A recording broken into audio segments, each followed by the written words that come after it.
서커스와는 다른 불 쏟는 메비우스 불꽃의 두 시선을 뺏겨 상상했던 모든 것은 개소 This girl is magic and I'm so ecstatic 어떡하지 하는 사이에도 더는 다가와 She's all that 모자 속엔 rabbit 그 속이 궁금한 거야 내겐 가로줄 같은 세상 중에 어느 곳을 골라야 할지 고민을 멈출 수 없어 나 She's so hot She's so fire 분명히 넌 트릭스 네 손의 끝 어디가 She's so cool beautiful 내 눈이 찾으려고 애써도 안돼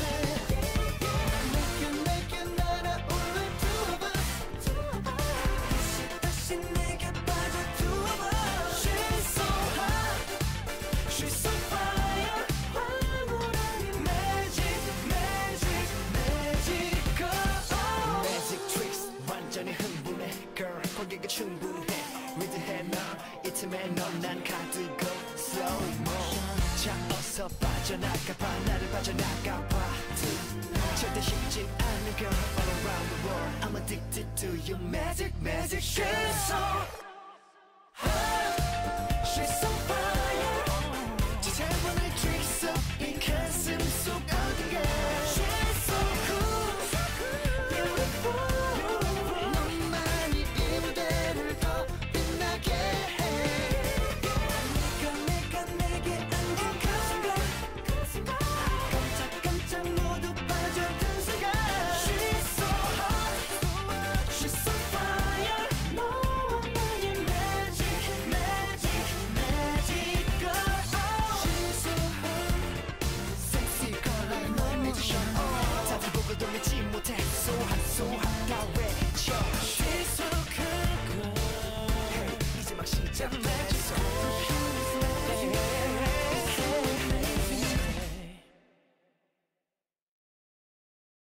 She played the fiddle in an Irish band, but she fell in love with an Englishman. Kissed her on the neck and then I took her by the hands. And baby, I just wanna dance. I met her on Grafton Street, right outside of the bar. She shared a cigarette with me while her brother played the guitar. She asked me, what does it mean? The Gaelic ink on your arm. Said it was one of my friend's songs. Do you want to drink on? She took Jamie as a chaser, Jack for the fun. She got Arthur on the table with Johnny riding a shotgun. Chatted some more, one more drink at the bar. Then put Van on the jukebox, got up to dance. You know she played her fiddle in an Irish band, but she fell in love with an Englishman. Kissed her on the neck and then I took her by the hands. And baby, I just wanna dance with my pretty little Galway girl. You're my pretty little Galway girl. You know she beat me at darts and then she beat me at pool. And then she kissed me like there was nobody else in the room. As last orders were called was when she stood on the stool after dancing to Kaylee singing to trad tunes. I never heard Carrick Fergus ever sung so sweet. A cappella in the bar using her feet for a beat. Oh, I could have that voice playing on repeat for a week. And in this packed out room swear she was singing to me. You know she played her fiddle in an Irish band, but she fell in love with an Englishman. Kissed her on the neck and then I took her by the hands. And baby, I just wanna dance, my pretty little Galway girl. My Galway girl. My Galway girl. My Galway girl. Well, now we've all said our welcome and it's closing time. I was holding her hand was holding mine. Our coats both smell of smoke, whiskey and wine as we fill up her lungs with the cold air of the night. I walked her home, then she took me inside to finish some Doritos and another bottle of wine. I swear I'm gonna put you in a song that I write about a Galway girl and a perfect night. She played the fiddle in an Irish band, but she fell in love with an Englishman. Kissed her on the neck and then I took her by the hands. And baby, I just wanna dance, my pretty little Galway girl. My Galway girl. My Galway girl. My Galway girl. Hey!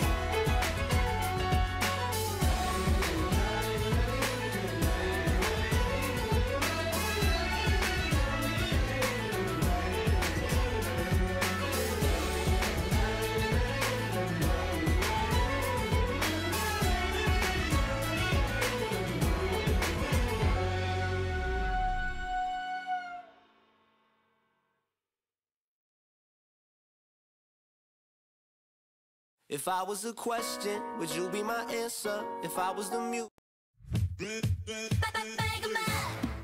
궁금해 honey 깨물면 점점 녹아든 스트로베리 그맛 코라 캔디샵 찾아봐 baby 내가 제일 좋아하는 건 여름 그맛 야단 너무 끈을 안을 끌고 싶고 뜨거운 여름밤에 바람은 불고 너무 쉽게 사랑 빠져버릴 19 우린 제발 어울리고 또 먹자 좋아 저 눈에 반해버린 네가 자꾸만 생각나 내 방식대로 갈래 빨간맛 궁금해 honey 깨물면 점점 녹아든 스트로베리 그맛 코라 캔디샵 찾아봐 baby 내가 제일 좋아하는 건 여름 그맛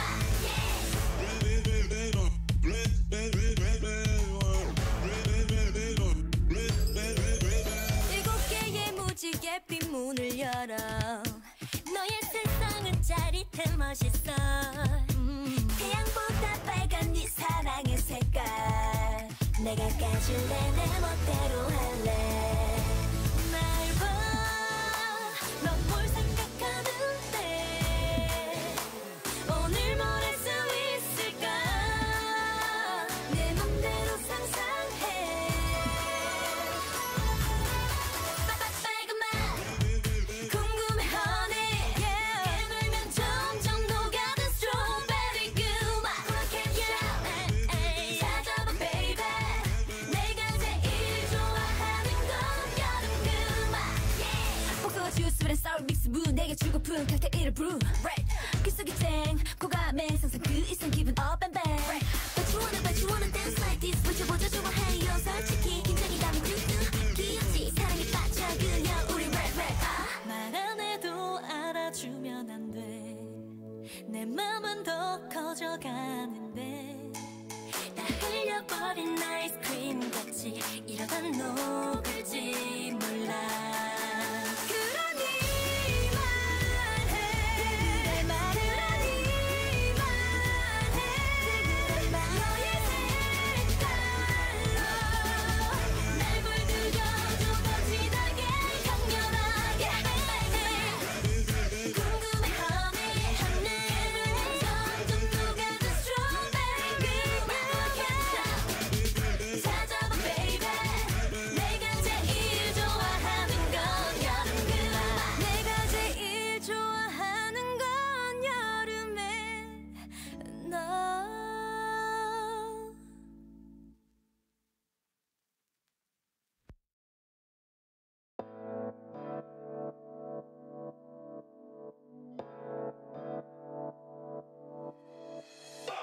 어두운 밤이 지나 빛을 품은 새벽이 잠을 깨우고 세상은 분주하게 너를 맞을 준비해 눈부시도록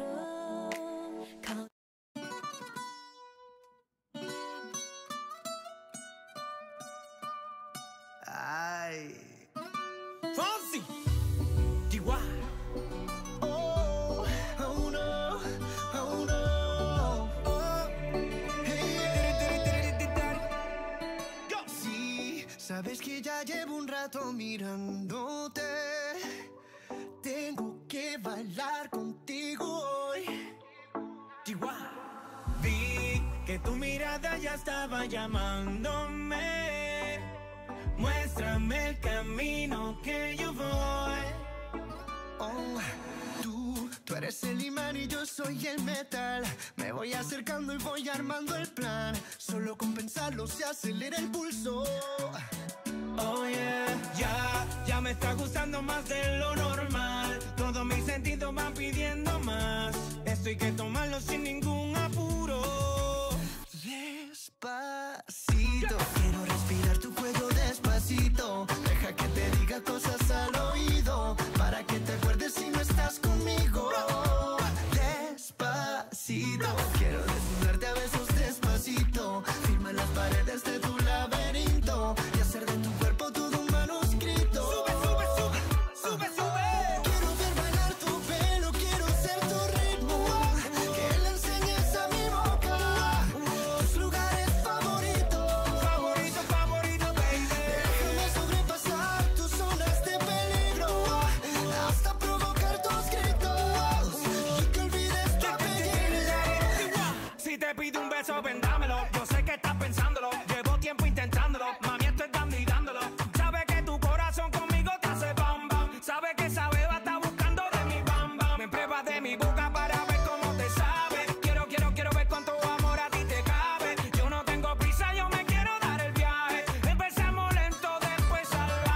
Pasito a pasito, suave, suavecito, nos vamos pegando poquito a poquito. Cuando tú me besas con esa destreza, veo que eres malicia con delicadeza. Pasito a pasito, suave, suavecito, nos vamos pegando poquito a poquito. Y es que esa belleza es un rompecabezas, pero para montarlo aquí tengo la pieza.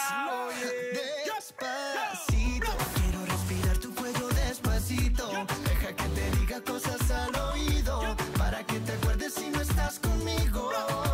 Despacito, quiero desnudarte a besos despacito. Firma las paredes de tu laberinto y hacer de tu cuerpo todo un manuscrito. Sube, sube. Quiero ver bailar tu pelo, quiero ser tu ritmo, que le enseñes a mi boca tus lugares favoritos. Favorito, favorito, baby. Déjame sobrepasar tus zonas de peligro, hasta provocar tus gritos y que olvides tu apellido. Despacito, vamos a hacerlo en una playa en Puerto Rico, hasta que las olas griten ay bendito, para que mi sello se quede contigo. Pasito a pasito, suave, suavecito, nos vamos pegando poquito a poquito. Enseñas a mi boca tus lugares favoritos. Favorito, favorito, pasito a pasito, suave, suavecito, nos vamos pegando poquito a Hasta poquito. provocar tus gritos y que olvides tu apellido. Despacito.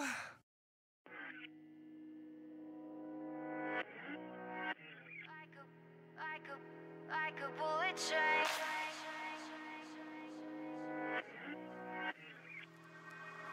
Moving like the speed of sound. Feet can't keep on the ground. Can't stay in one place. Keep moving like a bullet train. Like a bullet train.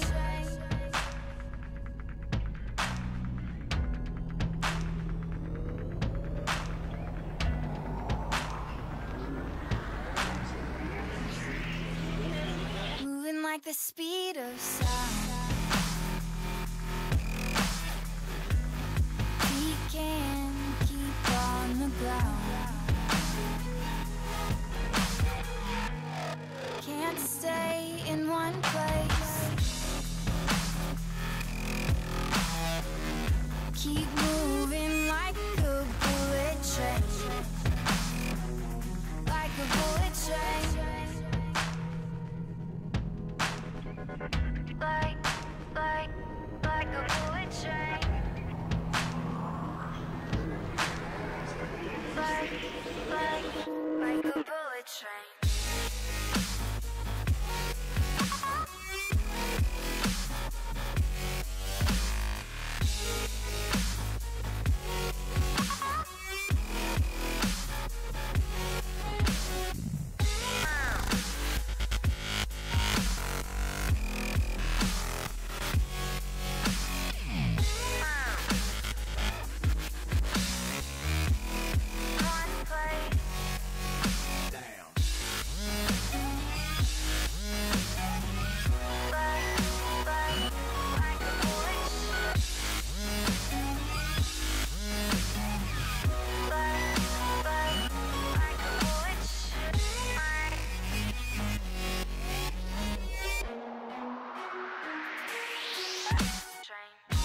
Cause I can't stop time. You keep blurring in my mind, and spaces undefined. These tracks left behind. You can't stay the same. Can't stop this train. I can't find the brakes on this bullet train.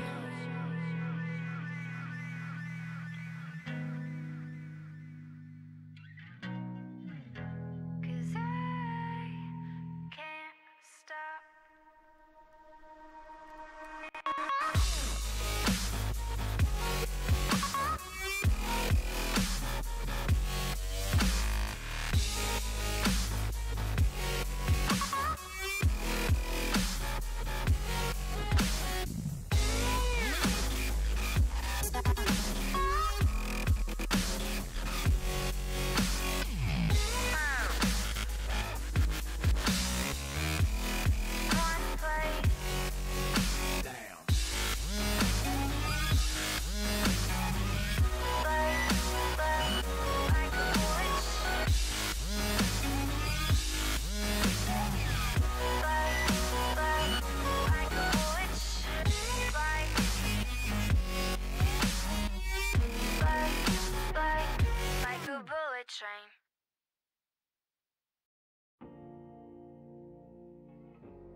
I woke up in my shoes again, but somewhere you exist singing. Oops, I did it again. I forgot what I was losing my mind about. I only wrote this down to make you press rewind and send a message. I was stuck in a menace.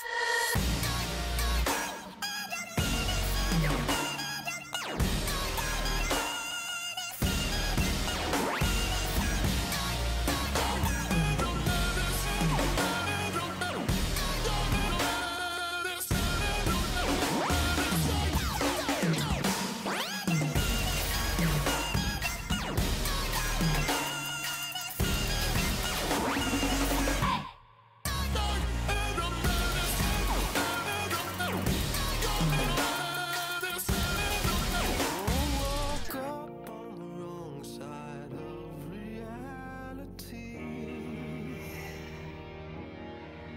and there's a madness that's just coursing right through me.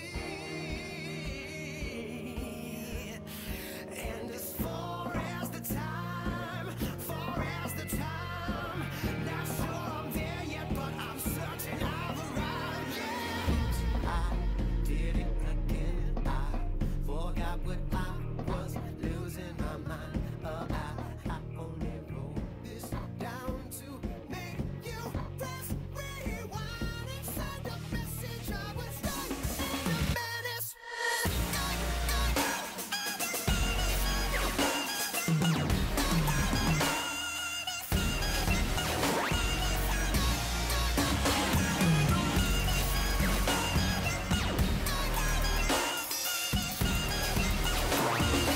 Here flying off the deep end. I'm just here to become the best yet. I'm just here for the psych assessment. I'm just here for the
난 깨어나가만 밤과 함께 다 들어왔다면 누구 차례 한치 앞도 볼 수 없는 막장 게릴라 경배 하나 목청이 터지게 지질한 분위기 길을 전환해 광기를 감추지 못하게 해 남자들의 분위 여자들의 간식 유머를 자신감이 불만해 난 보란듯이 너무나도 뻔뻔히 네 몸속에 파고드는 알레르기 이상한 정신에 굴렁이는 천지 오늘 여기 무법지 불을 질러 심장을 태워 널 미치게 하고 싶어 B.I.G.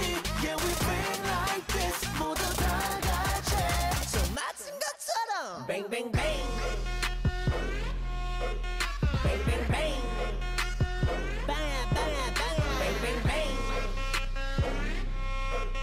Bang bang bang Bang, bang, bang. 다 꼼짝 마라 다 꼼짝 마 다 꼼짝 마라 다 꼼짝 마 오늘 밤 끝장 보자 다 끝장 봐 오늘 밤 끝장 보자 Bang, bang, bang. 널 데려가 지금 이 순간에 새빨간 저 하늘이 춤출 때 돌고 돌아 너와 나 이곳은 발라 찬양하라 떠올려 퍼지게 We go hard boy 신번 밤새 달려 죽지 법 이 노래는 거지처럼 신이 나 불러라 신청 겁이면 소리 눈마송의 멜로디 Come on doggy 결국이 사방팔방 어방가 사뿐한 고백 Wow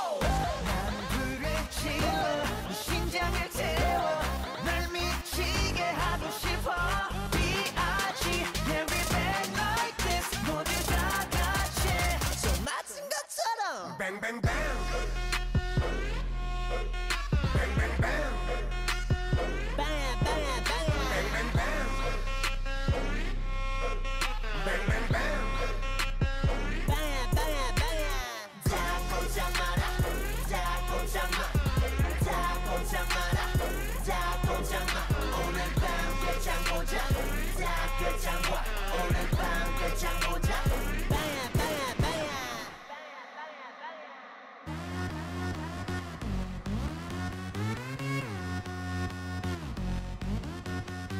Ready or not, if we don't give a what. Ready or not, if we don't give a what. Let's go. 남자들은 위로, 여자들은 below. 당겨라 bang bang bang, let the bass drum go. 남자들은 위로, 여자들은 below. 당겨라 bang bang bang, let the bass drum go.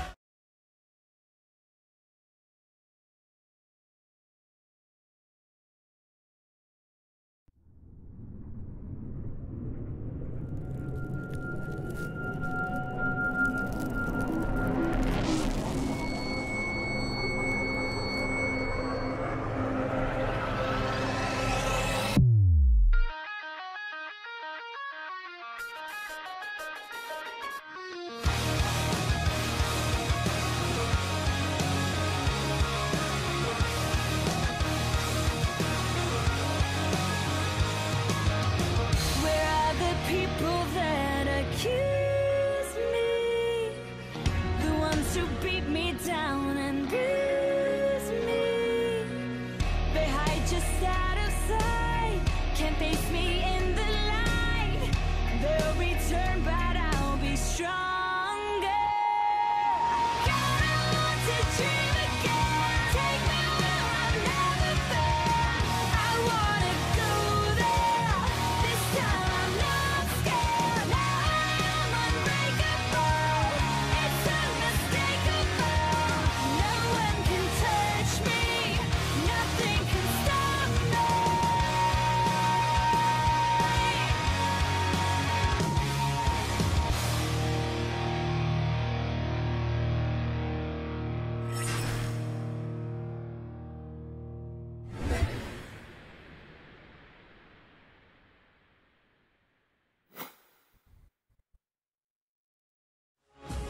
And there you go, ladies and gentlemen. It has come down to this as we head into the Bacchus Pro Gaming Series Summer Split 2017 playoffs. Of course, for anything else, we are going to be your casters for today. Arctic at your service, fam. And of course, with me is Atlas. And man, that is going to be one of the last times we're seeing that intro for this split. Of course, coming to this playoffs, we are down to our best 4 teams in a PGS for this split. Of course, if we look at our schedule, it's going to be, for this first match, is a best of 5 match for today, just one. It's going to be Acclaim Empire X versus Mineski. So AEX is at 4th place, and they have to go through this gauntlet through Mineski. And if they get past Mineski, they're going to have to fight IBT. So it's a long, grueling road for them. And at the end of the road, at the end of everything, at the finals, at Rampage 2017 on July 30, it's going to be against Team Manila Eagles. Yes, and of course, checking out our schedule, of course, it's just going to be one match, as this is going to be a best of 5 series, as Atlas said. Of course, opening this series is going to be Acclaim Empire X versus Mineski, 4th and 3rd in the after the split, respectively. Yeah, and I think AEX is going to have their work cut out for them, having to go through 2 teams, and if they succeed the first one, tomorrow they're going to have to fight that next team. Of course, if Mineski wins this, they'll be fighting IPT tomorrow in the semifinals, but it's so grueling, this long road for all of these teams, and AEX is going to have to walk the longest and hardest one. But of course, looking at the conditions for the context for everything, it's like, you know, Mineski's still recovering from everything in Rift Rivals. Not really the best showing for GPL as a whole. Like, Gam really hard carried that. And after that, it's like kind of losing momentum. The thing is, like, Mineski had such a great run in PGS Summer Split 2017, and then there's Rift Rivals, so they kind of lost momentum from that. While on the other hand, AEX had all that time to relax, sit back, study, practice, everything that you would need to prepare for the quarterfinals. Plus, I think if you're talking about teams to go through this gauntlet, I think coming from 4th place, I think AEX has one of the best chances because we know AEX, even with the roster changes, they're the ones we expect to pick up like unexpected strategies, unexpected champions. So definitely they won't have the information disadvantage. What do you think? Yeah, I actually agree with you there. Especially, if I'm not mistaken, they pulled off that feature just last year. So I wouldn't be surprised if it's going to be the same thing. And like you mentioned, it's more about a certain level of unpredictability where you couldn't necessarily read them as much as the other teams because they definitely kind of walk to their own beat as far as how they draft, how they strategize. But of course, this is a different roster that we're talking about. They don't technically have the same flexibility that they have with former players such as Calculated, such as Endless Ace. Oh yeah, those two are big losses to the roster. So it's going to make this this best of 5 series and tomorrow if they get past this much harder. But I do think that they have one of the best chances coming from 4th place if we compare to any other team that we have in the summer split right now. But of course, we're going to see how all that plays off in the drafting phase later. But still talking about the matchup, I think it's still going to be about the junglers for this one.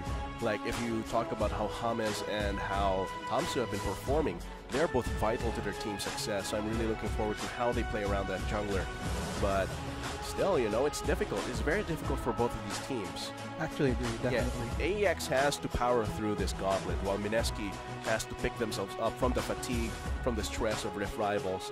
And that's the thing, you know, in NALCS, CLG Afromu actually said that he actually preferred CLG, that actually liked it better that CLG didn't go to Rift Rivals because that was time for them to prepare for the split, time for them to rest, not even practice, just really rest it out and then practice right before the continuation. So that's the thing, you know, it's really a test of endurance, and especially this gauntlet. Yeah, and it's actually interesting because if you're going to think about it, during Rift Rivals, they've basically stuck with the starting roster that they've had for the start of the split. But of course, going into this match, they're going to be playing with Celestial. So I think Celestial is very powerful. Very good asset for MSK. How he plays bot lane, how he shot calls that bot lane, definitely really helpful. So which is why I'm kind of worried. It seems like, yeah, Mirmo's going to be playing with Korosu, not with Vanguard for AEX this game. So we'll be seeing that little switch up and how AEX plays this. Let's look at the pick and bans. It's going to be the Gragas and Cannon. Lots of flex bans here for AEX, banning out top or banning out the top Cannon as well as the top or jungle Gragas, and of course there's going to be a least ban away from James, one of his signature champions. As for MSK, banning out the Zac and the Rek'Sai, of course, Tamsu uses those a lot. Very understandable, very powerful bans as well, and the Galio. yeah, and then of course with this Rek'Sai, especially with the, I wouldn't even say small, but I'd consider it a pretty big rework on her ult. You know, really makes her a bit more scarier. There's really that element of surprise wherein once that ult is activated, once you're that target, you just get hit right off the bat. But yeah, going into these picks here, looks like AEX Cannon gonna be prioritizing the Shen, you know, one of the champions that we have seen him to be very, very proficient at. And of course, looking at MSK here, looks like bot lane actually gonna be reeled right there. It's going to be both the Thresh and the Kalista. Shadow Isles combo down there in the bot lane for MSK. Actually very, very powerful. Lots of trading potential, and the fact that with the ultimate from the Kalista, you can easily get so many pickoffs with the Thresh combined there. As for AEX, they will be going for that jungle Sejuani. Most likely it will be jungle Sejuani as well as Mirmo's Caitlyn. Let's get into our second banning phase. Supports banned away against Korosu here for this one, so they're trying to narrow down the supports that Mirmo can have, really, because the support is 90% of the lane. So you really have, once you choke out the supports that the Caitlyn can have, it really stifles her power in the lane, especially with the recent nerf to her attack speed per level in 7.14. As for AEX, they don't want to deal with Exosense, Taliyah, and Syndra. Those are still signature picks, very powerful picks in this meta. So this is very understandable that AEX would ban them out. Looking at, of course, what's interesting here is that, okay, so it's actually going to be Vanguard that'll be supporting. That's just a little bit of a small tech. Okay, it is pick, actually going to be Vanguard. So he will be going for that Alistar. So this is actually great. If you look at the composition room AEX, there are 4 melee champions. So this is super easy to proc the permafrost stacks onto the Sejuani. So definitely, it's going to be very powerful that they have so much availability for the permafrost so that Mirmo can free hit. As for MSK, they seem to be going for the Orianna. After all, if once you ban out the Syndra and the Taliyah, what else do you go for? You go for the Orianna for the utility, and a Jax for the top lane for the damage and scaling. So lots of scaling for this team and the utility and damage, but I am actually worried how that Jax will fare against the Shen.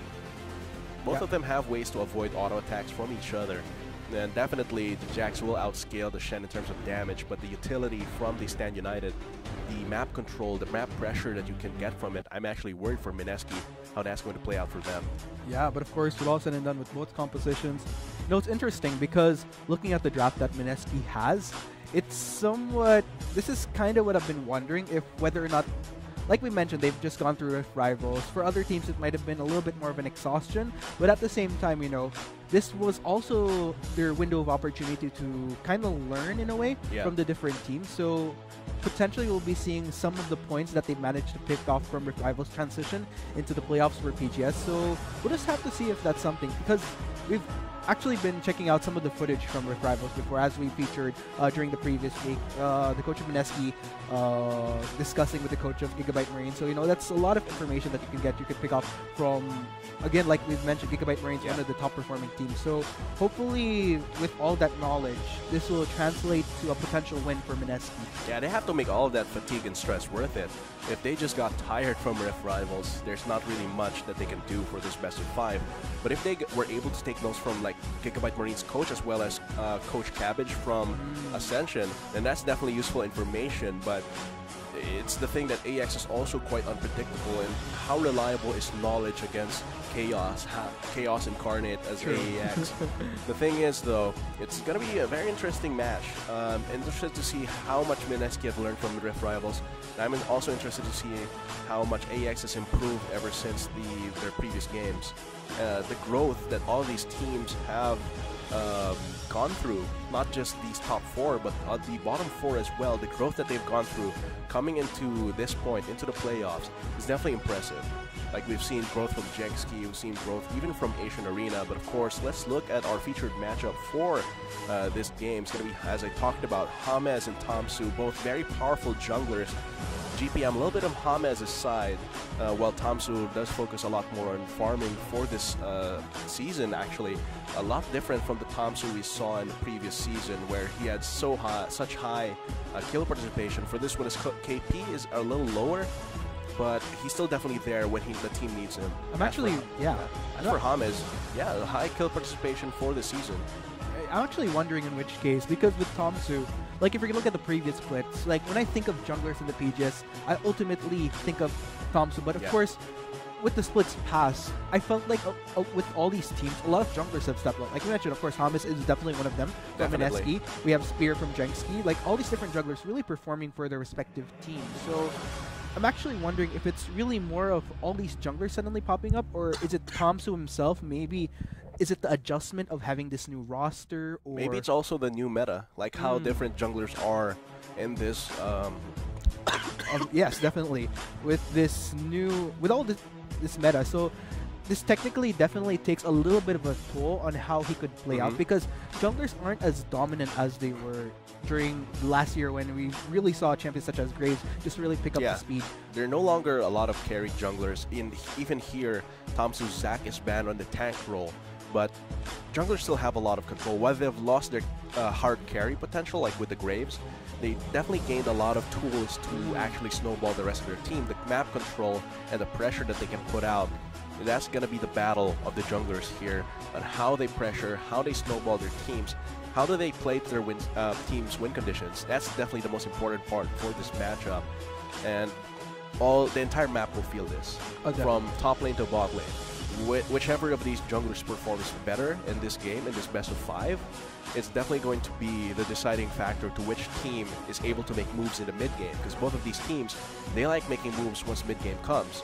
And if you're behind in mid game because the jungler didn't put out enough pressure, or you got outscaled earlier because of the jungler's pressure and presence, it's definitely going to be very difficult for either AEX or MSK. There you go. So of course, with this matchup right here, as Atlas said, you know, it's definitely really up to them, because especially when you have players such as Celestial for MSK, and then at the same time, Miro, actually, I'm expecting a lot of action to be potentially happening towards the plot, where you could get either Mirmo or Celestial to just really pop off But then again, also there's also that factor with Kaigo running this Jax as opposed to Canon, which is playing, I'd say, a little bit more of a supportive role to protect those key carries such as Awaken, such as Mirmo. So I really like how there's a difference in the dynamic towards the top side, but then again, ultimately, if you can look towards the bot side, there's going to be a lot of emphasis towards the carry potential of both Mirmo and Celestial if you get them to just kind of pop up and snowball. Because looking at the picks, definitely it's skewed towards supporting the bot lane here for AEX. Of course, they have the Sejuani, they have the Shen.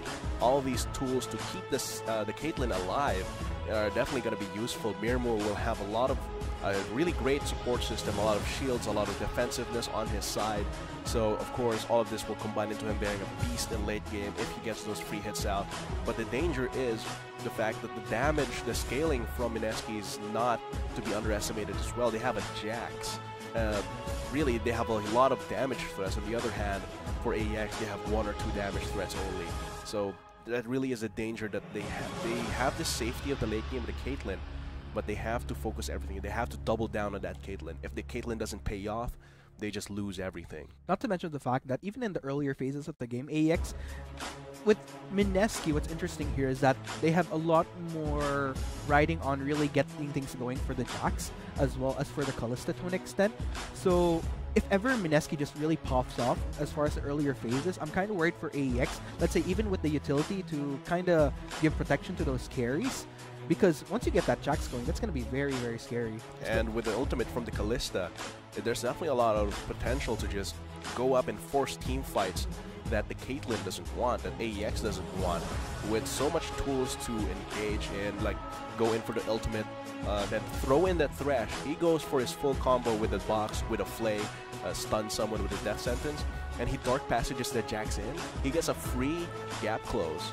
So that is very dangerous. Once the team fights, once the skirmishes in the late game actually start, it's going to be very scary for Acclaim Empire X. Indeed, indeed. But of course, at the end of the day, it'll all depend on how this will go for both teams. Of course, we have both sides locked in right now with the compositions. Let us know who you guys are rooting for, whether you're watching from YouTube or Facebook. If you, of course, want the pride of Iloilo to take it all the way to the next level, to the semifinals, of course, with hashtag AEX win. Of course, if you want Mineski to take it potentially to the finals as well, hashtag Mineski win. MSK win. Of course.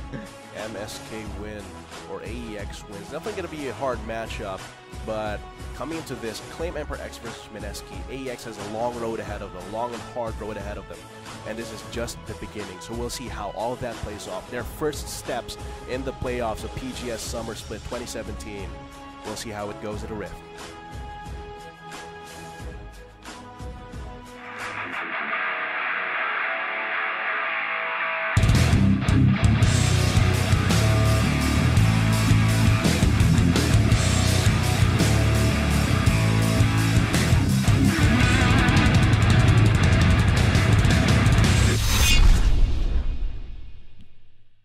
And there you go, ladies and gentlemen. It has come right down to this, the playoffs for the Bacchus Pro Gaming Series Summer Split 2017 as we head into the quarterfinals. Of course, once again, this is going to be between Acclaim Empire X, the pride of Iloilo, versus, of course, Mineski. One of the titans in the PGS for a while now, so they definitely have a lot of pride on the line as well. So we'll be seeing how all that plays out here in AEX versus Mineski. Looking at the lines of scrimmage here for AEX, very good vision around the entrance of the jungle. Mineski cannot do anything too aggressive here unless they want to be they want to get spotted out. There we go. So Acclaim Empire X, good vision there actually, getting the spot onto Mineski a little bit as to where they're leaning towards. So of course we're not going to be seeing anything particularly flashy, no invades. So playing it a bit more standard here, because you know there's a lot on the line here in comparison to when you're playing during a split. You could kind of afford a few losses. This is a best of 5 that every single win counts at this point, because if you lose out, then ultimately you'll lose your chance at potentially making it all the way to Rampage here. So both sides really want to try to pull this off. So we'll just have to see. Yeah, definitely. This is okay. It seems like TG and the rest of Mineski still wants to go for something here. Might go for a steal for some of the little Raptors. Very cheeky play come from Mineski. This will give them a little bit of extra XP on top of Mirmo, because they don't have to leash because Hamas is starting top lane, starting on the red side. They get an extra Raptor, small Raptor too, which will put them ahead in the CS game and in the experience game. That's what's important. They will be ahead in the XP. Not to mention the fact that because of that leash coming in from Mirmo and Vanguard for Tomsu, if you notice, it's kind of a scenario where they both arrive at the lane at the same time. And yeah, ultimately, that does grant Celestial and TG that extra advantage as far as the XP that they gain. Trying something on Tomsu here. No, though. We're seeing a fight, though. Look at the damage though going on to Hamas. Tries to go for the smite to get a little bit of the heal, but ultimately will get the steal. Yeah, Hamas gets the steal there because Tomsu threatened with the higher health by smiting the blue buff. That meant that Hamas could actually steal that blue buff easily. Kaigo and Cannon right at it, but looks like Cannon will be dashing away for the meantime. Very well played from Mineski there, because Hames knew, okay, Tomsu will have slower clear than me, so once I get there, it's going to be easy pickings. And because Tomsu used the smite to regain HP so he could scare Hames off, Hames was not phased at all. He just smited back, and because he had higher attack speed than the Sejuani, he was confidently able to steal that blue buff away. And that's a huge loss for a Sejuani. Yeah, especially for Tomsu. That will definitely slow him down a bit. And this is what we're talking about here. Looking at the earlier game, ooh, Tomsu though within the vicinity. Looks like we're going to be seeing a gank, though won't be able to continue because Kaigo did manage to make it into safer discount. Plus, I think he had Leap Strike around that time. Oh, Celestial going down. Ignite burned by Vanguard. Celestial still has a heal. He still has the potions ticking. He's playing with fire without health here. Especially if Mirmo gets like a headshot, that is a dead Kalista. That's rather unfortunate for Mineski's spot lane though, because this does kind of negate the advantage that they had by taking those earlier on Raptors. So, because even if you do get the early level 2 against the Alistar, he has so many disengage tools. Vanguard might actually find Hamas. Ooh, the flash! Hamas though, Exocen though as well, trying to walk this out, and looks like they will be able to survive. So really, a lot of instances where in both sides kind of spotting each other out. Well, Kaigo though very, very low on health, has to be careful. Cannon himself actually still at almost half, so looks like Cannon. Ultimately, it's interesting because we've been seeing a lot of proactivity from Mineski, but at the end of the day, looking at it across all lanes, the rest of them kind of find themselves in a position where they're forced to just kind of back away. Earlier with Celestial, now with Kaigo. Oh man, now it's going to be Exocen under duress. Here comes the teleport though. Will we be seeing our first blood for the game? Teleport as well. Going to be popped by Cannon. Hamas as well in the vicinity to help his teammate. Ooh, man, Kaigo goes in onto the Shen. Cannon blocking out. First blood goes to Awaken though. Looks like this is going to be the fight. TG joins the party. Kaigo very, very low on health. That is going to be a double kill for Awaken. Cannon himself very, very low on health. Goes down to TG, but Exocen might be the next casualty in this case. Goes down to Tomsu. That is going to be a 3-for-1 in favor of Claim Empire X, but TG will be able to escape. So it looks like no further casualties, but then again, AEX really popping off. Mineski's proactivity really backfires on them there. They were trying to go for something around the areas of the map, and because Hames had to go for the invade, he burned his flash, and because Exocen was pushing in, right, so he thought he was in a more of a position to actually support his jungler, but there he just got caught, and it forces the rest of Mineski to respond, but at that point AEX already got 3 kills, 2 of which go to Awaken. That is terrifying. 2 kills on a Zed this early in the game. First blood too.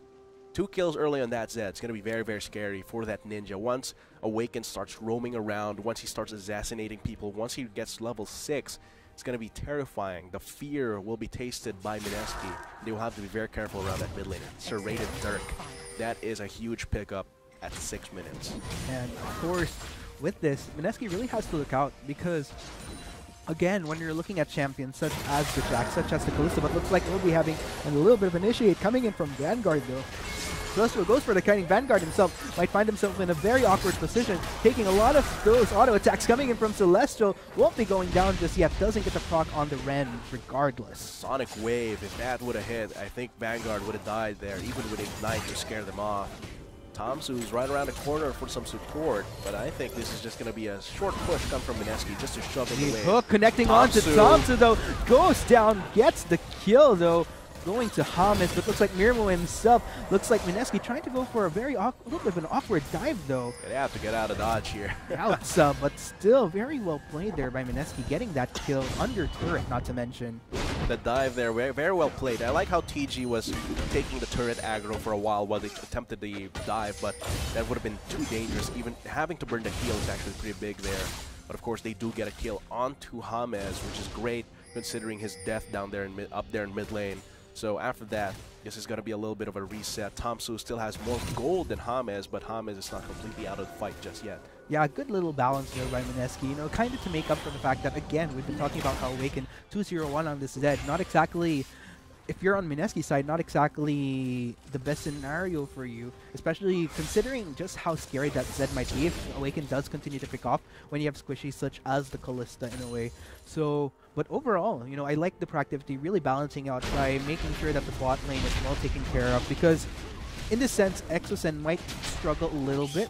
So it would actually be pretty smart, in my opinion, if they could kind of counter that a bit, right? If they could get Let's Kaigo. look But at mid lane. They're going for a dive. Exosen though, look at that, Awaken. Yeah, I saw it in the minimap. The purple spinning aura around Awaken's icon. That told me, okay, Cannon's going for a gank in the mid lane.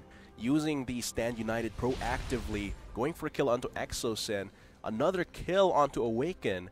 He's just going to snowball out of control if he's not stopped. And because AEX's composition has 4 melee champions and has the Sejuani with Tamsu playing on the Sejuani, it's going to be very potent once skirmishes start. And Awaken can actually start forcing these skirmishes by rotating around the map, pressuring these lanes, or he can just continue making Exosen irrelevant. 0-2, not too bad, since, you know, it's an Orianna, doesn't really need too much gold, but the fact that it's actually there, that the 3 kills are on Awaken is a huge threat already. Indeed, that's something that MSK really has to take into account too. And Exosen himself, that's going to be a little bit more scary for him, because if this is a continuing trend, wherein they continue to get kills off of Exosen, then Awaken, I'm not sure if they really have the power to deal with him just yet. But we'll just have to see in which case, because the saving grace here is that, let's say if Exosen does kind of fall behind, if they could get Celestial to pop, or maybe even Kaigo, at least the utility that the Orianna does bring to these team fights kind of makes up for it. Yeah, because if Celestial survives this bot lane, he is definitely surviving, matching the CS of Mirmo here.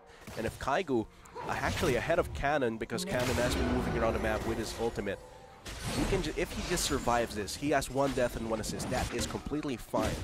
If he doesn't get ganked by Awaken from a roam, and if he continues in this pace where he just out CS's Cannon and survives on his own pace, then definitely that's going to be a good scaling for MSK. Man, look at this though. MSK continuing to get this push off. James actually going in the for vicinity. dives. Very, very risky though. Looking at the health bars for both Celestial and TG as well. This is Exosen 4-man though. 4-man. That might actually be very good. Shockwave is also available, and the Dragon's Rage, so they have all the tools There we in the go, world. though. Looks like they'll be going for the initiate. Mirmo taking a lot of damage, goes down. James getting the kill, but Celestial himself.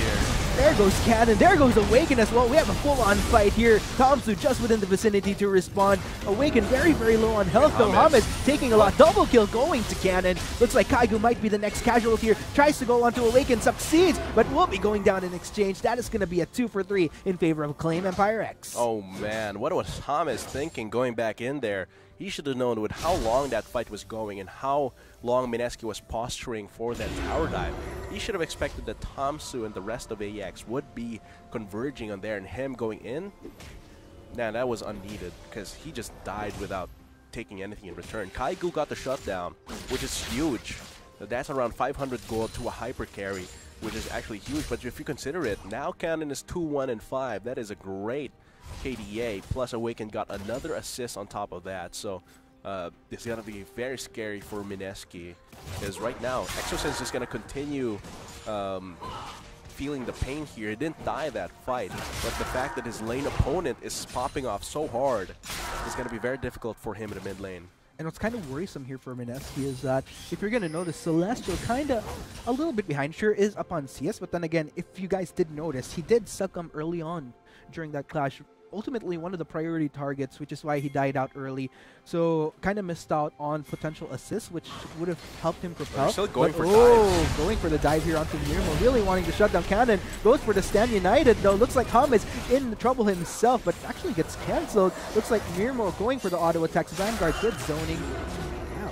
Really good proactivity from MSK. Yeah, good proactivity, but there, they almost died. Once again, James tries to go for something. Misses the Sonic Wave. and actually takes a few turret shots, which is very dangerous if you consider. If Vanguard got on him with his cooldowns off when he was under tower, that would have been another death for James. All these proactive plays from James, yes, they could have been paying off, but because of how he's playing it, he's really just putting his team under a lot of danger. Another fight though happening. Mirmo taking much more Mirmo's damage. gonna die Celestial gonna get the kill. Vanguard will be walking away, but yeah, finally another successful plot there by Mineski. But looks like Awaken gonna come here. gonna try to get the vengeance onto Celestial though. This is gonna be very scary indeed. Actually gets the play on, but look at the damage coming in from Awaken. This might be a very good dead AD carry. Exocen now within the vicinity, trying to avenge his teammate. Awaken is trying to walk it out. Vanguard getting the stun onto Exocen, but gets flayed. This is not going to be good. Goes down. That is going to be yet another kill. Mineski, again, really. Mineski 2 for 2 actually there. James died once again because of the damage on him. And Celestial actually falls down after the gag from Awaken there. Just bursted him down absolutely. But of course, if you consider a kill onto Celestial, that's great for Mineski. A kill onto Exocen puts him back a little bit on the map. Because Awaken is really behind in CS because he keeps roaming around. But the fact that he got another kill puts him closer to his threshold where he has so much AD. That they have to be careful because the W, the shadow of Zed, actually gives him even more AD than he already has. So more kills onto Awaken actually has 25%. The AD that he gets has around 20% more value, 15% more value. It's very dangerous to give Kaigu. That's the effect of those 2 kills, now 3 and 5 assists, and the fact that you can just overpower Kaigu. Now he has 3 deaths. I don't think James should try fighting him. Clearing the wave is definitely good. Definitely. You know, level 10 cannon in comparison to a level 8 James, you know, definitely not the best move right there if he did decide to go in. So good restraint there coming in from the jungler of Mineski. But regardless, all said and done, 1-3-1, not the best standing to be in when you're a Jax, technically. And yeah, I mean, you can delay the game enough to scale up, but the fact is, once AEX gets ahead with this composition, with the Zed, with Shen at the top lane, Double Ninja, they can just easily take over the game and dominate the game with so many permafrost stacks around. They can just activate that on-hit, on-click stun rather, and then allow Mirmo to free-catch. It's going to be very difficult. Celestial in trouble? Oh man, this is just James' resources being stolen. A little bit of a revenge from Tomsu if they do get this, but this might does secure it. Ooh.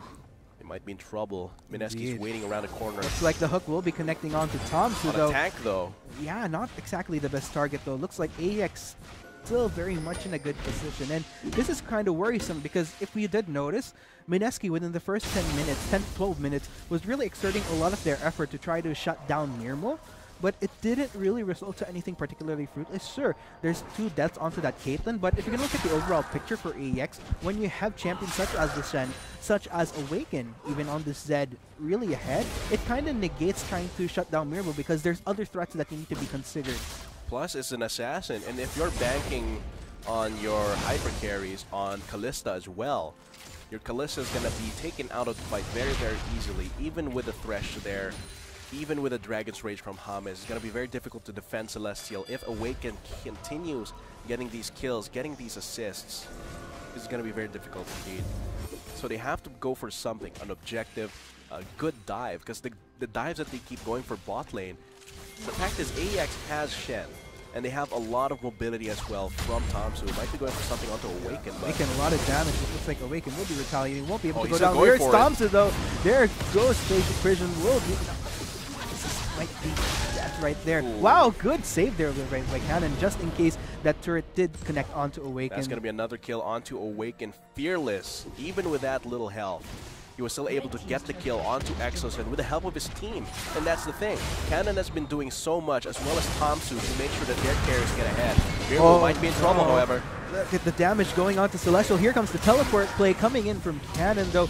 Won't be able to lead to anything fruitful, though, as Vanguard might be the next casualty as 3 members of Mineski converge onto this cow right here. Double kill going on to Celestial. That is something very good for Mineski, because they got that double kill. It was quite close, actually. Good that the teleport from Cannon was cancelled. for Mineski. But what happened there is they found a spot where AEX was vulnerable around the top side because all of them really converged to help Awaken out. And I like how Mineski played that.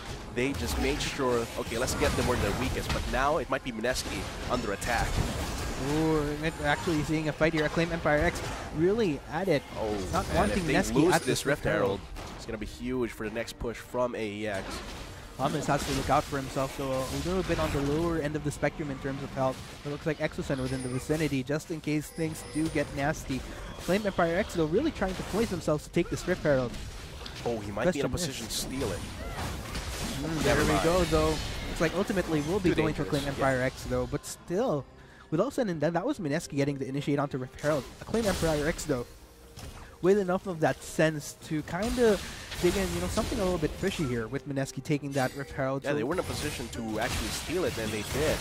Just constantly pushing out Mineski from that objective. Now they're pushing away Exosen from his own mid lane turret. And now that Rift Herald, I think, is going to bash this tower down.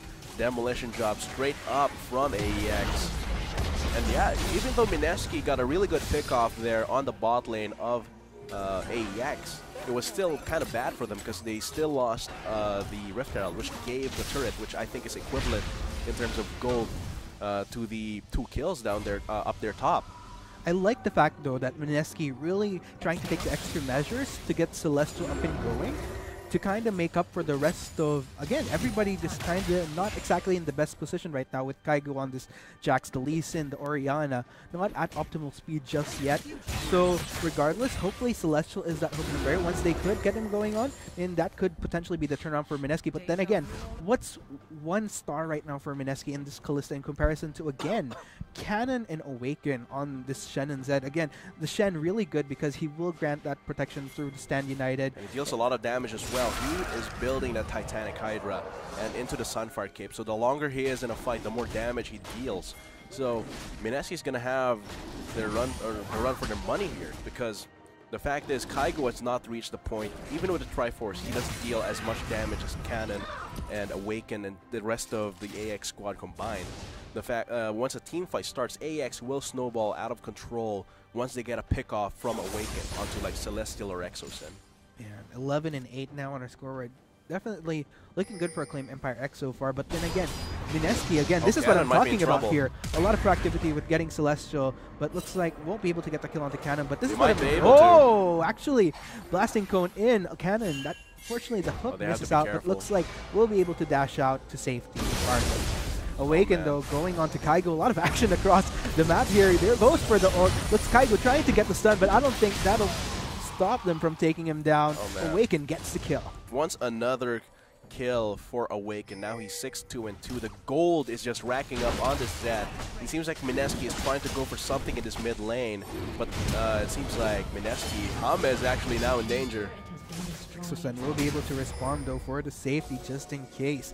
But yeah, that is going to be a tower, though, taken by both Celestial and TG towards the top side. So definitely a good stepping stone for Mineski. Again, if they could slowly keep this up, because as far as the goal difference, it's still not, I'd say not as substantial. It's just that they don't really have as much to deal with Cannon and Awaken yet, unless they outnumber them in such scenarios. But Celestial, though, himself might be outnumbered in this case by both Vanguard and Mirmo. Here comes the save, though, coming from TG. Not enough. Man.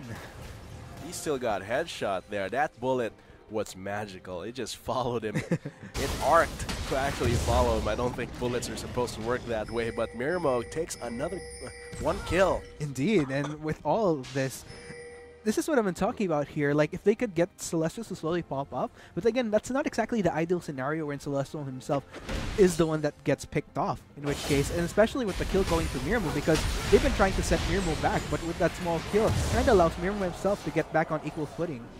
Definitely, and that just supplements the damage Awaken have. Look at this, Kaigo wants another death, and another kill onto Awaken, and he's just going to be very scary coming to this bot lane. Now he's going to split push, and because he has enough mobility, I think he's going to be able to push down this bot lane and pressure the rest of Mineski, so they have to like play around, dance around this Baron. But the fact is, Awaken can either go there or continue pushing this bot lane.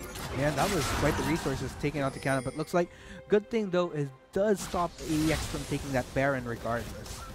but Exosen might have to back away for the meantime. Quite low on mana. And Awaken, look at this split pushing towards bot side, not giving a care in the world. And he is, you know, with very good reason, 7-2-2 on this Zed.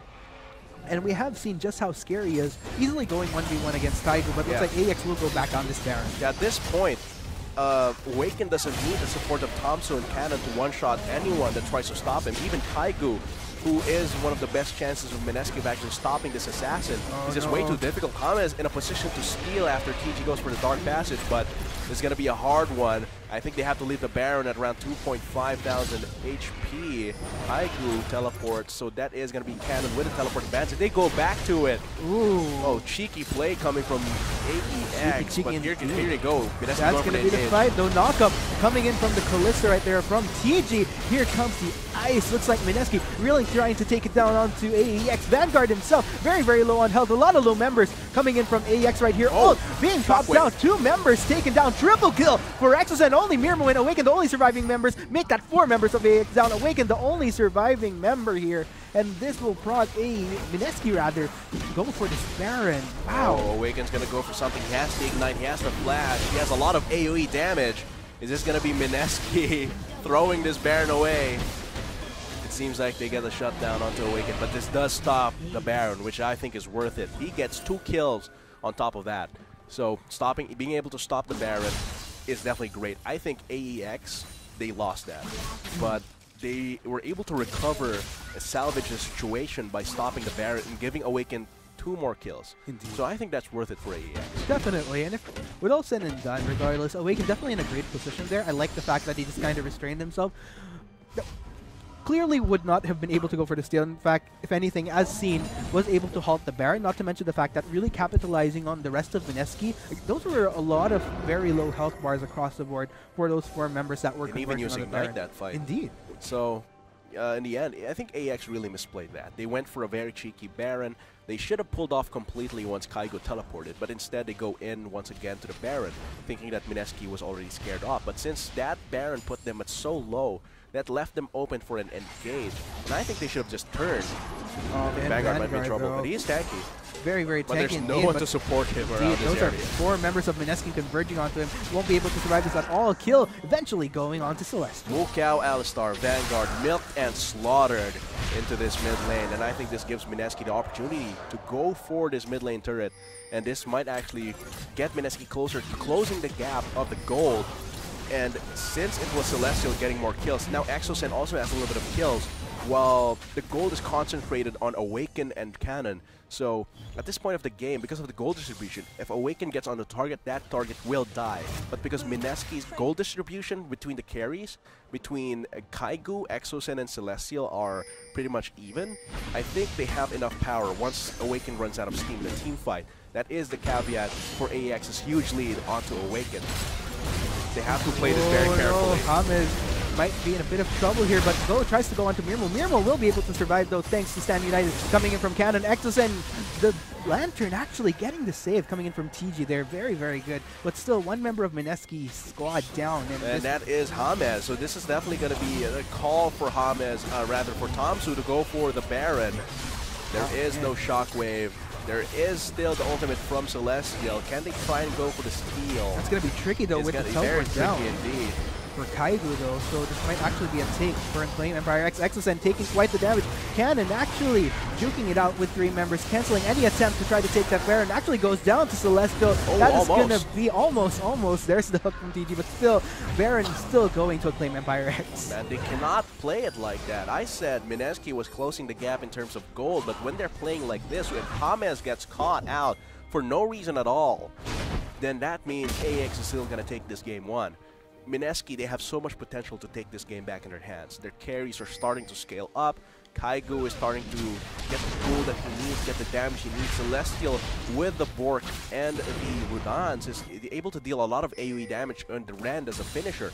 So if they can just get past Awaken and not get caught, they can really turn this game around. We can really have their vengeance from AX's early game. The Spear of Vengeance, Celestial, on that Kalista is their key here along with Kaigu, and if they got caught like that again, It's going to be very difficult for them to actually take this game one. Indeed, it's all about the safety and the precaution, and to an extent the patience as well that MSK needs to really transition once again, because I like the fact that you did bring up that across the board they are pretty much balanced, slowly building up.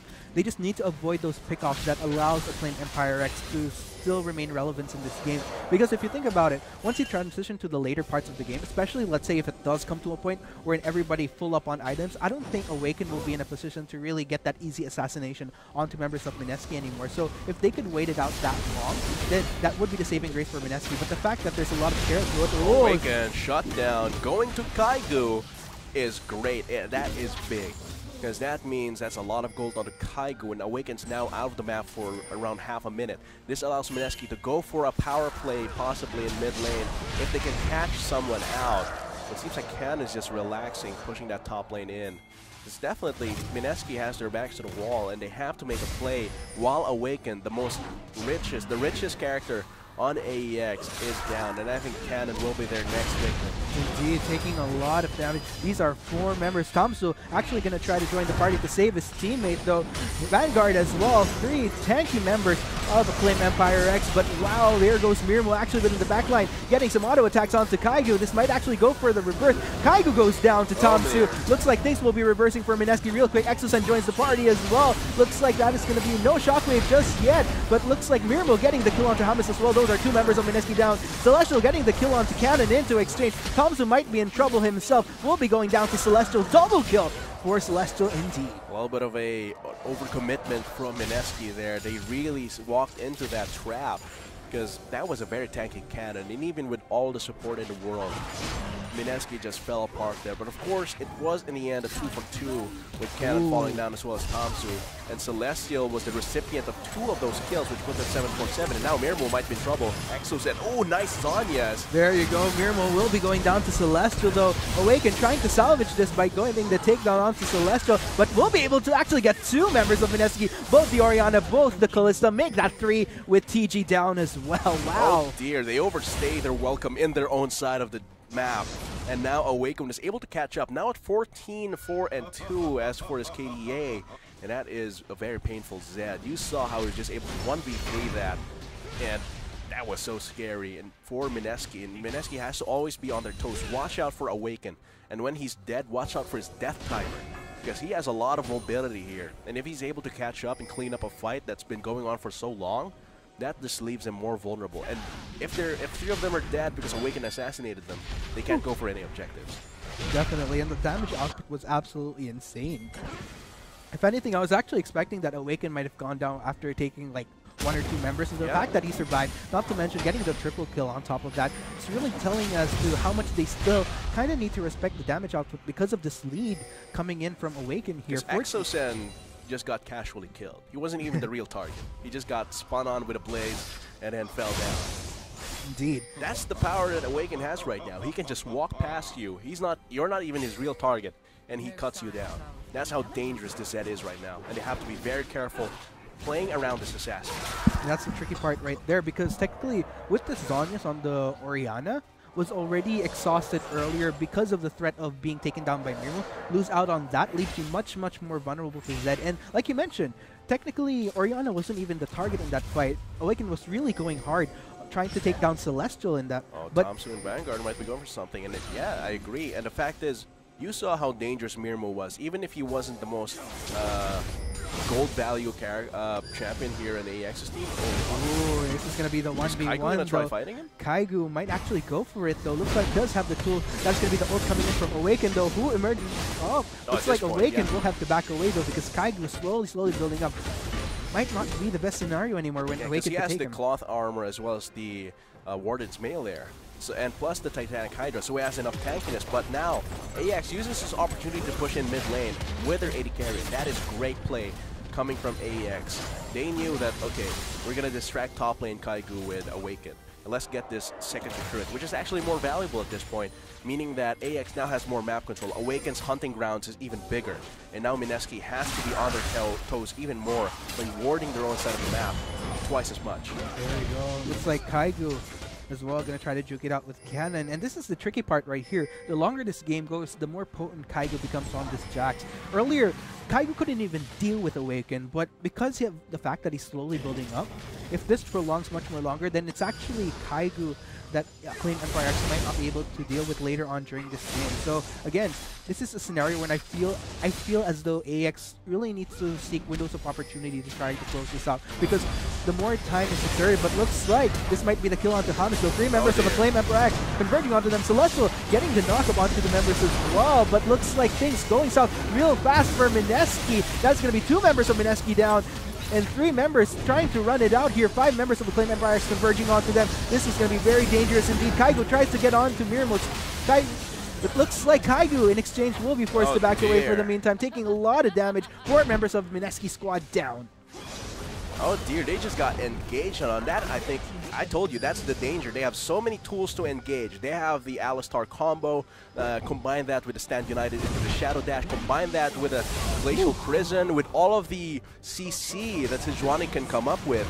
Mirmo and Awaken are going to have a field day hunting down. I think this is game. I don't think Mineski, I don't think Celestial and Hamas are enough to stop this 4-man push onto the Nexus. Indeed. And I think this is game 1 going to AEX. I think AEX is breaking a lot of expectations coming into this playoffs. Game 1, first step, huge bound, huge step forward. Congratulations, game 1, Acclaim Empire.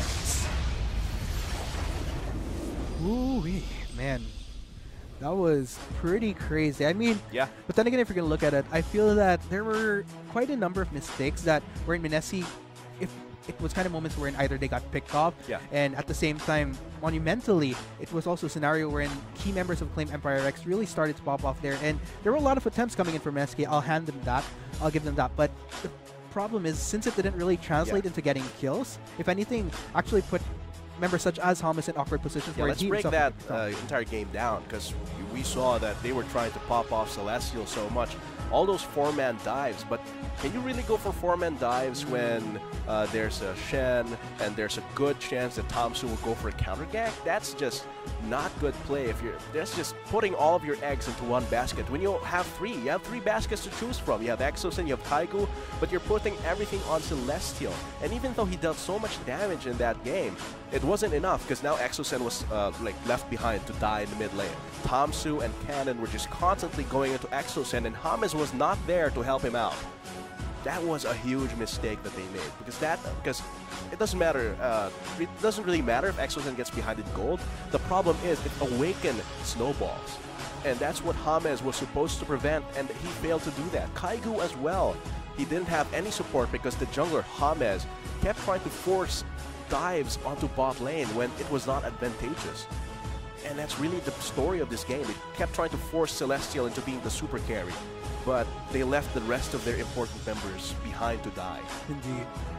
So, I mean, there you go. Of course, with game 1 going to Acclaim Empire X, will Mineski be able to make that comeback, or will AEX continue to get the climb, getting one step closer to the semifinals? Of course, that concludes game 1. But when we do come back, we're going to be heading into game 2 for this best of 5 between Acclaim Empire X and Mineski. Of course, we have been your casters, Arctic at your service, fam. And of course, with me is Atlas. We'll be right back for the Bacchus Pro Gaming Series Summer 2017 playoffs.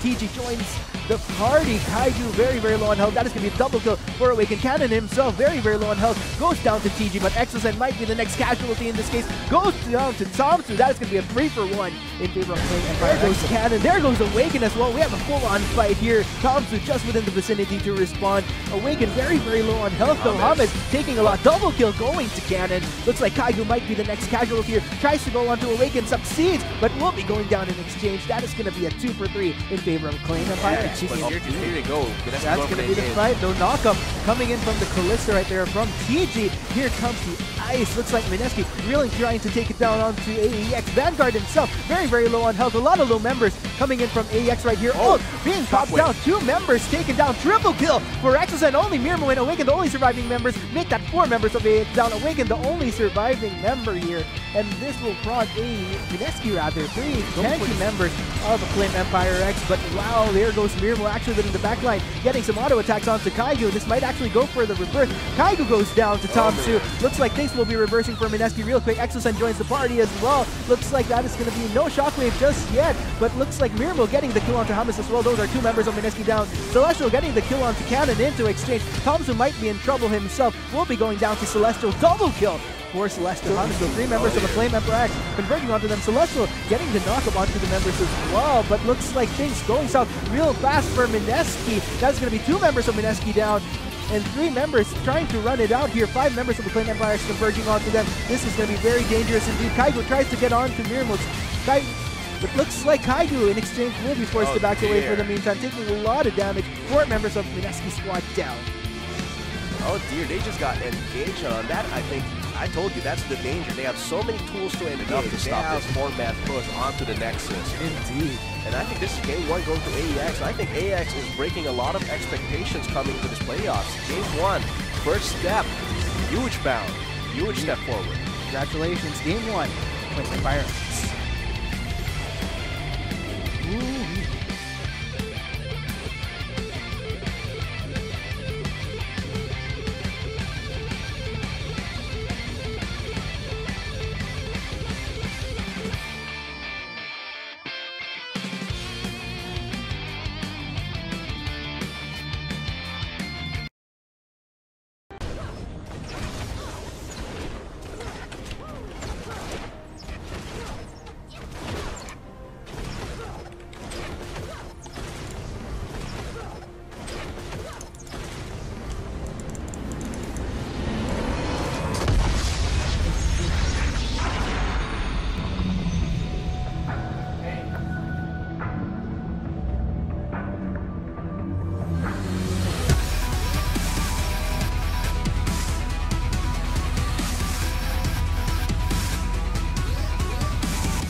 Which path shall we take?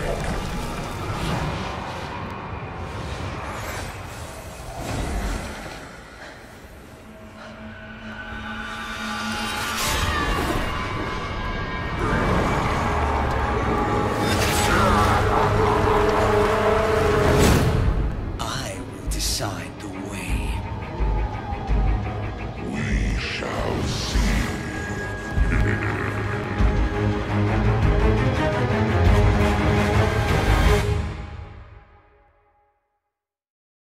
This is Kain, the Shadow Reaper. Kain's not alone. The scythe he wields is possessed by a Darkin named Rost. Each time Kain steps onto the rift, he has to fight Rost for control. Inevitably, one will consume the other. You choose the victor.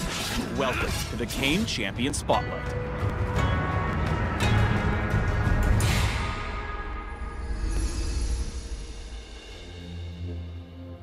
Kain's passive is the Darkin Scythe. At some point during each game, Kain transforms into either the Shadow Assassin or the Darkin. For Kain to conquer and destroy Rost, he must become the Shadow Assassin by damaging ranged champions. Meanwhile, fighting melee champions will empower Rost, which enables him to take over Kain's body and transform into the Darkin.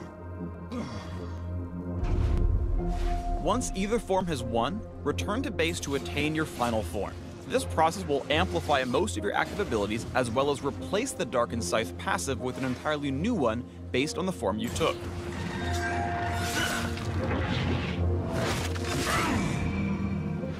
The Shadow Assassin's new passive deals significant bonus damage during the first few seconds of combat with champions, while the Darkin heals for a chunk of all ability damage dealt to champions. No matter which form wins, you can simply wait a few minutes to choose the loser instead. Kain's Q is Reaping Slash. Kain dashes, then swings his scythe in a circle. Both the dash and slash damage all enemies they hit. This ability deals bonus damage to monsters. If Rost wins the struggle, Reaping Slash deals bonus % health damage against all enemies except minions. Kane's W is Blade's Reach.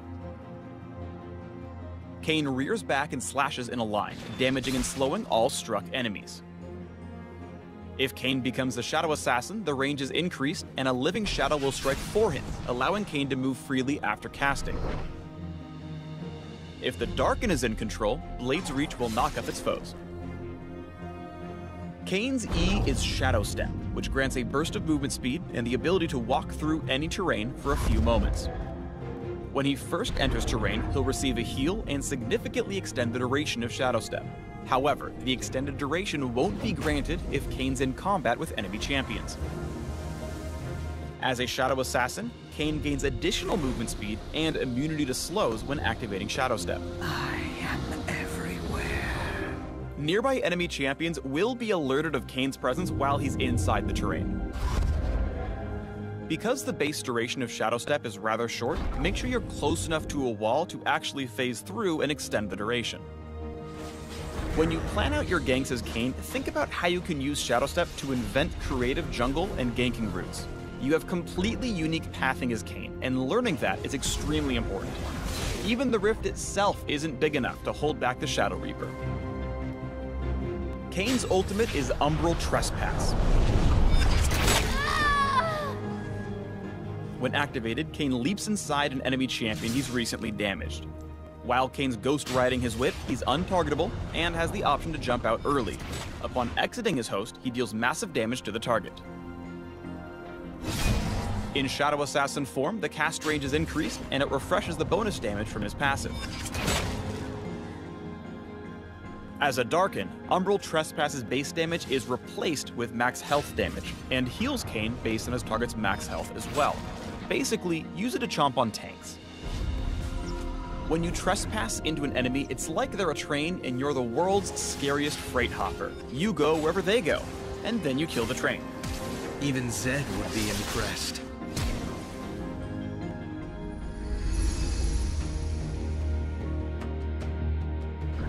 Regardless of which form you gain access to first, think about which of Kane's transformations will benefit your team the most in the mid to late game. Does the enemy team have a lot of squishy carries you can burst? If so, go Assassin. Or if they have big bruisers and your team is lacking crowd control, consider choosing the Darkin's Slayer. Take a look at this! As Kane, you're the only champ that can fully change roles in the middle of a game. Choose wisely. The Shadow Assassin excels at flanking and picking off high-priority targets when they least expect it. Use Blade's Reach to engage, then dive in with Reaping Slash and dodge their big abilities with your ultimate. There was a time to run, but you missed it. The Darkin is, just like in his lore, real strong against assassins. Between his built-in sustain and crowd control abilities, the demonic force is extremely hard to kill.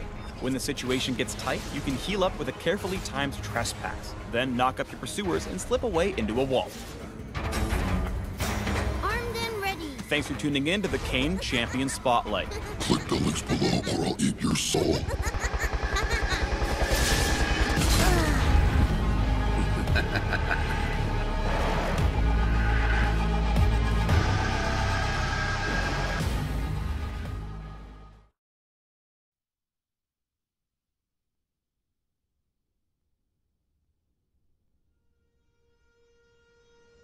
People waste a lot of time.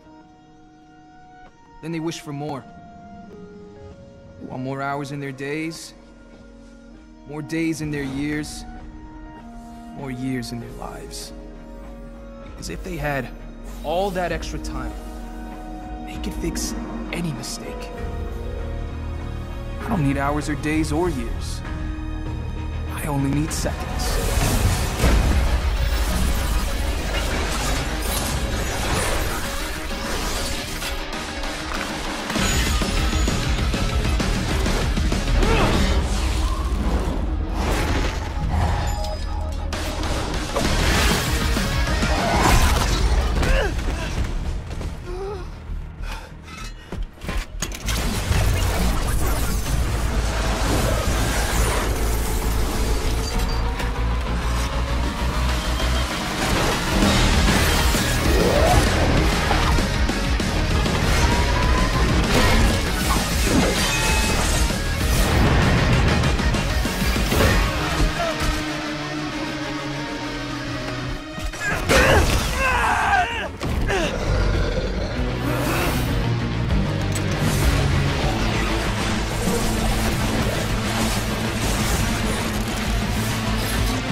Here's the thing about time. If you can't make the most out of any given moment, then you don't deserve a single extra second.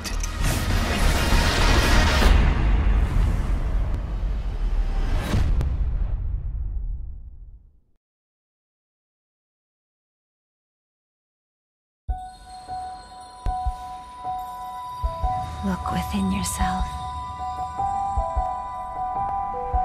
What do you see?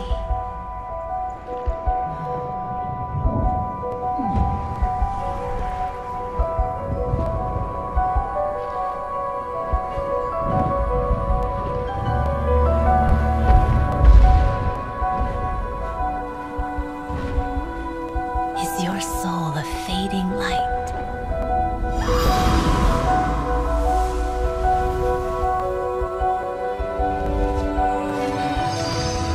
Strengthened by fury, hardened by heat.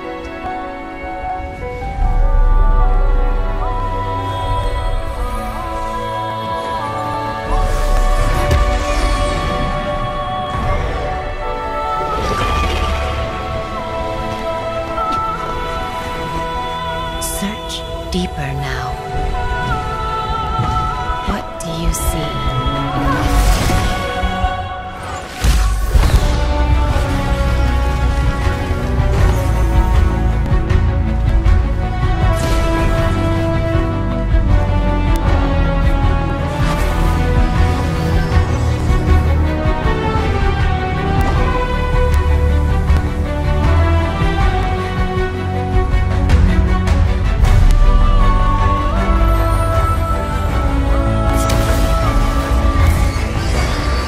Whatever you find, you must keep. We cannot fear what lies beneath.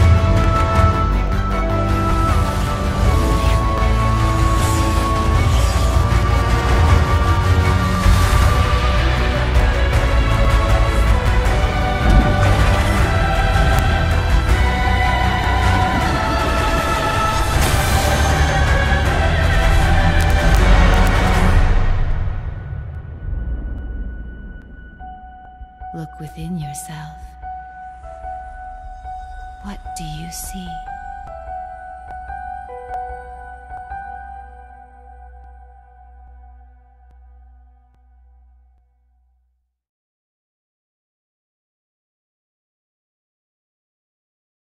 Chaos conquers all. Darkness is coming. This world needs to burn.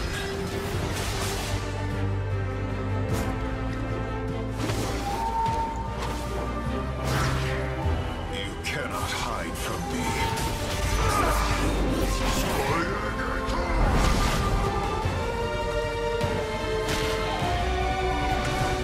There is no shame in choosing chaos.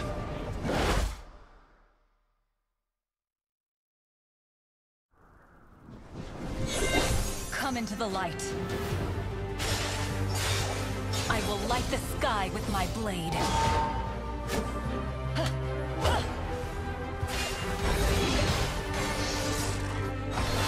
Give your soul to the light.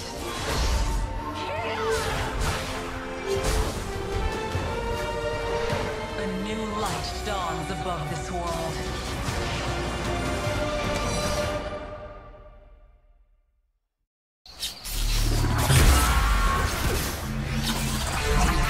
I have one simple rule when it comes to the law. Time operates under my jurisdiction. And if anyone tries to create a loophole,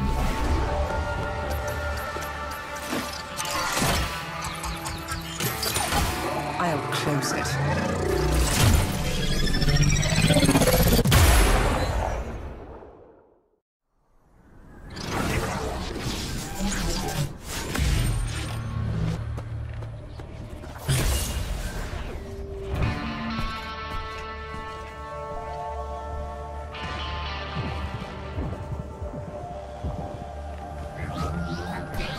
You're out of time.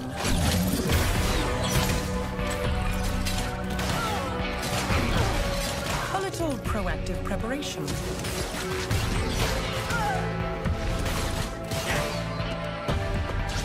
Everybody runs.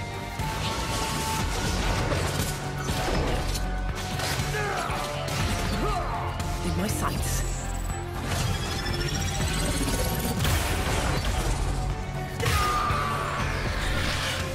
Now who belongs in a museum?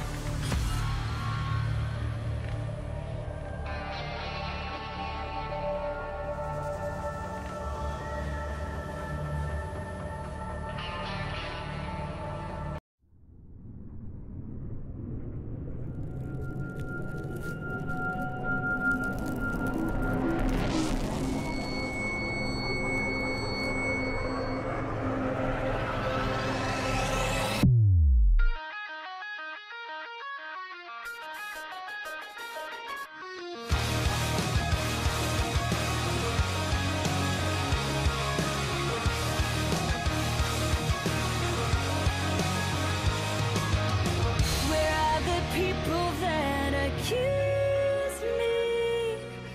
The ones who beat me down and bruise me. They hide just out of sight, can't face me in the light. They'll return, but I'll be stronger. Gotta want to dream again. Take me where I've never been. I wanna go there. This time I'm not scared. Now I'm unbreakable. It's unmistakable. No one can touch me. Nothing can stop me.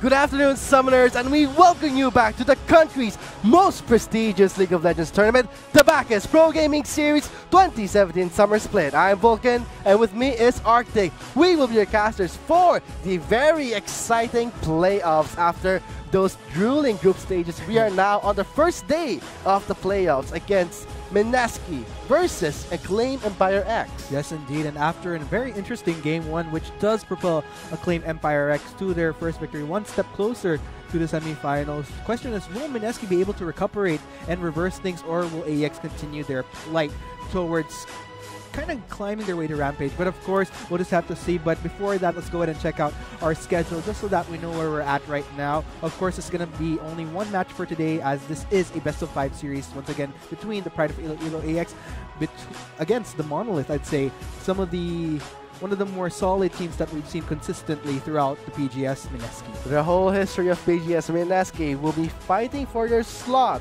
to the next stage, moving on to the Rampage 2017, the final stage of the PGS Pro Gaming Series, where Team Manila Eagles will be waiting who will be their challenger.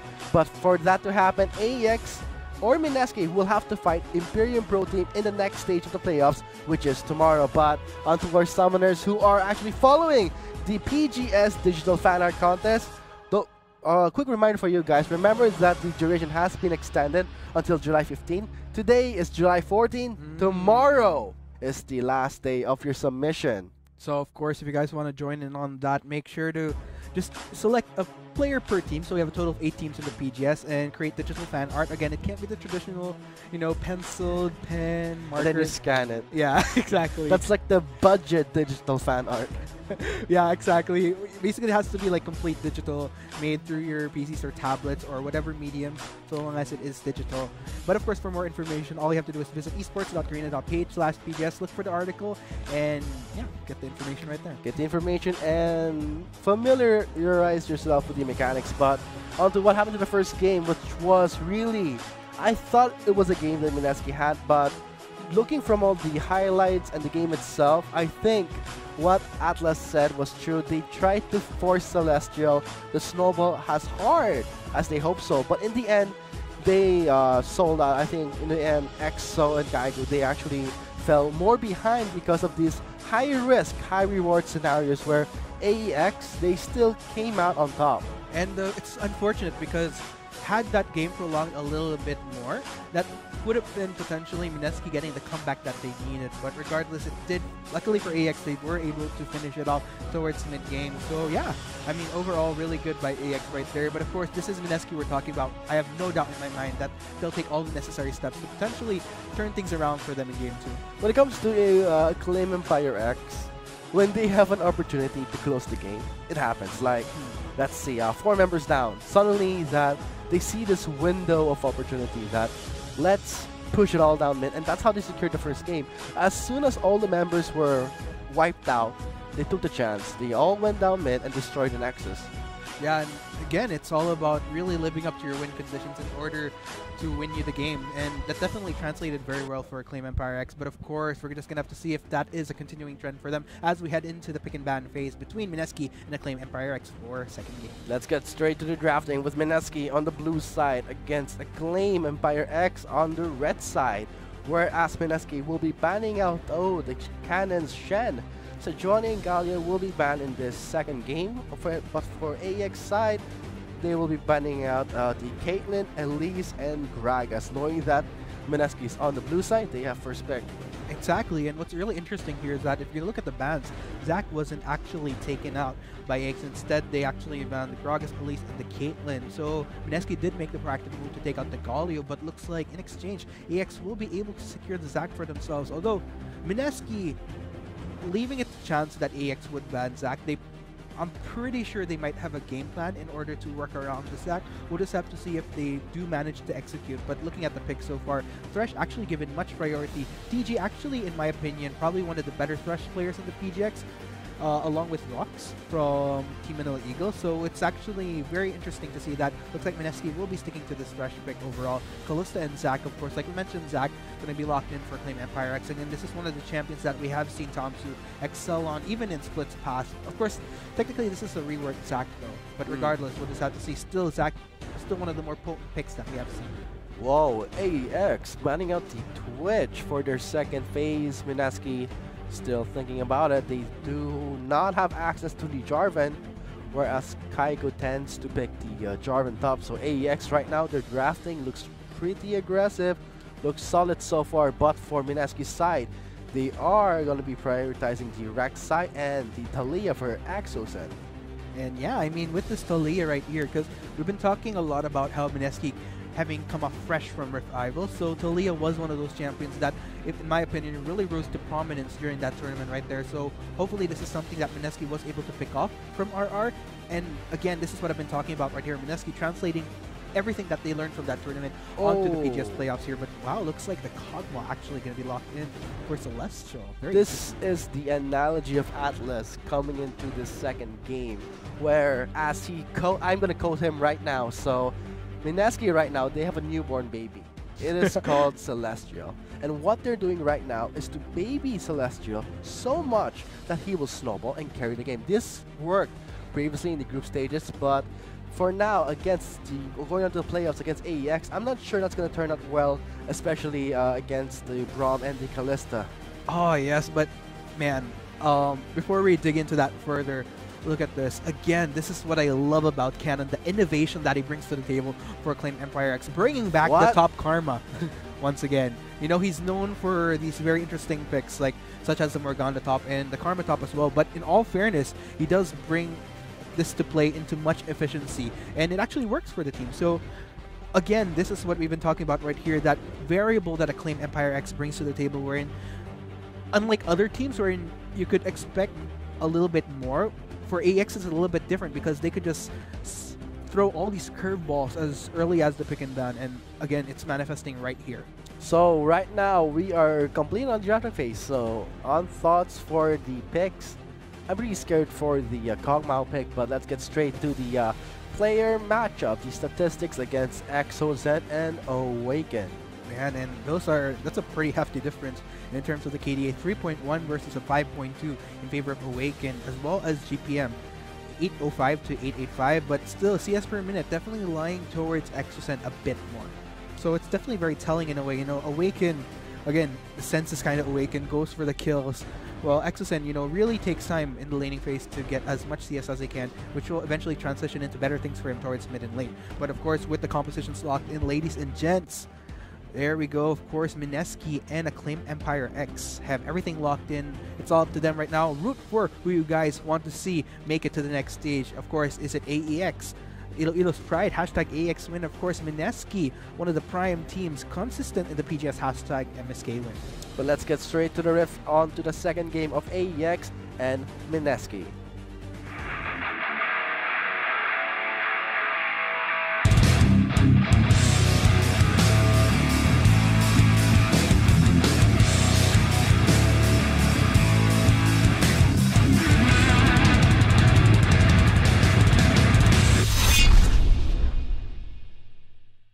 Here we are, guys. This is live on the ref of the playoffs of the Bacchus Pro Gaming Series Summer Split 2017. Mineski against AEX. This is the second game, whereas AEX, with the momentum from Game 1, will be carrying it to Game 2. But I gotta say, though, looking at the composition that Mineski has, I really like what they're going for here. Again, I'm such a fan of this Talia whenever it's drafted because there's so much flexibility.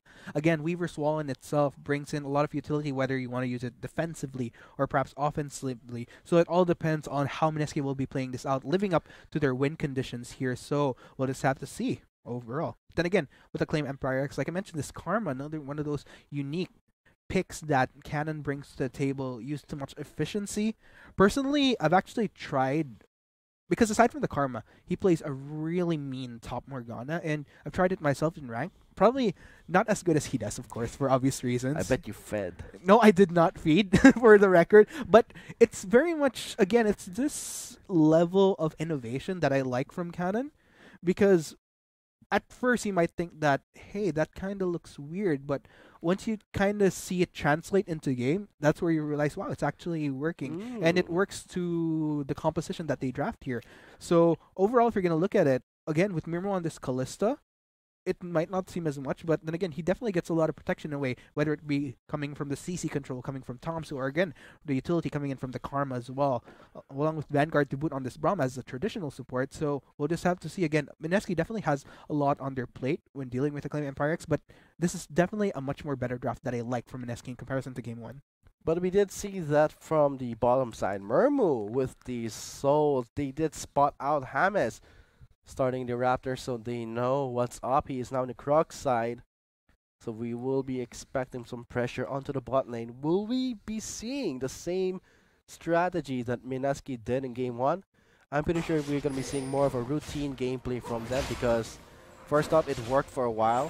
They lost momentum, and that's what they lost. But this time, it's a Cogmouse. So more babysitting will be required for the bottom lane for Celestial to scale up, because Cogmouse, he needs a lot of work, but when you put that work onto a Cogmouse, it's really worth it.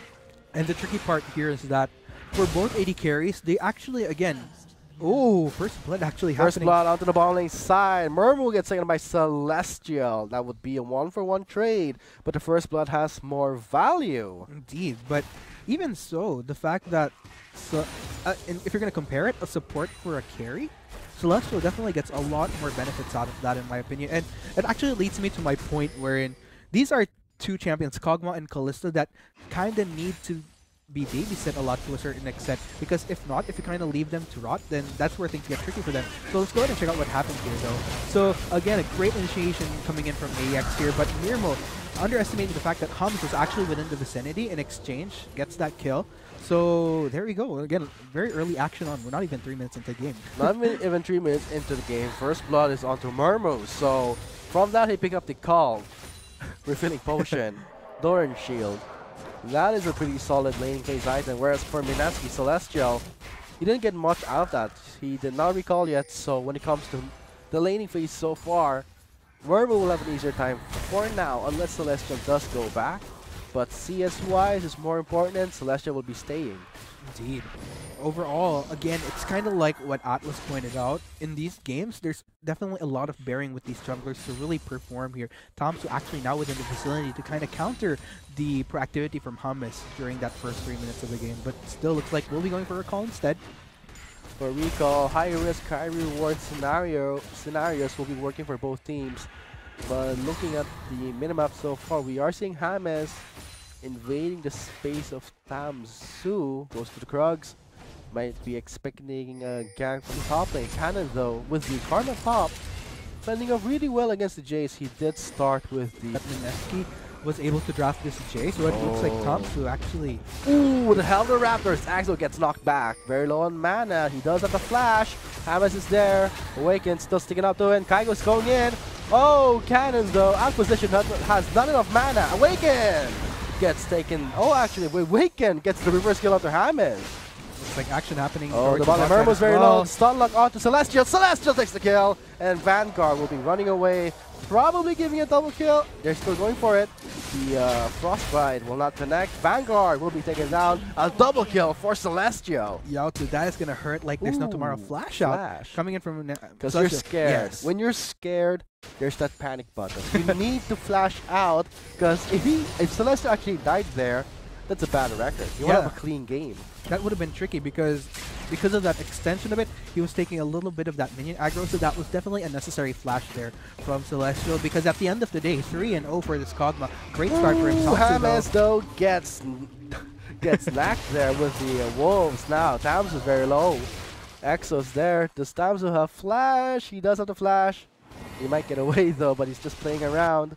Does not want to get spotted by Exo. 3 members colliding onto him. Flash! Bumping the wall, and I don't think we'll be seeing a teleport save there. The kill will be going to Exo. Very well played there by MSK, getting their response right away, and this is technically the tricky part right here. Tamsu is very much known for kind of these invade plays where he tries to deny from the jungler here, but it kind of goes both ways. If it goes successful for Tamsu, then good for him. Definitely a good denial from Hamas. But if it goes south for him, such as that instance where he dies, then that's a lot more positives that MSK could build up on. And 4-2 right now, plus the fact that the prime carry that they want to really get going, which is Celestial, now 3-0. Oh boy. A lot that he has to deal with. Getting slowed by Vanguard. Here comes the Weaver's Wall. Axel making his way in. 2 members of AEX in big trouble. Vanguard's very low. Murmur will be soloing Celestial. Celestial takes the kill, whereas Hamas will be taking down Vanguard. 4 members in the bottom lane. Man, MSK, definitely a different beat that we're seeing from them in comparison to Game 1. The tricky part there was that earlier during Game 1, MSK with the same proactivity, just that it didn't lead to much success, but definitely MSK right now, a different story unfolding. A lot of success with their proactivity, and if they keep this up, I'm not sure Acclaim Empire X could deal with it at this point, because as far as I can see, MSK, looking at their history as a team, they actually, in my opinion, thrive in these best of 5s, best of 3s, wherein sure, they might have a bit of a shaky start, but the longer they go into these best of 5s, the more that they're able to learn from their mistakes and make the necessary adaptation. So that's something I actually worry about AEX at this point, because if they're not able to gain that level of adaptability that MSK has, then I'm not sure that their Game 1 would eventually translate into more wins for them later on in this best of 5. Especially the fact that MSK, they're still sticking through that same strategy. Go to the ball lane, 4 members, go for a dive. This time, we're seeing not much of a tower dive, more of a dive that favors MSK more. So this is going to be more of a calculated dive, whereas MSK will be getting more out of it with a kill score of 6-2. I think MSK is having a good start. The Blade of Throwing King is going to be pretty much doing a lot of damage soon. And this is what I like about this. Again, I've been heavily a fan of this Jace pick for Kaigu, because in a way, it kind of balances things out in the sense that since Cannon did go for this Karma top, if it were, let's say, a melee champion that Kaigu went for, then that's where I feel that he might have struggled a bit more. But because of going for this Jace, wherein he could easily match Cannon in terms of going for that ranged poke, then it's very good for Kaigu. So overall, this is actually a refreshing level of adaptability coming in from MSK. So we'll just have to see if this translates to a win for them. I really love what PG is doing in the bottom lane side, because nothing spells confidence than showing off their bat. But right on top side, Kaigo goes in on Tamsu. Tamsu still sticking to Kaigo with Exo. Still trying to make his way in. Will be a bit too late. Cannon dies under the turret. Hamas flashed for that. Tamsu is still chasing Kaigo. Exo is there. Kaigo flashed away. Awakens, sticking to Exo. And right now, Tamsu getting a lot of damage. Exo picks up the kill. Here comes the Ties of Blood. Kaigo very low. Will he get taken down? Oh, he survives that! Wow, 9-2 now for Mineski. They are just on a roll at this point. And I gotta hand it to them. This is the same level of proactivity that we've seen from them in Game 1, but the difference is that because of the kit of their overall composition, there's definitely a lot more guarantee as to securing these kills here. So overall, again, AEX, you're just really feeling the pain. I feel that the problem here with AEX is that they find themselves in these scenarios wherein they get cut off a lot across the map, whether it be bot lane, top lane. So this is something that AEX needs to resolve, because even in Game 1, let's say, sure, they did pick up a win, but that was one of the problems that I actually had with them regardless. Because, sure, you may have won, but there's still those points that you could still improve on. And I think that's something that Mineski is really capitalizing on with AEX's squad here. And for the top side, they got a huge chunk of gold and a really good lead. They did get the first turret of the game. Kaigo right now is looking pretty good so far. He did push out the top side turrets, so this is going to be more room for Mineski to roam around. Teleport's almost off for Kaigo, so this gives more pressure for the bot side if ever Mineski chooses to go for that aggressive tower dive we saw in Game 1. But from what happened there, AEX, they overcommitted. I thought Awaken would be picking off Kaigo at least, but from that sustained damage coming from Kaigo, that was not enough. Indeed. But yeah, I mean, looking at the board for Mineski right now, 3-1-3 for Hamas, 2-0, 4-0 for Italia and Kog'Maw respectively. That's insane. Oh, James though, spotting out 4 members of AEX. He gets caught off guard. Lantern will be saving him. For now, Reaver's roll for the call-up. 2 members of AEX gets caught off by Mineski. Let's bounce over the wall, leaving Tamsu to fend for himself. Axel picks up the kill onto Awaken, and now a shot down for Murmu. Now double kill for Axelsen. Axelsen still trying to make some kills, but he's very low. Murmu going on to the turret. 3 members still alive for Mineski. That would be a 1-for-1 trade. Man, that could have potentially have gone right for AEX. It's just that the problem is, again, because of the lead that Mineski has, they couldn't really match the damage because of the overall leads across the board for all members on Mineski. And again, as Rockhart would kind of peg it, Tamsu got a great quote-unquote kidnap onto the members of Mineski, but because Mineski is so ahead... But his kidnap went towards his own death. Yes, exactly. That's the problem there, because Mineski, because of the leads, AEX couldn't really deal in terms of these heavier clashes when they're a bit more on the complete side. So let's go ahead and check out what happened here. So TG, great save onto Hamas, by the way. Again, Lantern was definitely crucial. So they were able to get Hamas, but look at the damage output coming in from both Exos and Celestial. Because the rest of AEX wasn't able to reach in towards that backline, you know, they couldn't really deal. They just had to respond to what was already there for them as presented by Tamsu. So overall, it just didn't really work for AEX. And at this point, unless AEX really gets the gears going, wherein they could proactively turn things around, I could honestly say that this may be the first win for Mineski in this best of 5. Looking at the kill score, 11-3, that's a huge lead, especially when it comes to the gold. But I don't think AEX will let that slide. They're still trying to offer more pressure to the bot side. Great play there coming in from PG, and that kind of puts Awaken's exhaustion of his ghost to move there. He did spend his ghost to chase them off, so that's 1 summoner down for Awaken. He has yet to complete his proto belt, so he will be having a really hard time closing in the gap. At this point, I'm kind of worried for AX because they seem to be fumbling after these losses here that... Oh, look at the damage from Exo. That's seismic. Man, that's pretty hefty. And technically, this is what I really like about Talia. There's just so much creativity you could do with the kid, whether it be in terms of damage, the Weaver's Wall, the CC that she brings in general. So this is just Mineski really, or AEX rather, playing into the hands of Mineski at this point. So things are a bit slowing down for AEX, but Mineski, they're still going in very fast. They want to end the game with haste. They don't want AEX to come back from their deficit, because this is AEX we're talking about. Even though with this kind of deficit, they still tend to make this really good plays, the clutch plays that really change the tides of fight in the clash. So right now we'll be seeing the mountain journey being taken by Mineski. They are spotted by a teensy ward, but no contest will happen. I love the resolve coming in from Mineski here again. Because of this substantial lead that they have, they're just really toppling over AEX, not really granting them any form of opportunity to get back into this game. So again, I'm not sure AEX really knows what to do at this point, because technically, at this Oh, stage boy. of the game, they want to try to maintain on equal footing with Mineski because they want to allow windows of opportunity for both Awaken and Mirmo to just kind of pick things up. But because, again, both Awaken and Mirmo are kind of Oh. behind, so tricky indeed. Look at Axel landing those stones, stoning Awaken to death. Yautza. That is just very tricky. Oh boy, Tamzo catches the hook. So things are looking pretty bad for AEX. Turrets wise, 4 turrets down for them. AEX have nothing, no objectives, no lead yet with an AK goalie for Mineski. Things are looking pretty bad for AEX, whereas they have to come back from this. The aggression from game 1 still showing in game 2, this time more calculated. What I worry for about AEX is that these are clear weaknesses that are starting to appear. Clearly, if you don't get members such as Awaken, such as Mirmo popping up in the earlier phases of the game, then it's pretty much a struggle for AEX continuously transitioning into the mid and late game. And that's kind of where Mineski had a hard time earlier because Awaken was so ahead during game 1.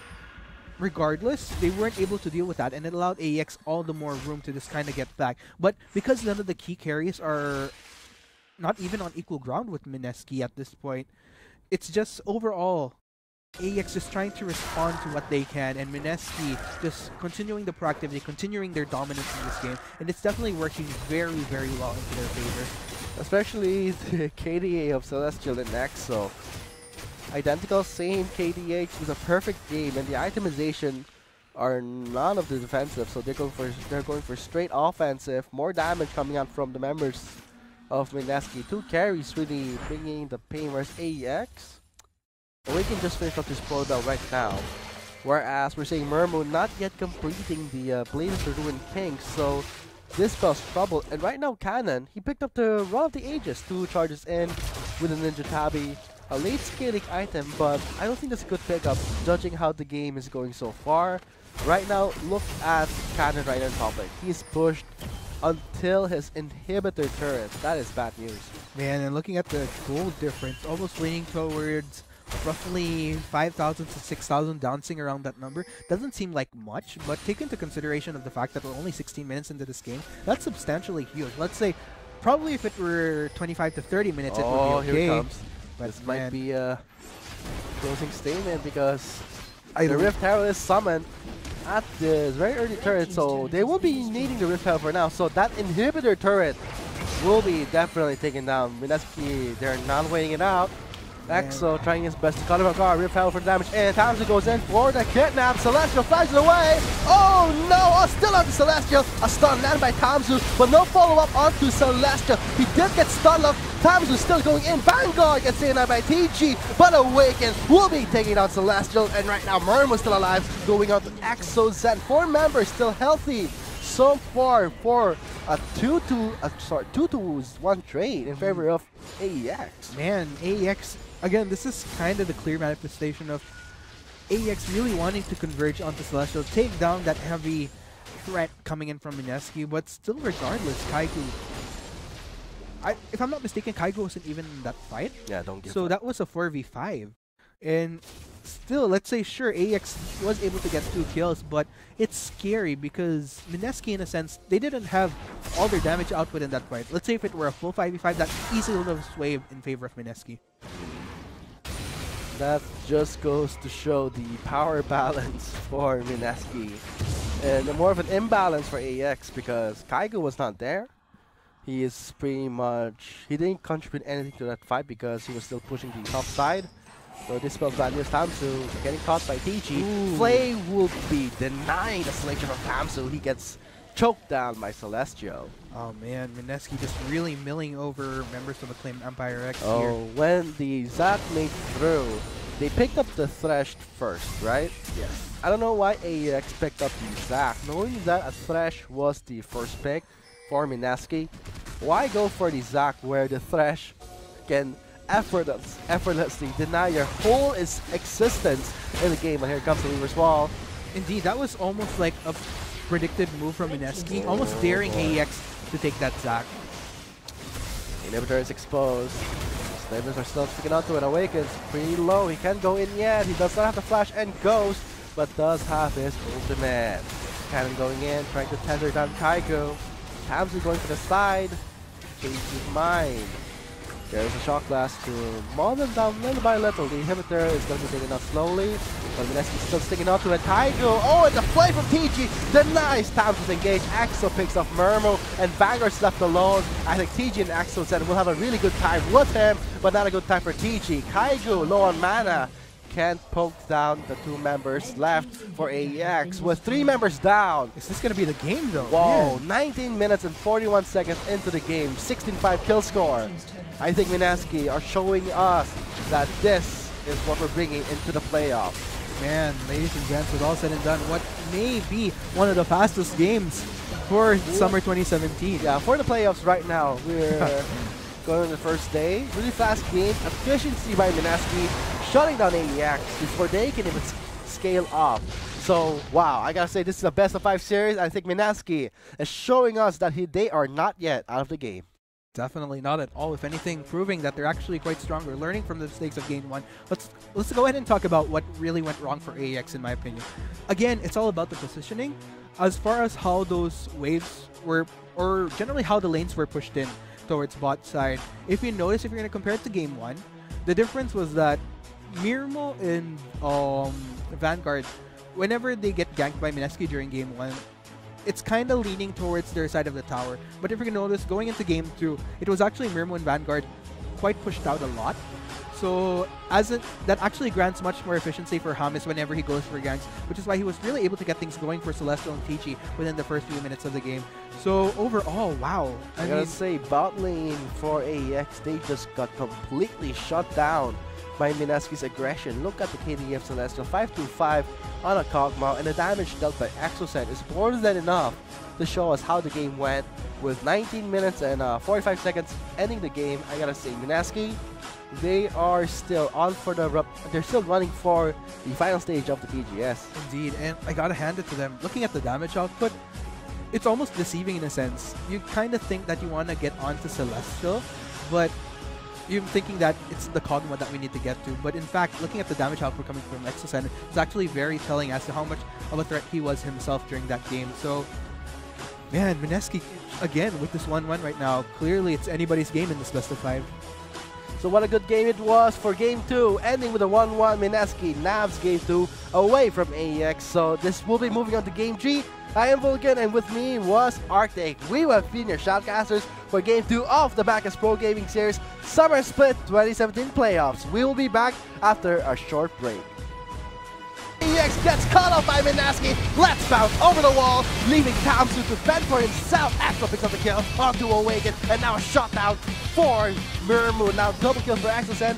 Exocet still trying to make some kills, but he's very low. Murmo going on the turret. He goes in for the kidnap. Celestial flies away. Oh no! Still on Celestial. A stun landed by Tamsu, but no follow-up onto Celestial. He did get stun locked. Tamsu still going in. Vanguard gets taken out by TG, but Awaken will be taking out Celestial. And right now, Murmo still alive. Going on to Exocet. 4 members still healthy. So far, denies time to engage. Axel picks up Murmo, and Vanguard's left alone. I think TG and Axel said we'll have a really good time with him, but not a good time for TG. Kaizu, low on mana, can't poke down the 2 members. Showing us that this is what we're bringing into the playoffs. Man, ladies and gents, with all said and done, what may be one of the fastest games for Summer 2017. Yeah, for the playoffs right now. On the first day, really fast game, efficiency by Minaski, shutting down AEX before they can even scale up. So, wow, I gotta say, this is a best of 5 series. I think Minaski is showing us that they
This is Kain, the Shadow Reaper.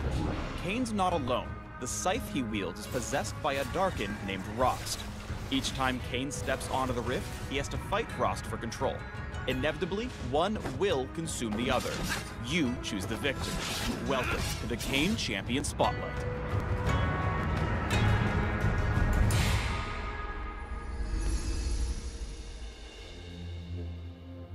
Kain's passive is the Darkin Scythe. At some point during each game, Kain transforms into either the Shadow Assassin or the Darkin. For Kain to conquer and destroy Rost, he must become the Shadow Assassin by damaging ranged champions. Meanwhile, fighting melee champions will empower Rost, which enables him to take over Kain's body and transform into the Darkin. Once either form has won, return to base to attain your final form. This process will amplify most of your active abilities as well as replace the Darkin Scythe passive with an entirely new one based on the form you took.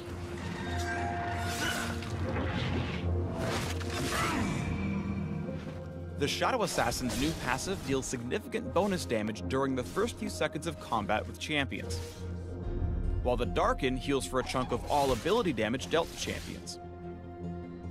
No matter which form wins, you can simply wait a few minutes to choose the loser instead. Kain's Q is Reaping Slash. Kain dashes, then swings his scythe in a circle. Both the dash and slash damage all enemies they hit. This ability deals bonus damage to monsters. If Rost wins the struggle, Reaping Slash deals bonus % health damage against all enemies except minions. Kain's W is Blade's Reach. Kain rears back and slashes in a line, damaging and slowing all struck enemies. If Kain becomes the Shadow Assassin, the range is increased and a living shadow will strike for him, allowing Kain to move freely after casting. If the Darkin is in control, Blade's Reach will knock up its foes.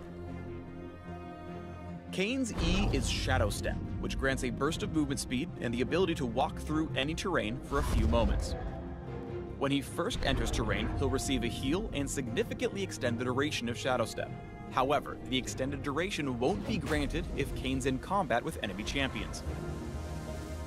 As a Shadow Assassin, Kain gains additional movement speed and immunity to slows when activating Shadow Step. I am everywhere. Nearby enemy champions will be alerted of Kain's presence while he's inside the terrain. Because the base duration of Shadow Step is rather short, make sure you're close enough to a wall to actually phase through and extend the duration. When you plan out your ganks as Kain, think about how you can use Shadow Step to invent creative jungle and ganking routes. You have completely unique pathing as Kain, and learning that is extremely important. Even the rift itself isn't big enough to hold back the Shadow Reaper. Kain's ultimate is Umbral Trespass. When activated, Kain leaps inside an enemy champion he's recently damaged. While Kain's ghost riding his whip, he's untargetable and has the option to jump out early. Upon exiting his host, he deals massive damage to the target. In Shadow Assassin form, the cast range is increased and it refreshes the bonus damage from his passive. As a Darkin, Umbral Trespass's base damage is replaced with max health damage, and heals Kain based on his target's max health as well. Basically, use it to chomp on tanks. When you trespass into an enemy, it's like they're a train and you're the world's scariest freight hopper. You go wherever they go, and then you kill the train. Even Zed would be impressed.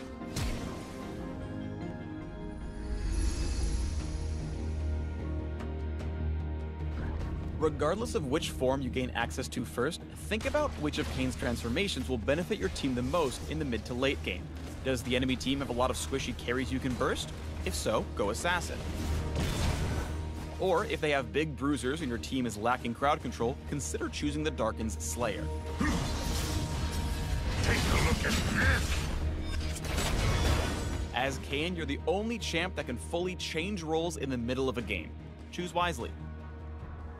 The Shadow Assassin excels at flanking and picking off high-priority targets when they least expect it. Use Blade's Reach to engage, then dive into the Reaping Slash and dodge their big abilities with your ultimate.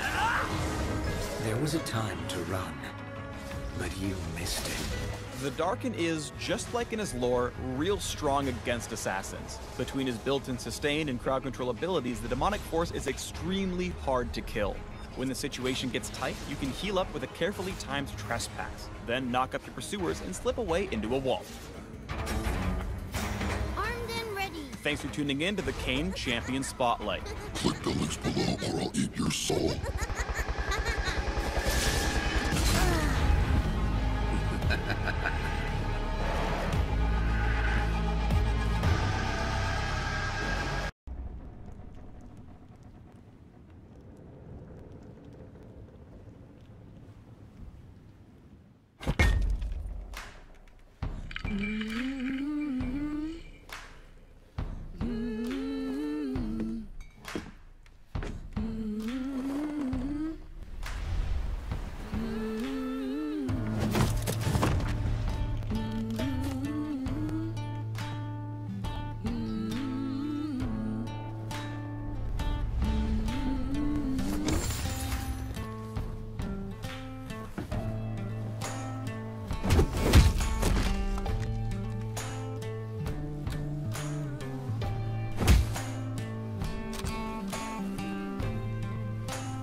What separates men from lesser men?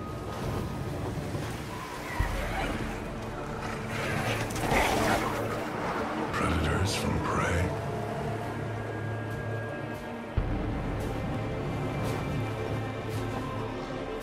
Fear.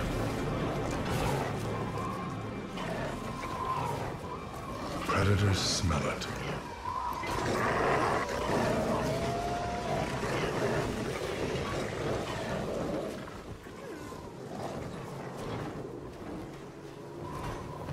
And walk away when they don't.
Good afternoon, ladies and gentlemen, and welcome back to the Bacchus Pro Gaming Series Summer Split 2017 playoffs. And we just got back from that explosive 19-minute game from Mineski. Of course, we'll be your shoutcasters for the next game, Game 3. I'm Atlas. With me is Vulcan. So, welcome back to everyone onto the Game 3 of the playoffs. Once again, a short recap of the third game. I gotta say, that was fast. I wouldn't say explosive. Explosive in a way that's very sneaky. Yeah. Very methodic. Mineski closes in that game 19, not even 20 minutes in, and I don't think AEX could come back from their deficit. Just friggin' came out from the shadows and then hit them where it hurt. 19-minute win, yeah. And that definitely was impressive from Mineski. They were angry that game. They weren't satisfied with their Game 1. And in Game 2, they just came out with a vengeance. Of course, we'll see. It's a 1-1 right now, so it could go to either team's favor. Looking at our schedule so far, 1-1, as I said, and today will be our best-of-5 series between AEX versus Mineski. The winner of this match will be going forward to the semifinals with against IPT. So it's definitely going to be such a long road for both of these teams. Yeah, whoever wins in this first quarterfinals, they have a long road ahead. If ever it ends at the semifinals, Imperium Pro Team sitting at the second seed, they're waiting for them, whereas Team Manila Eagles waiting in the first seed, the finals, the Rampage 2017. Yeah, they're definitely waiting on their throne right now, just waiting for that grand challenger to come up from this gauntlet.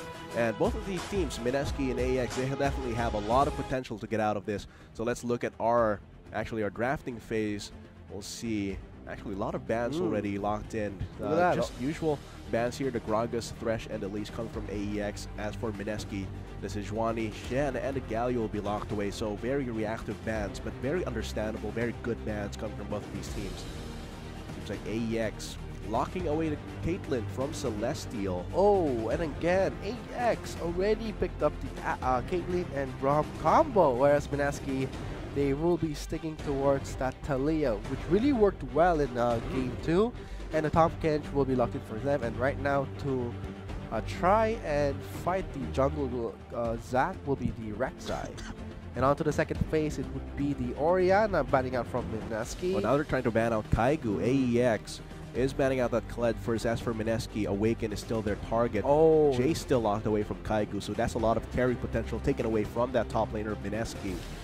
So the focus definitely is different for AEX this game. Swear, this time AEX, they are focusing onto the top lane side, so maybe AEX, the Cannon will be picking up more of a hard carry top laner, seeing how there are very heavy bans coming in from Kaigu. Yeah, all of these two champions can like lock away these heavy top laners, but it seems like it might actually be the Jarvan top, which does suffer from Kled and Jace.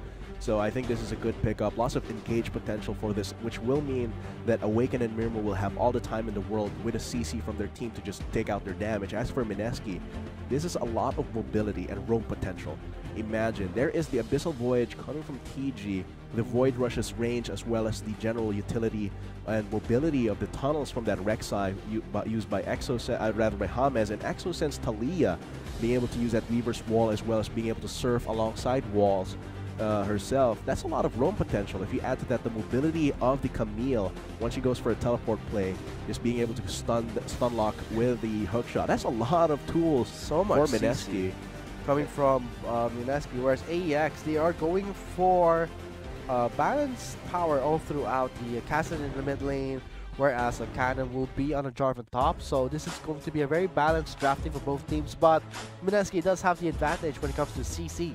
Yeah, as well as roaming. Yeah, roaming. Like, once Exosen is able to push out the waves faster and can use a Weaver's Wall to rotate very quickly, combine that with a potential for TG, I think this is going to be another game where Celestial will have a lot of attention, because he is on a Jhin, so he's kind of out of place in the sense that he doesn't have as much mobility as the other champions on Mineski's composition, and I think they're going to be focusing on that Jhin a lot, seeing as there's the Abyssal Voyage, bring the Rek'Sai behind the bot lane along with the lockdown that the Tomcat should bring out, plus lock them away with the Weaver's Wall. There's a lot of potential for them to get shot down by Celestial's Jhin. And to continue on the analogy earlier, you didn't finish my analogy, and how, yeah, Celestial's the new kid, he's a newborn for the Mineski family, and in Game 1, it only happened in Game 1, but that was the analogy, and how the two older siblings, Exosen and Kaigu, they kind of got neglected by the babysitter James, and so they got depressed and they got left alone, which did lead to their loss in Game 1. But in Game 2, they just bounced back. Seems like those two older siblings got over it and realized, okay, this is where we should put our attention, bot lane. And they were able to carry their own weight in Game 2. If they can continue that kind of momentum into Game 3, this might actually be just a huge bounce back from that Game 1 coming from AEX. Of course, let's look at our top lane matchup for this one. Kaigu. Heavy numbers on Kaigu. Yeah, definitely. Kaigu, long history in the PGS. He has been to Worlds, actually, and he really wants to get back into that international stage, and this shows in his stats. Look at the CS per minute, GPM, and KDA, and I'm pretty sure his kill participation is also very high compared to Cannon. But the thing is with Cannon, don't let the numbers deceive you. The KDA is pretty much the same, and the fact is, Cannon can bring out very utility picks in the top lane, as well as these unexpected picks as we saw earlier in the top Karma. So there's that versatility that Cannon has over Kaigu. But when it comes to just being a generally good top laner, Kaigu seems to be having this.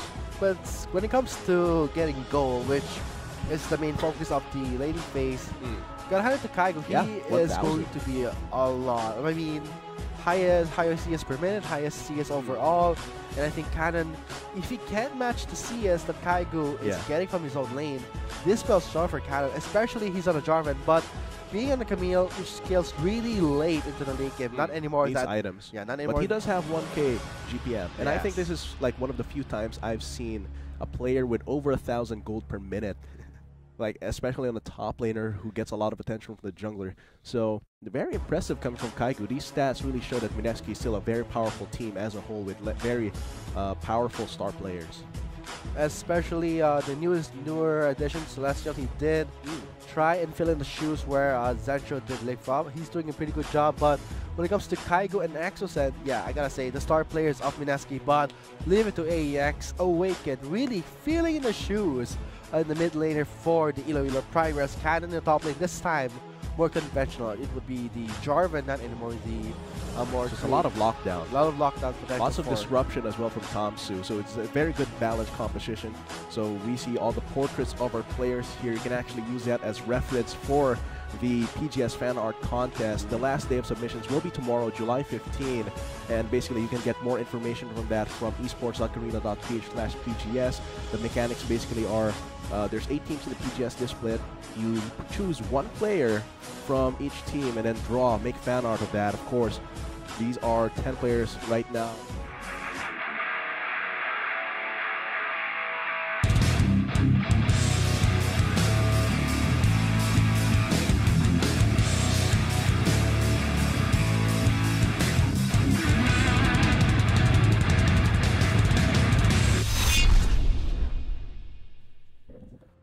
Here we are, live on the Rift. This is the third game of the playoffs of the PGS Pro Gaming Series Summer Split 2017. AEX on the blue side against Minaski on the red side. This may change the outcome of the game 4 because whoever secures this game, they have the advantage of carrying the more heavy burden for the enemy team, because when you're moving on to the 4th game and you're sitting at 2-1, the pressure, the nerves gets to you. Match point, definitely the pressure is on.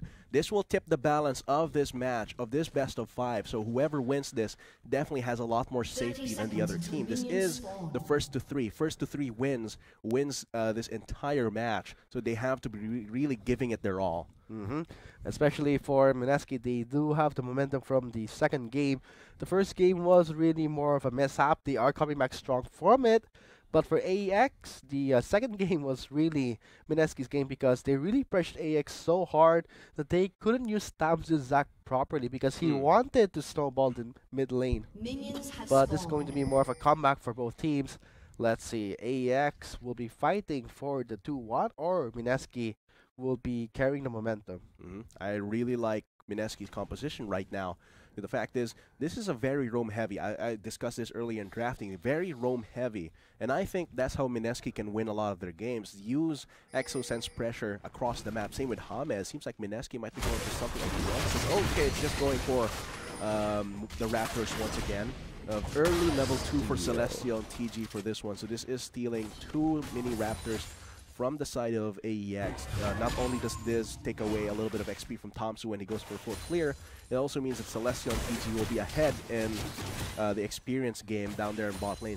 So that means Korosu and Mirmo cannot go for that cheesy early level 2 coming from the Braum, bringing the Ignite as well. And TG's on the Tom Kench. This is the Tom Kench. We see how TG likes to play it very cheeky in a way that he wants to be this nuisance for the enemy, especially for Murmu, because Murmu relies on single targets and TG, this one skill can deny that completely. Definitely. Just being able to have that safety for Celestial means that they should have a lot of safety down there in the bot lane, and the fact is they get the level 2 ahead of Korosu and Mirmo. Actually, weirdly, Mirmo gets the level 2 before Korosu, which meant that there must have been a mishap of experience, a missharing of experience somewhere in that lane. Yes. But it doesn't really matter in the long run. This time it would be Korosu playing the support for AEX, not anymore Vanguard from the second game. So this is a different type of scenario for the bottom lane of AEX. The sub has come in. Korosu will be playing in this third game. So against TG, but for Minaski, they still have the same roster. Let's see how it plays out. I don't think they really need to change up much for their entire roster, considering their subs. I think this main roster should be enough for this split. For this match. Seems like, yeah, Kaigu really putting down the punishment onto Cannon. Really feeling it. Even with the corrupting potions, not being able to trade off evenly, completely evenly, and still being put behind in terms of the laning. And Camille has that built-in sustain. The tactical sweep is more than enough to actually out-trade the Jarvan. And the Jarvan really scales very late into the game compared to the Camille. More of a mid-game champion, the Jordan, whereas Camille is the mid-game late-game spike. beast. Yeah. As for Kaigu, he's definitely going to be scaling a lot harder than Cannon. It's going to be up to either James or Thompson to change the tempo of that matchup. Seems like James might be going for something here in mid lane. Going for a dive, Very aggressive power dive. Awaken gets knocked into the air. James takes in the aggro. He flashed over that wall. This time it will be mid-centric. Oh man, seems like Exosen also took one turret hit there. Ooh. Awaken though, smiling from it, he does have the corrupting potion, so sustain-wise and trade, Awaken's pretty much happy with it. Tom's was going for his own gank. Ooh. Okay, cancels it. Too risky. Yeah. Awaken did use his flash, but James, again, very low on health, might go for a green tower that he takes in one turret hit. So this is more than enough, because right now MSK is showing that AEX, that we're all over the map, gotta be afraid. Yeah, that's really the power of the Rek'Sai. It's not just showing that they're over map. Oh, look at TG for the save. Celestial hitting the first stack. Ooh, gets stunned. A lot of damage coming in from Murmu. Oh, that is a long stretching strike from Tamsu. But yeah, James, because he revealed his position twice, that means Tamsu has the information on where James is. And I think this gives him the opportunity to actually get a little bit of a steal. But I think he's under duress right now, being chased in. Oh, again going in, but it will be the first blood going to MSK. Oh, the man. smite from James. Just the punish, because you do not want to face off against that Rek'Sai early in the game, especially if you're a Zac, who is, even though James was behind in HP there, James was able to regenerate enough that Tamsu could just duel Tamsu. Plus he had help from Exosen, and because Awaken was being pushed in, I'm not sure why Tamsu went in there in the top lane, rather than the top side jungle, because that meant Exosen could just respond to his invade. A lot of overconfidence from Tamsu in that invade there actually cost the first blood. Well, he did try to really snowball the other laners. That's his job right now as a Zac, so that invade was trying for him to at least get more resources, because we did see that in the early phase, Tamsu's resources did get napped from him. Yeah, a little bit. So he was trying to come back from it, but pays the heavy price, giving the first blood to James. That backfires a lot there. Here comes Celestial, just surviving in this bot lane. Actually, Mirmo is actually the one being pushed away from the waves. One wave behind, 41 to 49. Is actually unexpected for a Caitlyn, but when you consider that you don't have the same safety, even if you have the Braum, the safety of that Tahm Kench just allows him to trade very, very favorably. Yes, especially when you considering the starting items. Looking at Celestial, he did start with the 3 pots, more sustained. That's essentially like 450 extra HP. And if you compare that to the 80 HP of the Doran's Blade, it's definitely a lot more. But Burma does have that lifesteal and the passive, the Warrior's Bloodlust, so for more sustain. But the pots are a more reliable source of regeneration. But in the mid side, Axel gets slingshot together to a minion, forcing out his flash. Also his Ghost, which is actually pretty big. This means Exosen's roaming is going to be a little weaker, even with a Weaver's Wall. He will have to rev up that movement speed some other way. But now that Exosen is level 6, he can roam a lot more, and I think either Cannon or Mirmo will be their targets. It seems like Mirmo is actually a more juicy target, considering how aggressive TG and Celestial have been playing this. And I just love how James and Tamsu are fighting in their own jungle. Look at that. James invading it. Yeah. Tamsu doesn't even know it. Oh, TG TG is comes just in. there for the assist as well. Oh, Tamsu did not see that coming. The red buff. So let's see who will be taking it away. Tamsu takes it away, but TG will be swallowing him up. Tamsu gets thrown into the air. Very low on health. Forced to flash away. The less balance will not happen. Exit to the mid lane. Meets up. Oh, the Blasco delivering 2 members of MSK over that wall for a 2-man slaughter. Vermu flashes away. Curricle for the finisher. This will be a trade-off with James securing a kill onto Murmu. PG though flashes over that wall thanks to the thick skin and heal. He will be surviving. Man, that is such a great play coming from MSK. Tamsu did not know that they were there. It's like they were hiding just right above his eyelashes, which meant that he was none the wiser. He just jumped in expecting the red buff to be there, and even though he got the red buff because James didn't have smite, the fact is that was still a 2v1, and I love the lockdown from PG. Swallowed him so he could away from the direction his teammate would be coming from. And the response from Exosen to just finish him off is just great. That's the power of the Taliyah, and that's why I think Taliyah is so good in this meta, especially in a mid laner like Exosen, because the roam potential, even if he loses in lane against Awaken, the fact that you can make it up, he's not even losing, but if he was, he can still make it up with the Weaver's wall roams, and that's what he's been doing. Now he has 4 kill participation with a 3 assists, and that's honestly fine. 2 kills onto James means it's going to be a very scary Rek'Sai. And from that, I really love that jungle clash because the Blast Cone delivering to members of MSK for AEX's death, that was just priceless because from this huge lead, look at that.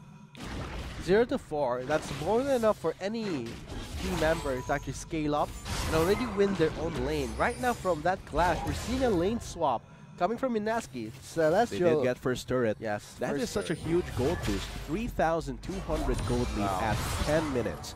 That is actually very huge. And the itemization, looking from the clash itself, Celestial already picks up the Yeoman's Ghostblade. Actually catching up in terms of mobility with the rest of his team, plus the armor pen, the lethality of that Youmuu's. Definitely a great pickup for this Jhin. Plus, from the recent buff to the item, plus 3. Higher lethality values. And the fact is, I love how Jin's itemization changes so much depending on items, because he doesn't scale with rather, his attack speed doesn't get higher based on his attack speed items.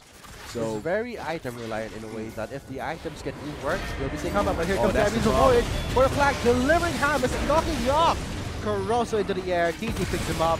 Caroso flashed away, but here comes James for the execution. Void Rush just jumped on him like it was Jaws. And that's really the power of that PG picking up the Tom Kench. Here comes Tamsu though. Going in on to James, but James knocks him off, denying the slingshot. He gets locked down by Celestial. Really, Tamsu's not having a good time in any of these games because MSK knows the timing so well. Yeah. Tamsu could even knock any CC. The Zac is definitely a powerful pick if you consider it. It's not just the elastic slingshot. It's also this disruption of the stretching strikes as well as the let's bounce. But the fact is, James and the rest of MSK, even TG, is very good at canceling out that elastic slingshot, which is a huge chunk of the power of that Zac. So very good. It's not a counter pick. It's more of that they know the timing specifically for that matchup. And this allows MSK to get another turret down their belts. And this is just extending their gold lead. And the fact that Tamsu can't even help the other lanes, seeing how MSK is pushing them way too fast. Tamsu himself, he can't even farm for his own items, so he's very set back. Same for his teammates. And 0-5, definitely that's a huge deficit. 5,000 at 11 minutes. That is just terrible for AEX right now. And if MSK gets this Rift Herald, if they actually get a kill onto Tamsu right now. Tamsu though makes it away, but the Rift Herald. Wow, Rift Herald's leash range is so big. Like, I've seen her go like almost behind that pit right there. It seems like this is their next contested objective. It is a huge objective. After all, this can result in another turret, possibly mid lane for MSK if they get it. Tamsu goes in. Onto James. James knocks him up to the air. The Unbreakable at position very weird. The last bounce will deliver 2 members of MSK. And Murmo picks up the kill onto TG. Here comes the Awaken. Teleport coming in. Kaigo is there with the Camille. Going to the backside. Going onto Murmo. Here comes Hurricane. Oh, the Hexable Dimatum is onto Awaken. He can't get away. And look at that knockoff from MSK. And Murmo picks up the kill. Still the retaliation. Cannon picks up the kill. Now Celestial knocked up to the air. Will be taken down. Murmo gets the double. And the ace of the game. Straight up from 0-5.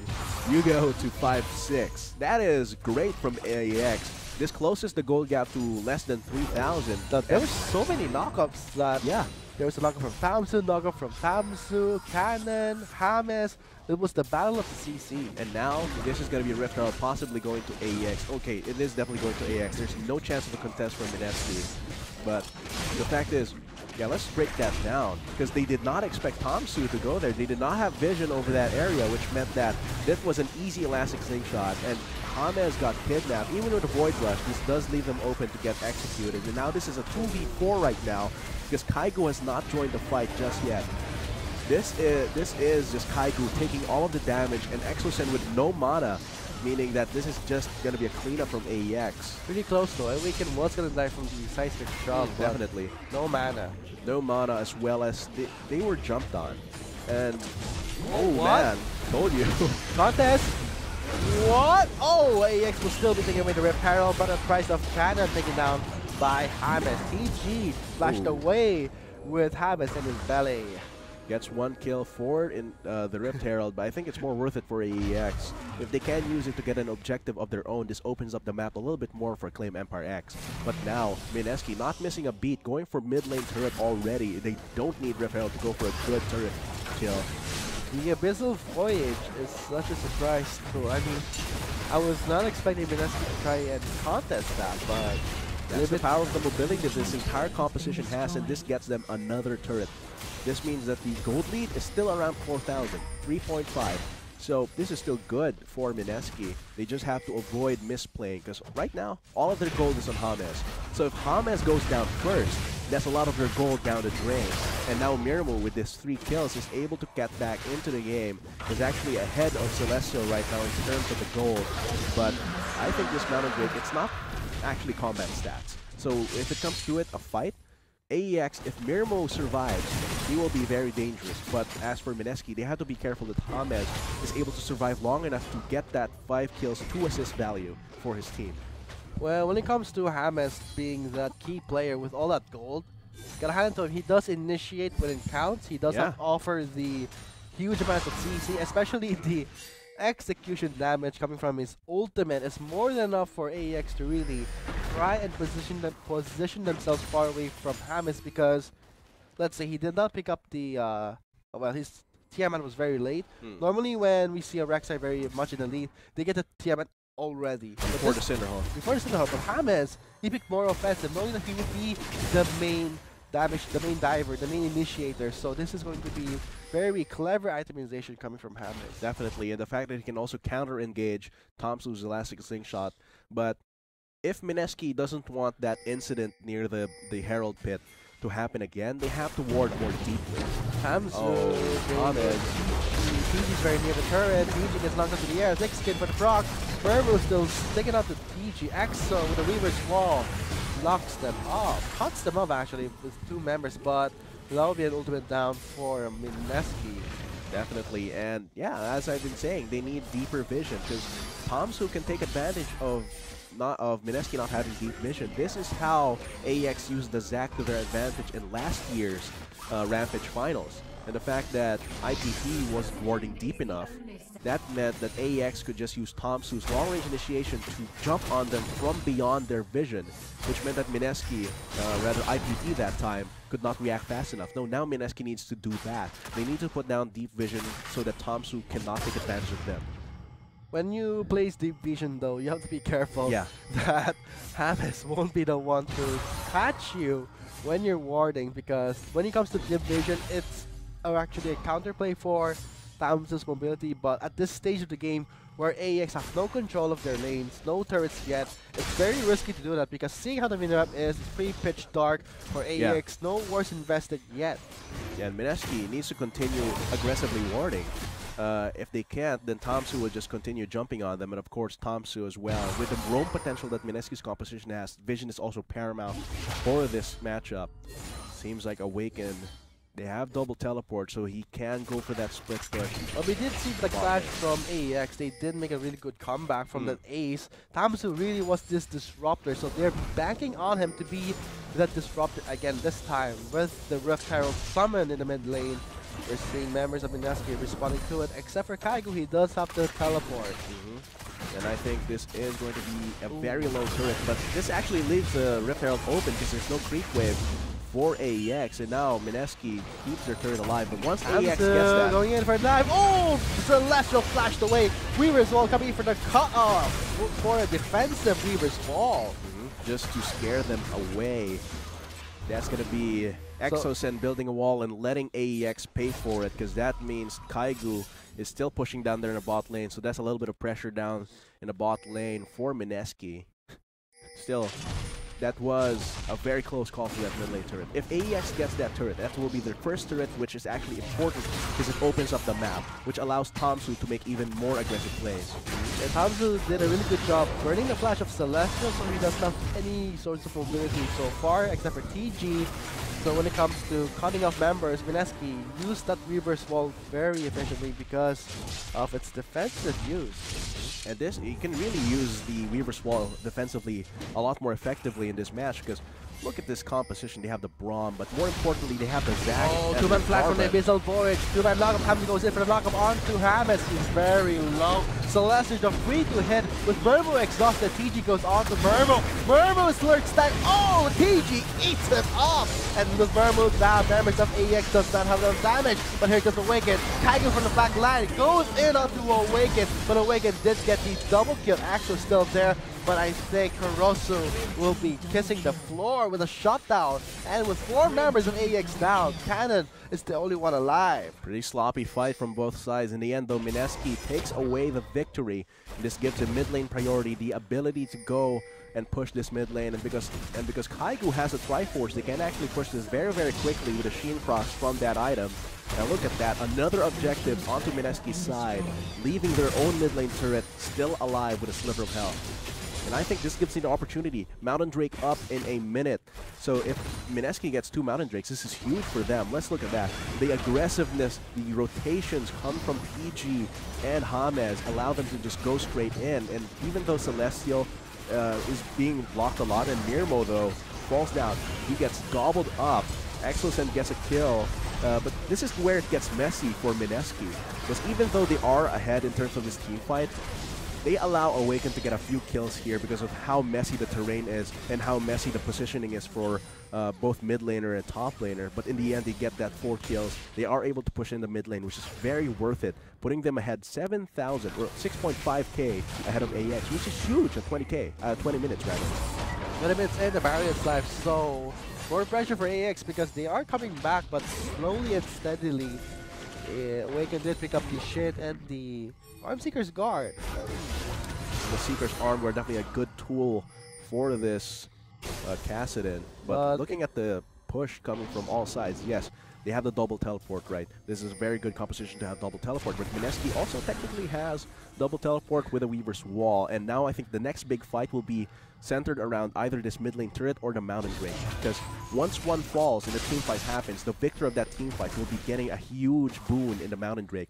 Look at Exosen. With the safety of the Weaver's Wall, he can safely go for this split push. And I don't think Tomsu will be enough to actually stop him. I think he just has to be able to survive that. First turn for AEX Look at that, secured it. 3 members go up to PG. He gets ruled down. Teleport coming in. With Hamas in the scene, Awaken is there. Hamas bursts down, flashed away. Kaigo is in the scene. Oh, gets trapped. Gets trapped though, but Awaken will be running away from the members of Mineski. They did burn summoners from Mineski. Now the Mountain Drake is live. Hamas is pretty low. I think this is going to AEX. I think Mineski can contest it, however, even without Celestial.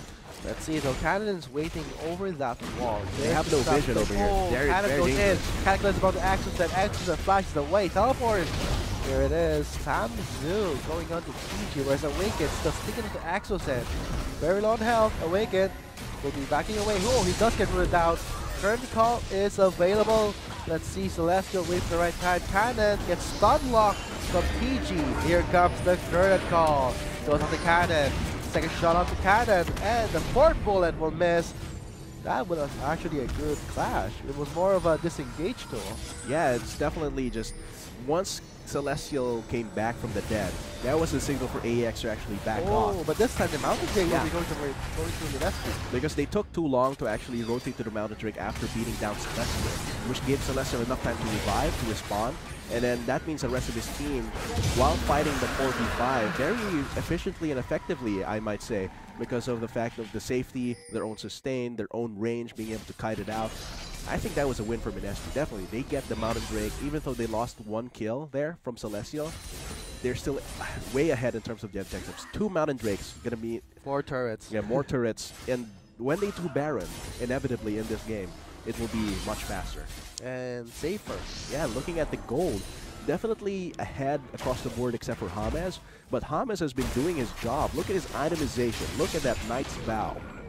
Very defensive, going for protecting his carries, either Kaizu, Celestial, or maybe even Exosen. So I love this adaptation from James.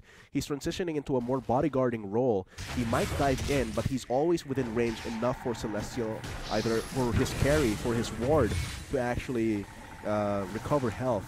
And that's great itemization. I think this Knight's Vow picked up by James is super great compared to the inevitable Spectre's Cow item coming from Tamsu. But leave it for to AEX because Murmur right now, he did got the eye, very slow in the activation, but when he does start picking up the shiv or the rapid fire cannon, a lot of damage will be dealt by him. So this is a game where AEX can win if they play it right, because so far objective-wise, they're very behind, but when it comes to late game potential, they have Awaken, they have Murmu, they can take it in, except the fact that Mineski, they have Kaigo, which is that Camille, a huge threat.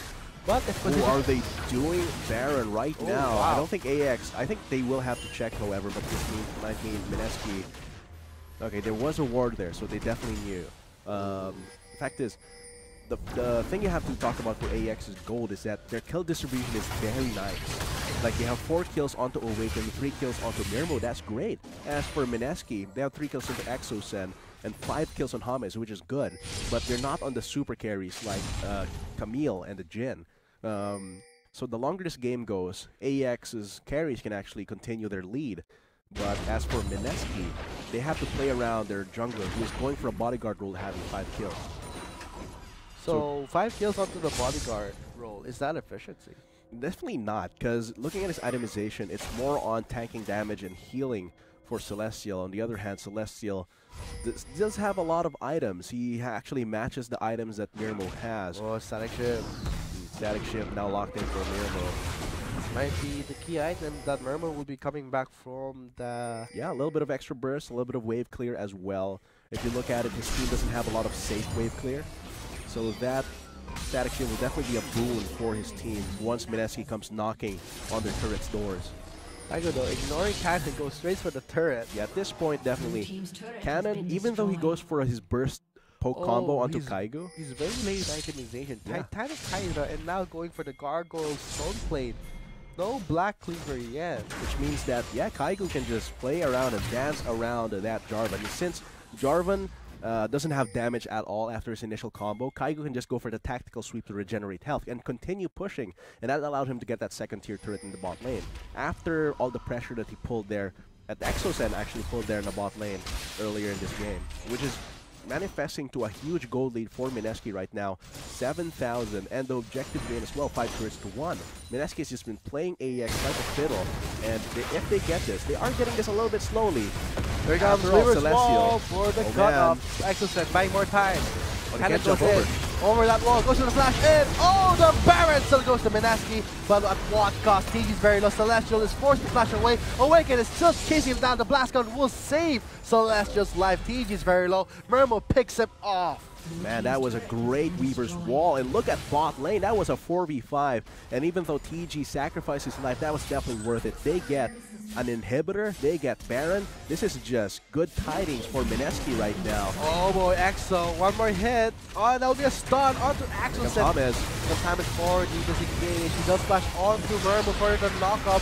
Execution kill won't be enough. The star from the Frostbite can cause the float. It's more than enough. And Kaigo goes onto Murmo. Murmo survives, but there is Celestial for the sneaky shot down long range. Awaken gets taken down. And now it's only Tamsu with 30 seconds on the clock for the rest of AEX. It's now Cannon and Tamsu defending against this Baron up top lane wave. And even though there's only 2 Baron buffs left for Mineski, this is definitely worth it if they can get more out of this. It seems like Cannon is recalling very late. I don't think there's enough time for him to actually defend that top lane turret. Tamsu's going to go in, but Cannon has no damage, and Tamsu is just a disruption tank. This is just Celestial and Kaigo taking these objectives for free, and now TG's joining the fight. TG's joining in. Tamsu gets kidnapped. Actually, he's a kidnapper, but here comes the tactical sweep. Here comes Mirmo. Mirmo also defending the inhibitor. TG's a bit low. I don't think he's going to sacrifice himself. He won't be surviving this at all. The kill will be going towards Mirmo. That's great. Now Mirmo has 7 kills, and that's what I'm talking about. Mirmo, the more kills a carry has, the more kills he can get later. That's how snowballing works. And here's how Exosen defends against Mirmo and Korosu. Of course, Fear gets taken down, but the aggressiveness from James. Here, James gets ganged up upon. The Void Rush channel actually gives Kaigo a little bit of time to catch up. And even though he just gets hit from behind there, shot in the back. And this is a cleanup coming from these 2 carries of Mineski.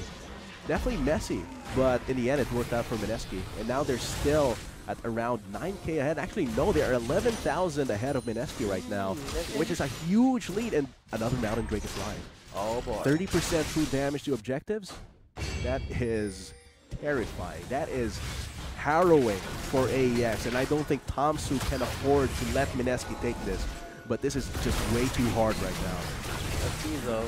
Might be going for something. He doesn't even try. He can. If he risks that, that will be game set. Yeah, definitely.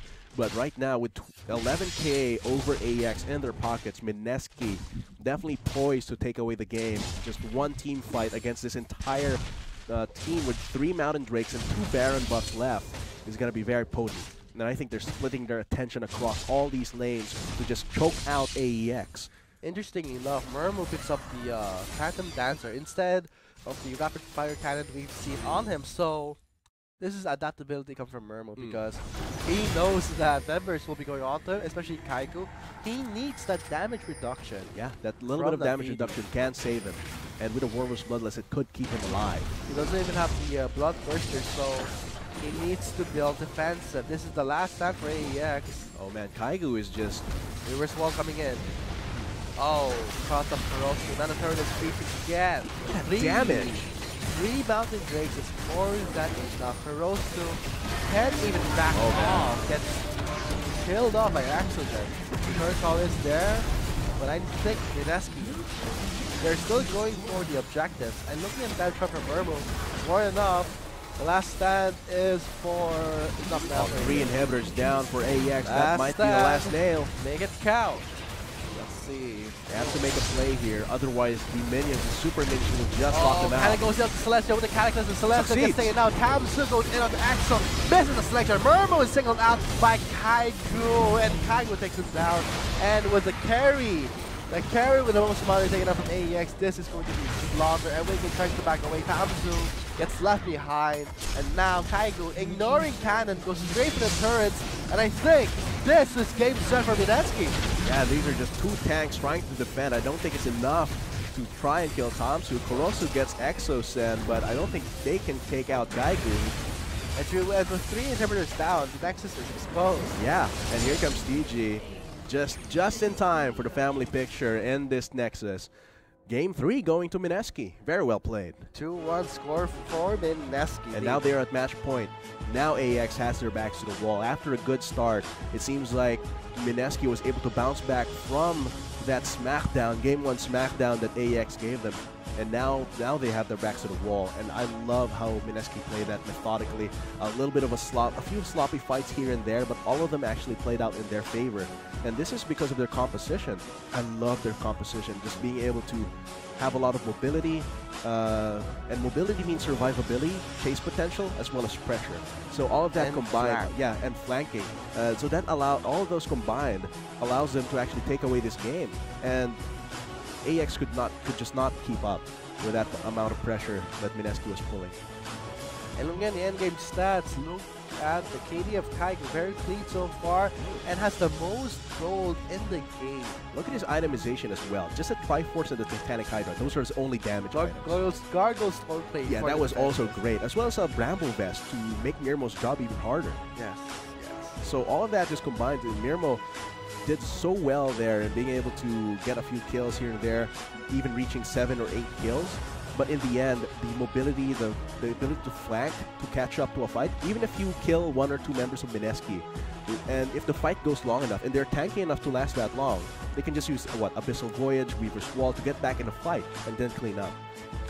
Very well played from Mineski. Very well played from Mineski, especially their drafting and to completely deny the composition of AEX because they rely on solid ground. But Mineski, they have so much mobility. They manipulated it. They just manipulated the ties of fight, and that's how they secured the 3rd game victory with a score for 2-1. So guys, there you have it. That has been the 3rd game of the PGS Pro Gaming Series Summer Split 2017 Playoffs. We'll be back after a short break for Game 4. We have been the Shoutcasters. I'm Vulcan, and with me is Atlas. See you after the short break. As Hamas knocks him up to the air, the Unbreakable out of position, very weird. The last box will deliver 2 members of Mineski, and Murmo picks up the kill on the team. Here comes the Awaken. Caliber coming in. Tygo is there with the Camille. Going to the backside. Going to the Mermo. Here comes Hurricane. Oh, the Hexable Rebound is on to Awaken. He can't get away. And look at that knockoff from MSK. And Mermo picks up the kill. Doing the retaliation. Tana picks up the kill. Now Celestial knocked up to the air. Will be taken out. Mermo gets the double. And the ace of the game. Straight up from 0-5. But knock him goes in for the knock him onto Hamas. He's very low. Celeste just free to hit with Mermo exhausted. TG goes on to Mermo. Mermo slurks that. Oh, TG eats it up. And the Mermo now damage of AEX does not have enough damage. But here goes Awaken. Tiger from the back line goes in onto Awaken. But Awaken did get the double kill. Actually still there. But I think Hirosu will be kissing the floor with a shutdown. And with 4 members of AEX down, Cannon forward to the game. He does flash on to Mermo for the knockup. Execution kill will be enough to stop the cross crack. The got the float more than enough. And Kaigo goes on to Mermo. Mermo survives, but there is a last kill for the sneaky shot down long range. Awaken gets taken down. And now the White super mix just locked him out. And it goes up to Celestial with the Cataclysm. Celestial gets taken out. Tamsu goes in on the Axel. Misses the selection. Mermo is singled out by Kaigo. And Kaigo takes it down. And with the carry with the most money taken up from AEX, this is Slaughter. Awaken tries to back away. Tamsu gets left behind. And now Kaigo, ignoring Cannon, goes straight to the turrets. And I think this is game set for Mineski. Yeah, these are just 2 tanks trying to defend. I don't think it's enough to try and kill Thompson. Colosso gets Exo set, but I don't think they can take out Geiger. As with 3 inhibitors down, Nexus is going. Yeah, and here comes DG. Just in time for the family picture in this Nexus. Game 3 going to Mineski.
Which path shall we take?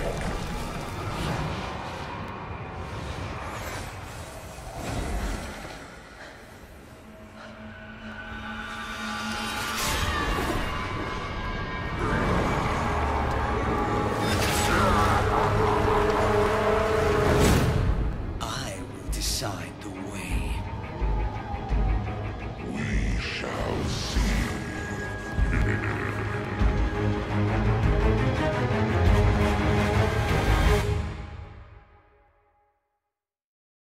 This is Kain, the Shadow Reaper. Kain's not alone. The scythe he wields is possessed by a Darkin named Rost. Each time Kain steps onto the rift, he has to fight Rost for control.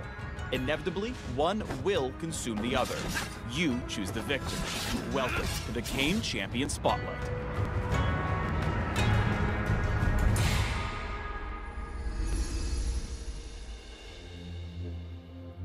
Kain's passive is the Darkin Scythe. At some point during each game, Kain transforms into either the Shadow Assassin or the Darkin. For Kain to conquer and destroy Rost, he must become the Shadow Assassin by damaging ranged champions. Meanwhile, fighting melee champions will empower Rost, which enables him to take over Kain's body and transform into the Darkin. Once either form has won, return to base to attain your final form. This process will amplify most of your active abilities as well as replace the Darkened Scythe passive with an entirely new one based on the form you took.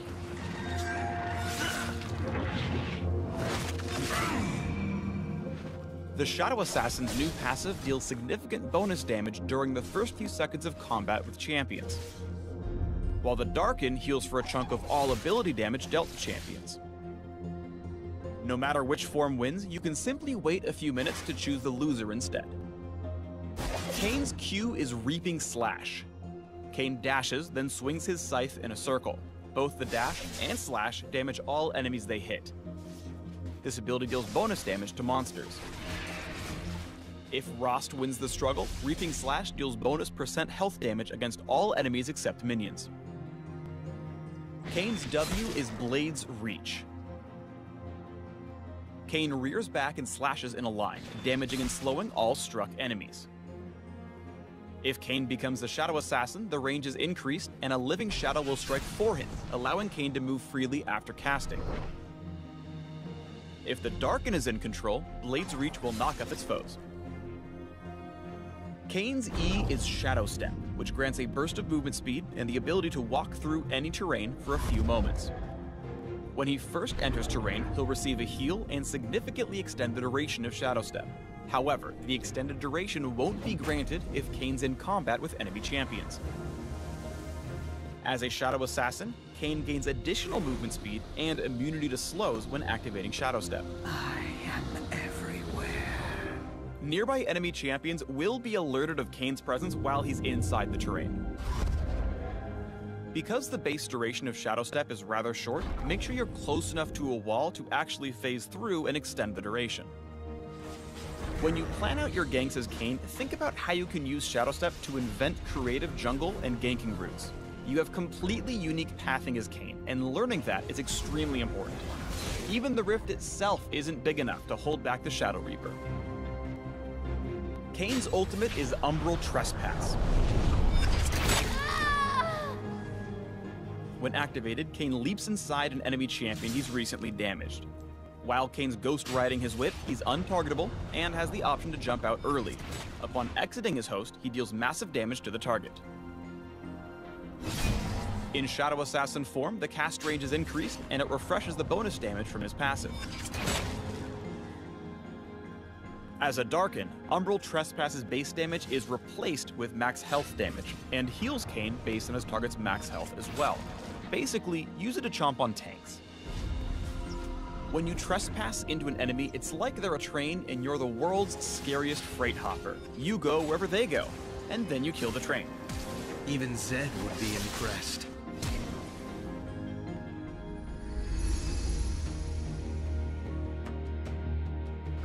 Regardless of which form you gain access to first, think about which of Kane's transformations will benefit your team the most in the mid to late game. Does the enemy team have a lot of squishy carries you can burst? If so, go Assassin. Or if they have big bruisers and your team is lacking crowd control, consider choosing the Darken's Slayer. Take a look at this! As Kane, you're the only champ that can fully change roles in the middle of a game. Choose wisely. The Shadow Assassin excels at flanking and picking off high-priority targets when they least expect it. Use Blade's Reach to engage, then dive into the Reaping Slash and dodge their big abilities with your ultimate. There was a time to run, but you missed it. The Darken is, just like in his lore, real strong against assassins. Between his built-in sustain and crowd control abilities, the demonic force is extremely hard to kill. When the situation gets tight, you can heal up with a carefully timed trespass, then knock up your pursuers and slip away into a wall. Armed and ready. Thanks for tuning in to the Kane Champion Spotlight. Click the links below or I'll eat your soul.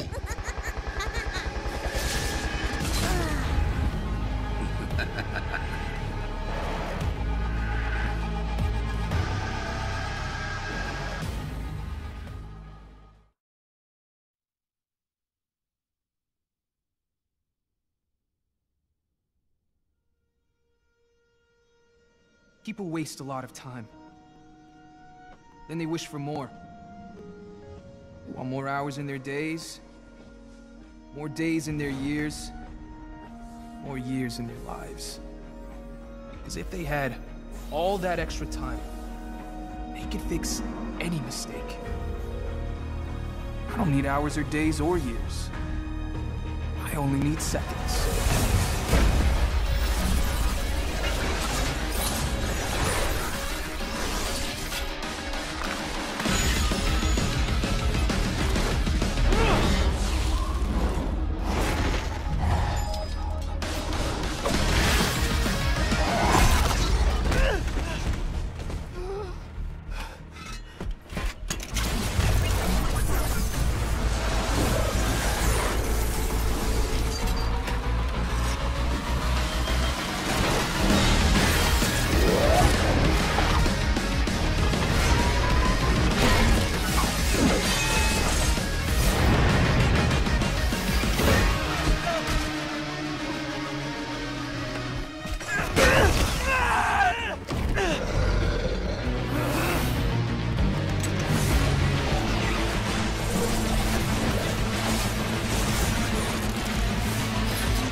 Here's the thing about time.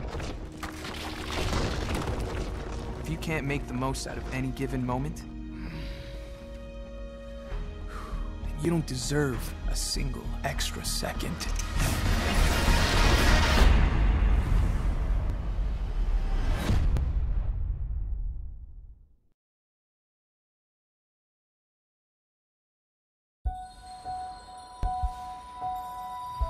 Look within yourself. What do you see?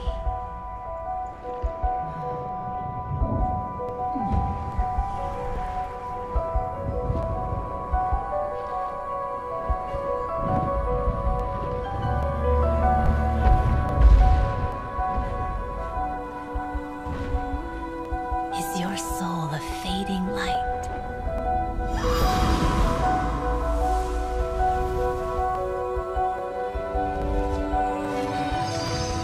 Strengthened by fury, hardened by heat.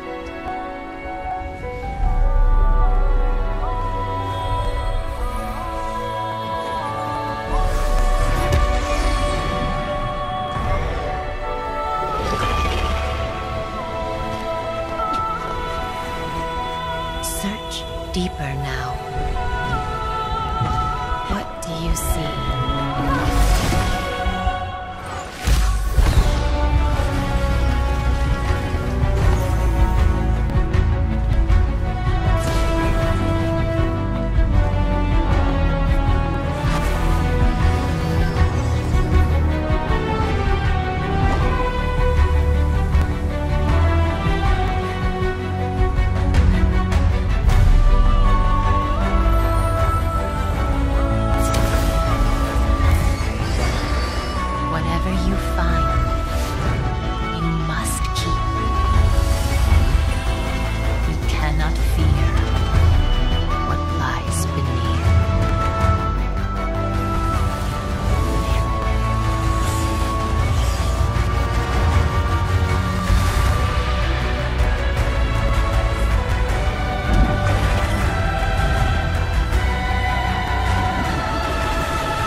Look within yourself.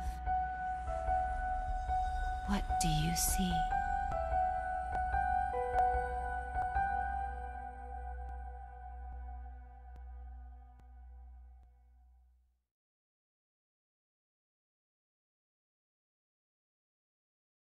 Chaos conquers all. Darkness is coming. This world needs to burn.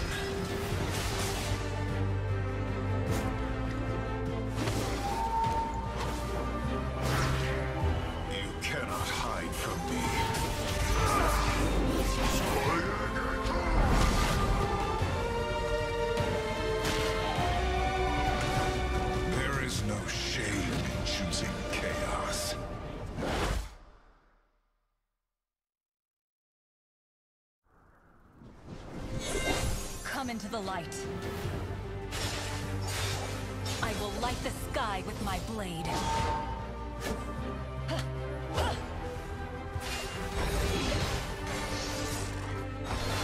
Give your soul to the light.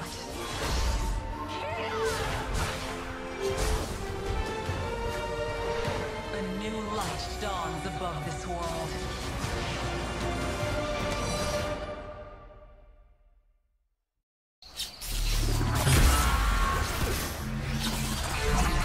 I have one simple rule when it comes to the law. Time operates under my jurisdiction. And if anyone tries to create a loophole,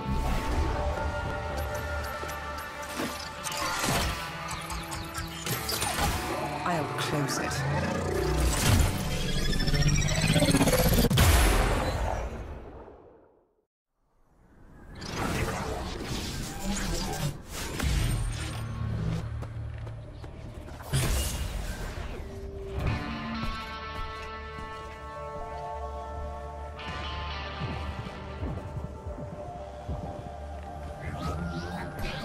You're out of time.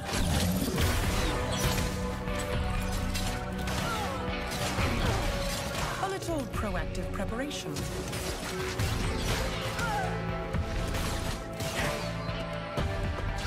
Everybody runs.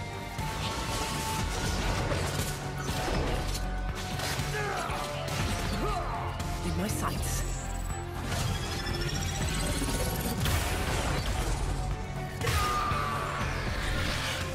Now who belongs in a museum?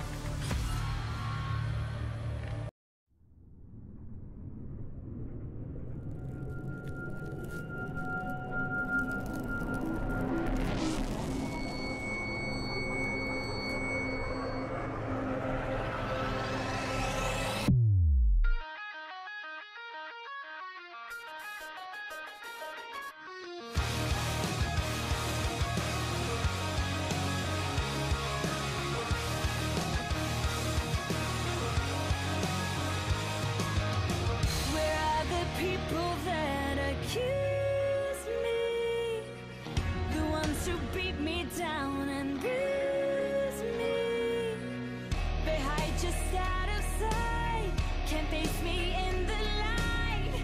They'll return, but I'll be stronger.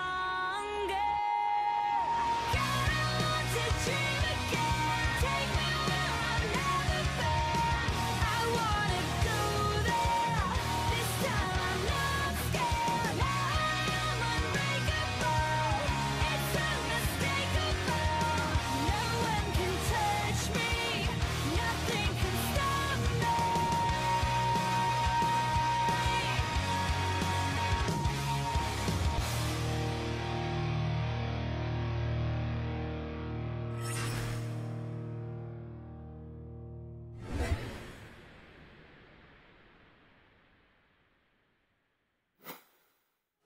Welcome back, ladies and gents, as we head into what could be the match point for quarterfinals of the Bacchus Pro Gaming Series 2017 Summer Playoff. But before anything else, let us go ahead and introduce ourselves. We are going to be Yo Casters for today, Arctic at your service, ma'am. And of course, with me is Atlas and my online Mineski, really on fire at this point. 2-1 right now against AEX. Just one more win to secure their slot to the semifinals to go up against Imperial Pro Team. Seems like Mineski likes going for that TSM victory where they lose game 1, but they start their engines in game 2, and this might actually be their their quarterfinals game if they actually win this, if they pull all their momentum from games 2 and 3 into this game 4. And wow, now with their backs to the wall, AEX needs to fight hard for this victory. Man, oh man, and fight indeed, you know, in order to really try to get back. If they want to go up against Imperial Pro Team, they need to pull off 2 wins, actually, to close out this best of 5. So they need a lot of momentum, they need a lot of heart to get through this match. And it seems like Mineski wants to cut off that blood flow to that heart very, very soon. And in this game, yeah, Mineski is definitely poised to take away this quarterfinals victory in this gauntlet. So AEX needs to do all they can to keep the Empire alive, to cut off that victory from Mineski. Yes, but of course, before we head into a little bit more for Game 4, let's go ahead and talk about what is going to be the PGS Fan Art Contest. Of course, for those of you that want to join technically the deadline has been extended, but of course you only have up until tomorrow, as tomorrow is actually the How last fast day. can you draw? Yeah, how fast can you draw digital art? So of course all you have to do is draw one of each player from our 8 teams, and then of course, like I mentioned, it has to be digital art, not the traditional art. And of course, for more information, just go ahead and visit esports.garena.ph/PGS. Look for the articles for more details.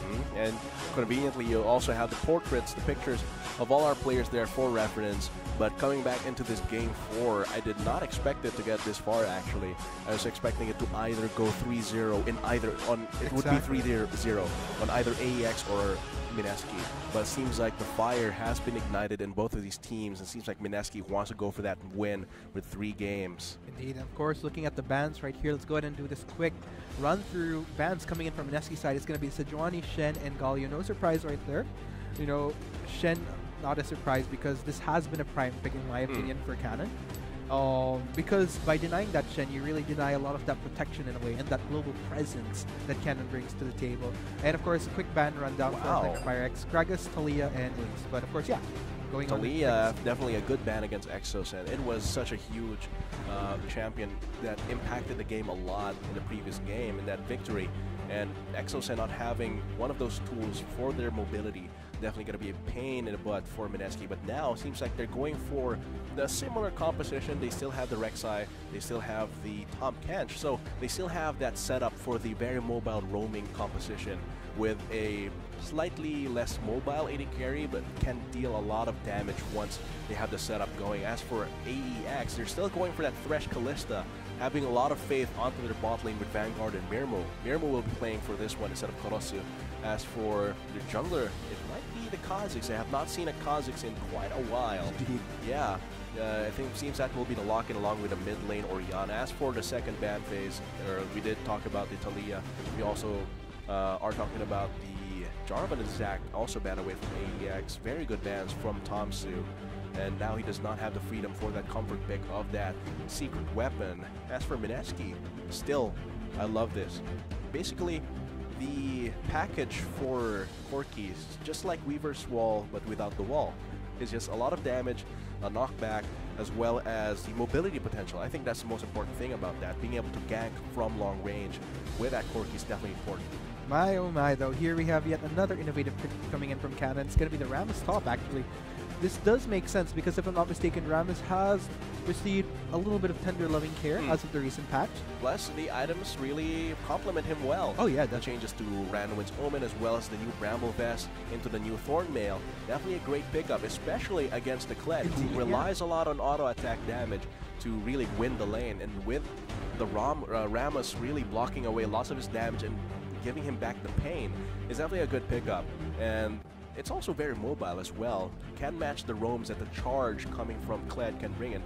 Just talking about the charge from the Kled, this is still the same composition from last time, where there's a lot of mobility on every single non-AD carry for the composition. So Mineski, even though their champions are banned away from them, the Talia is locked away, they still have the Jarvan as well. They locked it away themselves, away from Tomsu and Cannon. They still have that form, that win condition where they just roam around and feed their AD carry. Man, but the more that I look at this Rammus picks, it looks actually pretty much that he's in a scenario wherein he actually probably most effectively on the Kled, but even across the board, wherein most of these champions, they'd pretty much auto attack at some point. Yeah, Corki, even Caitlyn. TG. Exactly. So very interesting pick, but of course the big question still on my mind is whether or not that'll translate later on during the bigger clashes. Because sure, we could say that it's easy to say that by virtue of auto attacks, the Rammus pick is good, but whether or not it translates to realizing the overall picture of winning team fights, looking at the overall thing, whether or not Rammus actually works in the overall composition that Acclaim Empire X, that's something I really want to look at. Yeah, they really have their work cut out for them, but if you look at it, there's a good balance for both of these compositions. 2 frontliners, actually 3 frontliners, Kled, Rek'Sai, notably the Rek'Sai and the Tahm Kench. As for AEX, it's going to be the Rammus and the Thresh. So having that kind of balance for both of these teams, they have enough damage to actually pull them through. These both very balanced compositions. I want to see how the Rammus will actually fare against the Kled, Rek'Sai, and the Caitlyn. And even though, you know, Corki deals a lot of magic damage, even in his auto attacks, it's still going to hurt once he shoots cannon. overall, I'm ultimately looking at what Acclaim Empire X drafted, particularly for Tomsu. I actually like this Kha'Zix pick for Thompson because it definitely plays to his strengths as a jungler. Definitely grants him a little bit more carry potential as opposed to going for the tankier champions where you kind of have to set up for your other laners so that they can snowball. So it'll be interesting to see if Tomsu can really pop off on this Kha'Zix going into this game here, because technically, like we did mention, this is match point that Acclaim Empire X is in right now. They really have to pull off this win, because if this goes to MSK, it's pretty much game over for them for this. It is game over if they lose. So they really need to pull out all the stops and just give it their all, even if it means revealing information that they would be saving for IPT, saving for TME. They have to pull it out now, because if they don't, they're not gonna be able to reach semifinals in the first place. So this is definitely, like, with AEX with their backs to the wall, cornered between Mineski and defeat. So they have to, like, make the decision. Let's go and tear at Mineski's throat, and that's what they have to do. Man, overall though, I'm really liking the performance coming in from Celestial thus far for Mineski. I mean, clearly a fresher talent, new to the PGS, but coming in with a bang, really granting Mineski a lot more power than what we've seen during the actual split. Going into this playoffs, definitely a force to be reckoned with. And I like how Mineski kind of playing around him at times, but still, regardless, the rest of the members still pull their weight, not really necessarily relying on just Celestial alone. Yeah, and I like how the weight is spread around, plus the shot calling is very rare actually to see an AD carry that can shot call, and I think Celestial's doing a great job shot calling for things that are happening bot lane. Being coordinating with TG and James, even Exosen and Kaigu, all of these come together, really gave them their victory, their very clean Game 2 victory and their decisive Game 3 victory. We'll actually see if that momentum actually finalizes in this Game 4, because this is so close. They're so close to stepping forward, closing onto IPT, and I think they really want to get this win. Indeed, and of course, with all said and done, so you guys have seen what the compositions are. Of course, let us know, heading into this Game 4, who do you guys want to see win? Of course, with one more win for Mineski, you guys want to see them head straight into the semifinals to go up against IPT. Let us know with your hashtag MSK win, or do you want to see Acclaim Empire X, the pride of Iloilo, send it over to a Game 5 hashtag AEX win. Very important. Of course, also share the link of the stream, gaming.youtube.com/phgarena/live, to your friends, your other esports fans out there to support the stream. And then all of this is actually going to tomorrow. It's going to be against IPT, whoever wins this. So there's going to be more action tomorrow, and this might actually be the last game. So it's definitely their backs to the wall here. AEX definitely needs to win this. Yeah, definitely. And at the end of the day, we'll just have to see. Really up to AEX to step it up at this point, because that one wrong move could cost them heading into the Ramos might be their key. Indeed. Gotta go fast, and maybe they can outpace Mineski in this Game 4. Could be the key, or could be the detriment that sets them back. Because the thing with Ramos is it can go either way. If you like get an early kill, just completely outpush the opposing top laner, you could possibly be unkillable, because your power ball is not only a good tool to engage, it can also be used if you can steer well, if you can drift well, to actually escape a lot of ganks if you can see them coming. They can block the power ball by blocking you in front of you, but if you can see them ahead of time with like a ward, the power ball is so useful. It's very versatile as well, and very good split push potential as well with the tremors. The tremors do affect turrets and other structures, so that kind of power could come from the Ramos is definitely potent, especially in this very good matchup against Acclaim. Indeed. Of course, it's really up to Canon, or not just Canon, but the entire team, to really make things work for them and translate that to a win at this point, because Mineski, I gotta say, really great performance that we're seeing them thus far in the playoffs. And that's what I really like about Mineski. Sure, they might have their fumbles at the start. Even during the split, we could say that they didn't have the best split. But heading into the playoffs, they always come off better and stronger. And like I mentioned, I always like them going into these best of fives, because it's kind of like wine, wherein the longer it goes, the more finer it gets. So, like in these best of fives, it really tests your endurance. And I think being able to work with their coach, having that experience of all of these players, Exosen, Canon, all of these players, having this experience means that they have that endurance. We'll see if that's enough actually to power through AEX in this game.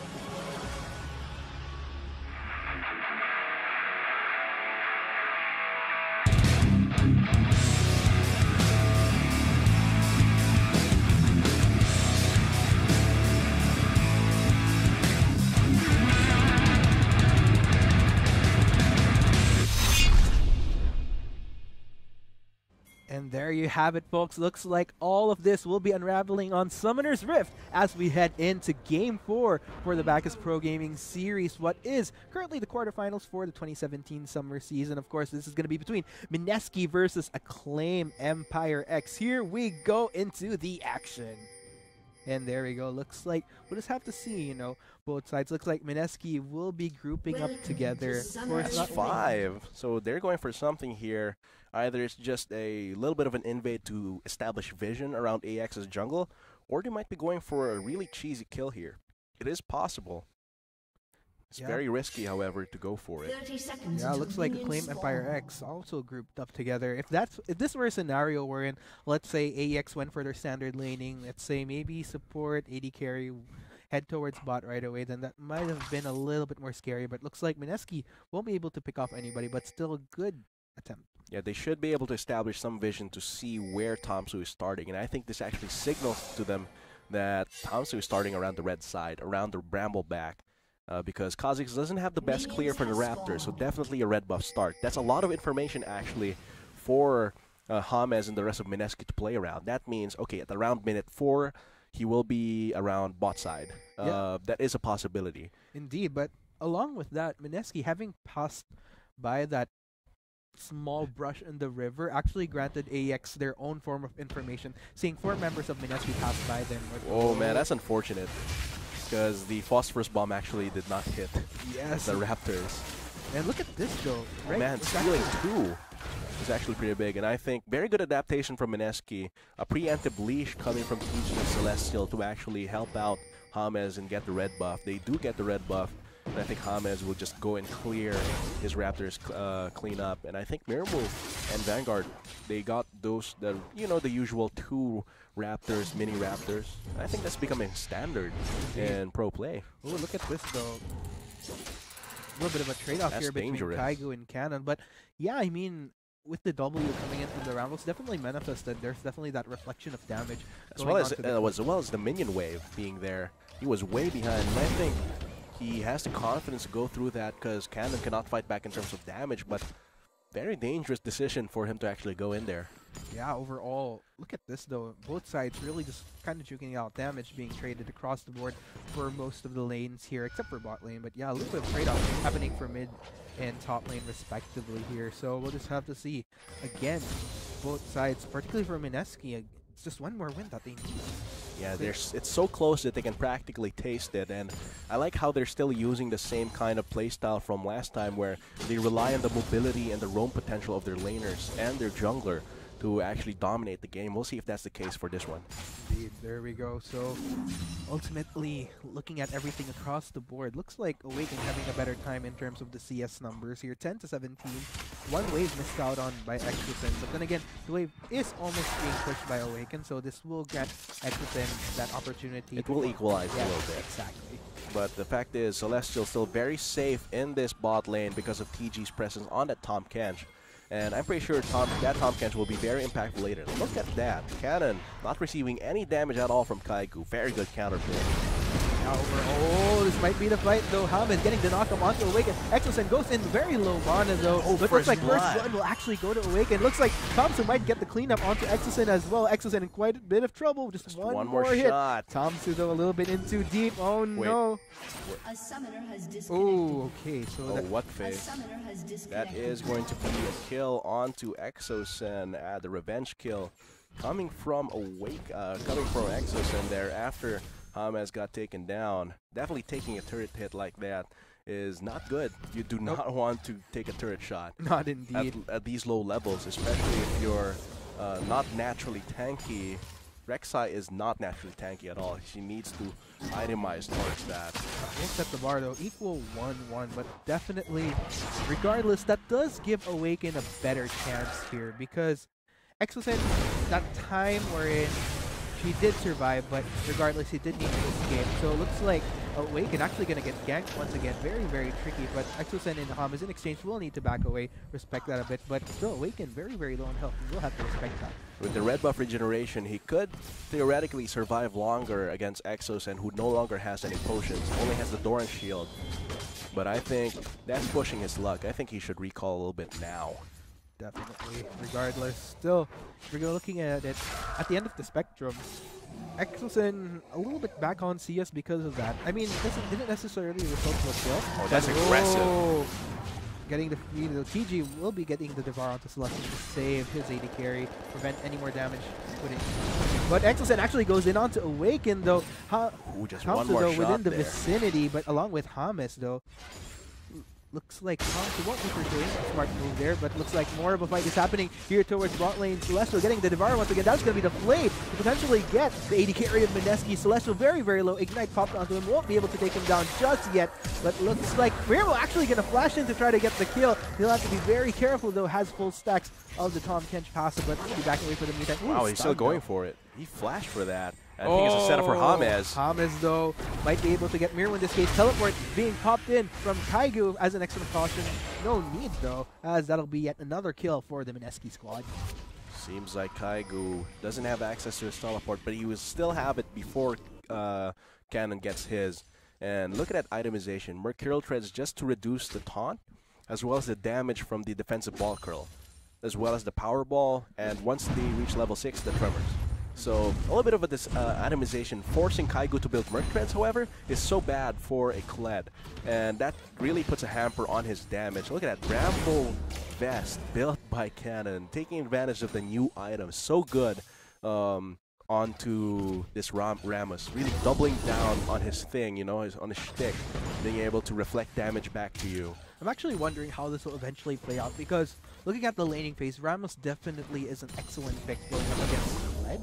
It's just that my concern is, sure, you could try to set back Kled as much as you want with this Rammus pick during the laning phase, but let's say if Mineski gets a fight that goes in their favor when a perfect charge transitions into a good fight for them, then whatever Kaigu missed out in during the laning phase is pretty much made up for through whatever assist he could get through the charge itself.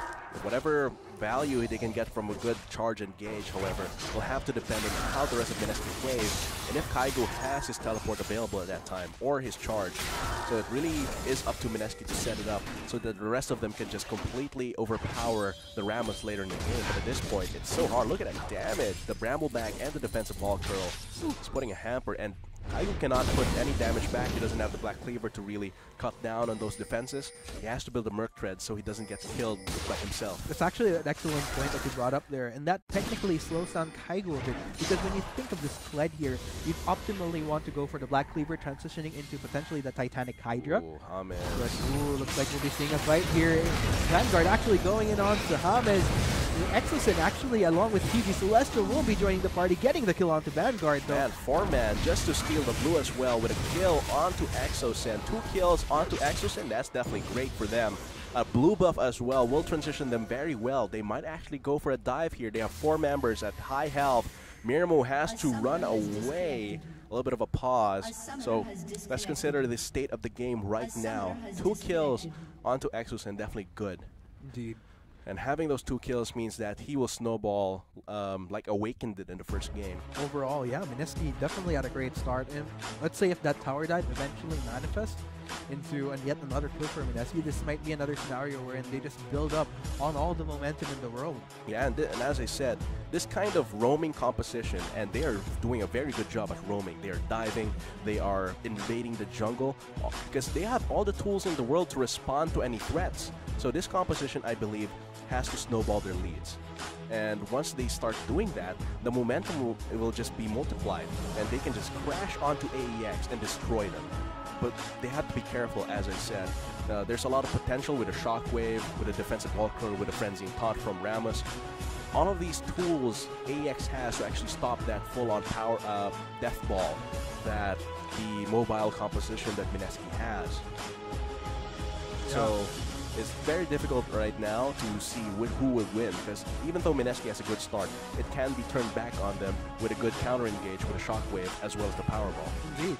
I mean, at the end of the day, still, we could say that the Rammus is almost of a saving grace for AEX, because, like we did mention, if you're going to look at the composition across the board for Mineski, a lot of the basic attack damage, like, there's a lot of basic attack damages basically on the Mineski roster, but overall, what's kind of worrying for me with AEX is that if ever it does come to a point wherein across the board they'd have to rely on Cannon, I don't think Ramos is necessarily 100% reliable because regardless, let's say sure, a lot of that can be counter-negated from Ramos with building into Thornmail, eventually with the general kit that he has, but if ever Mineski develops like a snowball for the rest of the members, aside from Kaiju, then I don't think the Ramos would be enough. Yeah, because the Ramos is like barbed wire over a fence, right? You're using the Ramos as a wall, a tank, so that the death ball composition doesn't manifest for Mineski. But if Mineski actually gets the tools to actually pierce through that fence without going through the barbed wire, then the barbed wire actually does nothing. If they can snowball the rest of their lanes, that mid lane Awaken is irrelevant and that Mirmo is irrelevant, what happens is that they can just pierce through the fence without going through Ramos. And that's somewhat reminiscent actually of what happened during Game 2, wherein it's actually very clear wherein if you're able to get the shutdown onto both Awaken and Mirmo, two of the primary carries coming in from Acclaimed Empire X, then that's where things might get a little bit more trickier for them. Although, the good thing here is that they did transition into Tomsu using Kazik, so at least if ever Mirmo and Awaken do kind of fall behind, then they still have potentially Tomsu, assuming that he'd have a better time than Awaken and Mirmo here. We'll just have to see. Yes, it's very difficult, however, for Tomsu to get going. Kha'Zix relies on getting kills in early game to transition into a very good mid-game and late game. But I think they should have banned out the Tahm Kench, because the Tahm Kench has been such a huge boon for Mineski ever since Game 3. Having the Tahm Kench really allowed them to rotate around the map very quickly.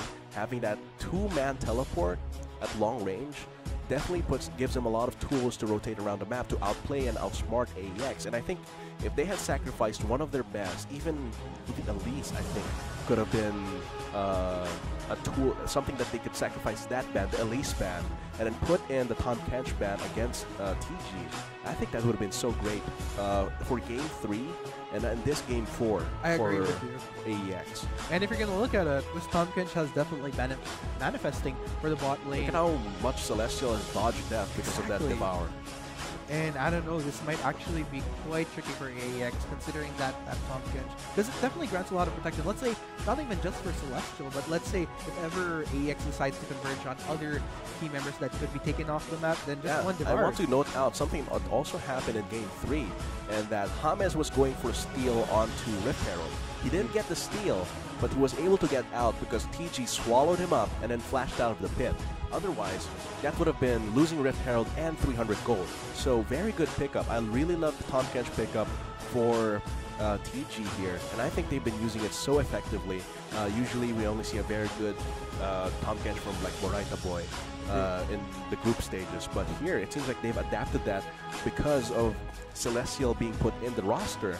That means that their AD carry demands more attention because they're the star player, the new up-and-coming great player for Mineski, and having the safety and the utility of the Tahm Kench is definitely such a huge boon, and I love that they picked up the Tahm Kench. And overall, if you're going to look at it, I feel that's why it's very telling as to why Mineski is one of those consistent top caliber teams in the PGS. Along with the fact that they have mechanically talented players, it also goes to show that the adaptability in itself to transition through different metas and still be very effective. This pretty much shows why they're such a powerhouse in comparison to other teams wherein, sure, they might peak at certain splits, but suddenly they don't perform as well because perhaps players not necessarily performing to their meta, or some players in general. We've been talking about how some players kind of deteriorate in terms of their skill as they age, but Mineski very, very consistent regardless. So very, very consistent indeed, and that's the experience because these players keep getting challenged, you know. Mineski keeps getting challenged in every single split. They face up against IPT, they face up against other powerful teams. This split, they're facing them against TME as well. They faced up against TME rather, and all that experience really keeps them on their toes, allows them to grow instead of stagnating like a lot of other pro players or ex-pro players who have just become washed up because they haven't been facing very powerful opponents. They've just been playing solo queue, maybe their solo queue rank is high, but their ability to play in a pro level is very low. And Mineski, their players, their longtime players, have really taken that experience to heart and be able to grow inside of AEX. Their unpredictability, their adaptability, I think is their greatest strength. And I think if they can get through this Game 4 and force a Game 5, they're going to have to pull out some wild cards. They have already locked in their composition. They have the Ramos, that's a wild card. But it's going to be up to how they use the Powerball creatively. Because with Powerball, it's so easy to just go run it down mid and then knock up someone, taunt them, the rest of your team jumps on it. But Mineski will not fall for that. Possibly, probably not fall for that. But if they can get great gank paths with a Powerball, they can actually take away a very decisive win with that Ramos pick. And I think that's one of the biggest powers that AEX have. And overall, let's go ahead. We've been talking a lot about Mineski. Talking about Acclaim Empire X. What I really like about them, of course, is the fact that we have pegged them as a team that's a little bit more creative with how they draft. But at the same time, what's interesting here is that, again, the adaptability that they've had by having calculated endless days during the last split, they're not able to execute as much. If anything, most of the creativity that we've seen is from Canada, but not necessarily the rest of the members, wherein they couldn't necessarily keep up with that kind of creativity. Of course, there's a little bit of a technical difficulty, as you saw in the game with AEX, so we'll be going back to you after we fix that after a short break. Of course, we're still your shoutcasters. I'm Atlas, with me is Arctic, and we'll be getting back to you as soon as everything's fixed.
course, we are back. Welcome, welcome, ladies and gentlemen, back to the Pro Gaming Series Summer Split 2017 playoffs. Very sorry for that technical difficulty there, but now we are back in action. Soon we'll be getting back into Game 4, what could possibly be the last game for MSK versus AEX in our quarterfinals, leading up to the finals of our Summer Split. Of course, coming from that, it'll be the same picks and bans. Coming into this, just look at the loading screen here. This will be the same pick and bans as earlier. We had to remake the game because the pause timer, I think, actually ran out. So we'll be coming into this game fresh. And there was actually a very weird death earlier, when I think it was Tomsu that actually DC'd. So now we are back in action at minute 2. So let's get to it. Yes, there you go. Of course, as a quick recap, we are currently on Game 4, which is match point in this best of 5. Only one win away for MSK in order to proceed to the semifinals. While AEX still has a bit more of a climb, needing 2 wins in order to get to the semis. Let's go. We'll see how everything plays out. At this point, I do think that MSK now knows a little bit more about how the top lane Ramos goes and where Tomsu might be rotating around. So they should have that little bit of information on their side. There you go. So it looks like both sides still, again, from what we did see earlier prior to the remake, you know, MSK definitely, I'd say, much more on the upper end of the spectrum. So we'll just have to see again if this will be the same scene here for MSK regardless. Yeah, it seems like instead of going for the red buff first, Tomsu actually goes for the blue buff first, rotating to the top lane towards his own red buff. It seems like James will be finishing his level 1 to 3 clear around the same side. We'll see if they will meet each other around the top lane, because Kaigo and Can, they really want a little gank there to just extend how much they can actually go. If Kaigo gets ahead and actually builds a Black Cleaver first, Cannon will have a much harder time. So there we go. I mean, regardless. Oh, look at this though. Tomsu will be backing away for the meantime, completing his now James is going in. Looks like James has other ideas here, might be going in onto Cannon. Cannon not exactly within the optimal position, very much far away from his turret. Looks like James might be getting the first kill here. First blood indeed for MSK. That is going to be great. It would have been ideal for MSK for the kill to go to Kaigo. However, that should be good enough for MSK. Onto TG. Looks like Celestial will need to fend for himself, as TG might suffer as a casualty, and down he goes 1 for 1 now. But still, I'd say as far as worth, MSK with that first blood. Definitely giving it to the Rek'Sai here. James should have a little bit more tools once he recalls, might even get an early Tiamat. He might actually just go for the Cinderhulk really after that. He is going a little bit more tanky. As for AEX down there in the bot lane, that's how you actually, they've changed targets. Instead of constantly going for Celestial, they try to take advantage of TG. Even though they don't kill Celestial, the gold boost it gives to Mirmo will actually be so substantial if they take down TG, because TG cannot swallow himself. He can't save himself. If he gets hooked in, then he's practically dead at this point of the game. This early in the game, he doesn't have tank stats. Indeed. So regardless, it looks like AEX kind of made the adjustment right now, realizing that technically when you're up against a Tompkins and a Caitlyn, I mean, oh dear. Yeah, that's right there. Good. Hook, line, and sinker, but the Catfish does save Celestial. But yeah, regardless, I mean, this is what we've been talking about here, wherein technically, if you try to go for Celestial at that last minute, once you think that you'll be able to take him down, all it takes is that one Devour from TG. So I like that if you're going to look at how that matchup went earlier on, they went full focus fire onto TG instead. Yeah, that's really a great adaptation coming from AEX. And I think TG is adapting to this now by being behind Celestial. So the one who will get hooked will definitely be Celestial, and then he can just swallow him up to save him.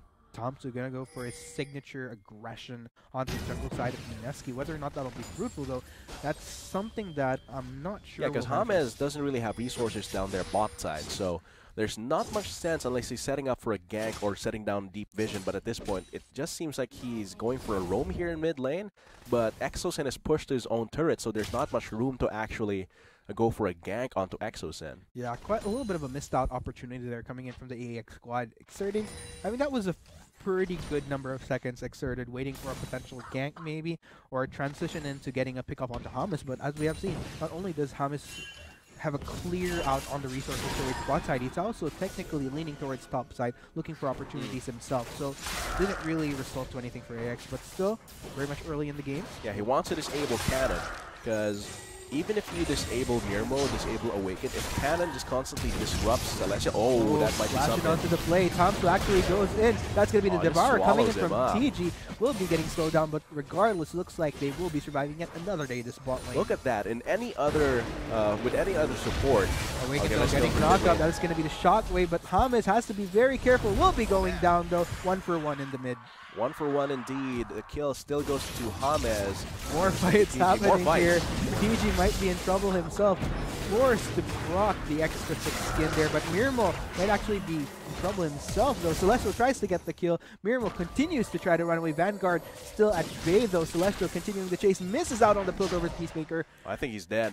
But there we go. Celestial will be Oh. sacrificing himself though for that 1 kill. 1 for 2, but the fact is Mirmo got both of those kills. So that's going to be terrifying for Mineski. Once Mirmo gets back to lane, I think he will have access to at least a pickaxe or a few. Vamp Scepter actually will be his first pickup, going for the Blade of the Ruined King. As for Mineski, that was way too ambitious to actually go for that. Very, very dangerous. Indeed. I mean, if you're going to look at it overall, I mean, I got to hand it to AEX though. They're really playing to finally realizing how they should be playing out the spot lane. Wear down TG first until such time where he can't really devour Celestial because he needs to protect himself, save himself from becoming a casualty. So overall, AEX showing some level of adaptability, but we'll just have to see again, transitioning into the mid and late game. I'm still have a bit of a question mark as to how the Ramos will fare in team fights, but we'll have to see. Yeah. Because right now he's decently surviving. He's way behind in CS, but that's what I'm talking about. After Kaigu gets the Tiamat, after he gets that gold boost from James ganking him, he's now able to actually overpower Cannon by outpushing him. Here comes the charge actually. Is he diving? Ooh. Oh man, he even cancels the power ball. I think that's going to be just straight up death for Cannon there, and that's what I'm saying.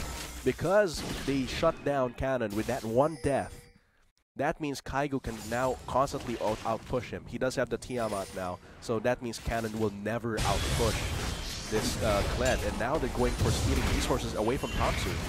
And this is what we've been talking about before when it comes to AEX squad, and technically not AEX, but even in TNC games wherein we do see these creative picks, whether it be from Cannon or Endless Ace, wherein if you go both ways, that if played correctly, sure, it will result to a lot of positive things for your team. But if played wrong, especially if Cannon does fall behind, then this might be a detriment to whether or not the Ramos could actually still contribute anything going in the top. Oh man, it's going to be another gank onto Awaken. Gets the shockwave though onto James. Exosen will be responding, a lot of damage being taken in, but James might be a casualty, but no, Exosen actually stacking on taking the turret aggro, gets the knockup onto Thompson to try to cancel that out, gets the slow, but looks like Thompson will not be pursuing. Great juggle there coming in from Mineski. Yeah, the juggle of the turret aggro. Exosen did a great job of taking a few turret hits there, and that actually means James lives with 3-1-0. Man, that was... I like how Mineski played that. Just very standard, because a lot of solo queue players would just leave the turret range, and that would actually mean the death of James. But there, it preserves James' gold there. As for his top lane, yeah. I think this is also a factor of like the remake. Because of the technical difficulty, they had a lot of time to discuss how are we going to deal with this Ramos. Because this surprising pick, the Ramos was genuinely surprising. But if you have time to actually prepare for it, instead of just jumping into the game right after the last pick, because this Ramos was last pick. So that means they had a lot of time. Here comes TG going for a gank. So here we go. James trying to get the knockup, but it won't lead to anything fruitful. But yeah, I actually agree with you right there. Still the pressure coming from that Abyssal Voyage and delivering James onto the bot lane. Again, I actually, to touch on the duration that they've had to kind of think things over, I actually agree with you in the sense that it's actually manifesting for both top lane and bot lane. Bot lane in the sense that hold that thought right there. It looks like Tomsu might have to deal with Exosen. Exosen getting the kill. Wow. And look at that. That was a ward that was set up previously by Kaigu or James. And that actually, because Tomsu is dead, from a play by Exosen to decisively engage on that, because he knew that Tomsu was like down on health, which meant that he could actually burst him down with the tools that Corki has. This allows Mineski to get the Mountain Drake, the tankiest Drake in the game. Usually it would be too dangerous to try and take this, because Mirmo, Vanguard, Awaken could just easily rotate there and interrupt. But because Tamsu was dead, there was no chance for a counter. I love the forethought manifesting in Now the charge here, but here we go. We might be actually seeing a fight. Awaken will be a casualty. Teleport still coming in from Canada, though. Tamsu joins the party, gets the kill on to TG. This is going to be quite the fight, though. Vanguard trying to get a play on, but Mineski forced to flee away, though. Double kill for Tamsu, though. Exocet might be in danger himself, but has virtually no mana here. Get play coming from Kaigo, but Scarlet's back. Looks like Vanguard might be going down. Mirmo for the save, though. Gets the knockup onto Kaigo. Scarlet lost once again. Kaigo and Exocet try to flee. Vanguard continuing the chase. Mirmo continuing, though. Will he be able to get the kill? Killing spree onto Exocet, though. Wow, Kaigo will be going down as a casualty regardless, but what a messy fight. Very messy indeed. It all started when the counter gank happened for that mid lane. And even though I think it's still in favor of Mineski, but that was so messy. And Mirmo chasing all the way just for Kaigo, definitely not something that they really wanted to do. Might be the death by the hand of TG, but very mobile AD carry there. Mirmo with the ability to just leap around. I don't think Exocet can stick around for too long. I think after this wave he has to recall. I gotta hand it to Exocet though. I was almost 90% sure that he might have been toast because again, very low health bar, not to mention low on mana. But the fact that he got a great what fight. happened there. Yeah. This is a great dive. This is just hopeless for Awaken, but they get softened up a little bit by the shockwave. And here the tremors from the teleport definitely doing a lot of work, and Vanguard and Tamsu being able to just clean them up, definitely great. And at this point, once Mirmo actually arrives, Vanguard is saved because Kaigo dives in. If you see here, yeah, the Fate's Call actually puts Kaigo in turret range, which puts Carl away, and now Mirmo, and that Rend was not enough to kill, so Mirmo had to rotate and continue walking just to take down Kaigo, which allowed Exocet all the time in the world. And now it's 3-0-3. And I think that is way more scary than a 4-1-0 Kalista. Exocet with 3-0-3 passes 5 force now, and Hames is still taking resources away from Tamsu. And Hames taking a lot of damage, though, will be able to back away, but no! Actually does go down to Awaken. Hook trying to connect onto Exocet. Not quite connecting. Awaken will be the next casualty. Rampage for Exocet. Buff transfer complete. That is double buffs onto Exocet. A double kill. Wow, but Kaigo actually on the case of Cannon. Cannon looks like he'll be able to powerball away. Still do it. No, things Devour. might be going south. TG forced to back away, gets the save onto Exocet though. Celestial continuing the damage onto Vanguard. Vanguard might have to be careful in this case. Cannon trying to defend, and it looks like we'll be able to zone this. Oh man, Exocet is going to snowball so hard with these double buffs. 5 kills, 3 assists, 0 deaths. So far, he has just been demolishing AEX. And overall, if you're going to look at it, okay, let's go ahead and check out this replay though. Look at his fearlessness from Hames. Even though it does cost him his life eventually, this sets up a really nice double kill for Exocet. Look at that burst. He walked away from the lantern, which gave Exocet just enough time to kill him. And he flashes over so confidently that he would survive. And here, he does actually live because TG was right around the corner. The safety of the Tom Kench pick, denying so many kills from AEX. Not just for this game, but from the previous game as well. They should have banned it out. Man, I gotta hand it. TG definitely showing up here in the playoffs thus far. Sure, we could credit it to the addition of Celestial, but overall, I gotta say, watching how Exocet and TG have been playing thus far across the games has been such a pleasure, showing a lot of growth, I'd say, coming from Rift Rivals straight into the playoffs. Definitely. Mineski really pulling through, recovering, showing that they have learned something from that international event. And this is also coming from the draft. I don't think they should have left the Tom Kench open. Because, oh man, that might be Cannon in trouble. And okay, he's very fast. But yeah, speaking of Cannon, this is actually the problem that I have with AEX right now. You've been talking about how... I don't think he can actually kill, but there is pressure on the top lane turret now. Indeed. But yeah, you've been talking about how Kalista Mirmo, a 4-1 if you're going to compare it to the rest of Mineski. And not just that, but oh no, we have a fight though. Knockup connecting onto the bot lane duo of AEX, forced to back away.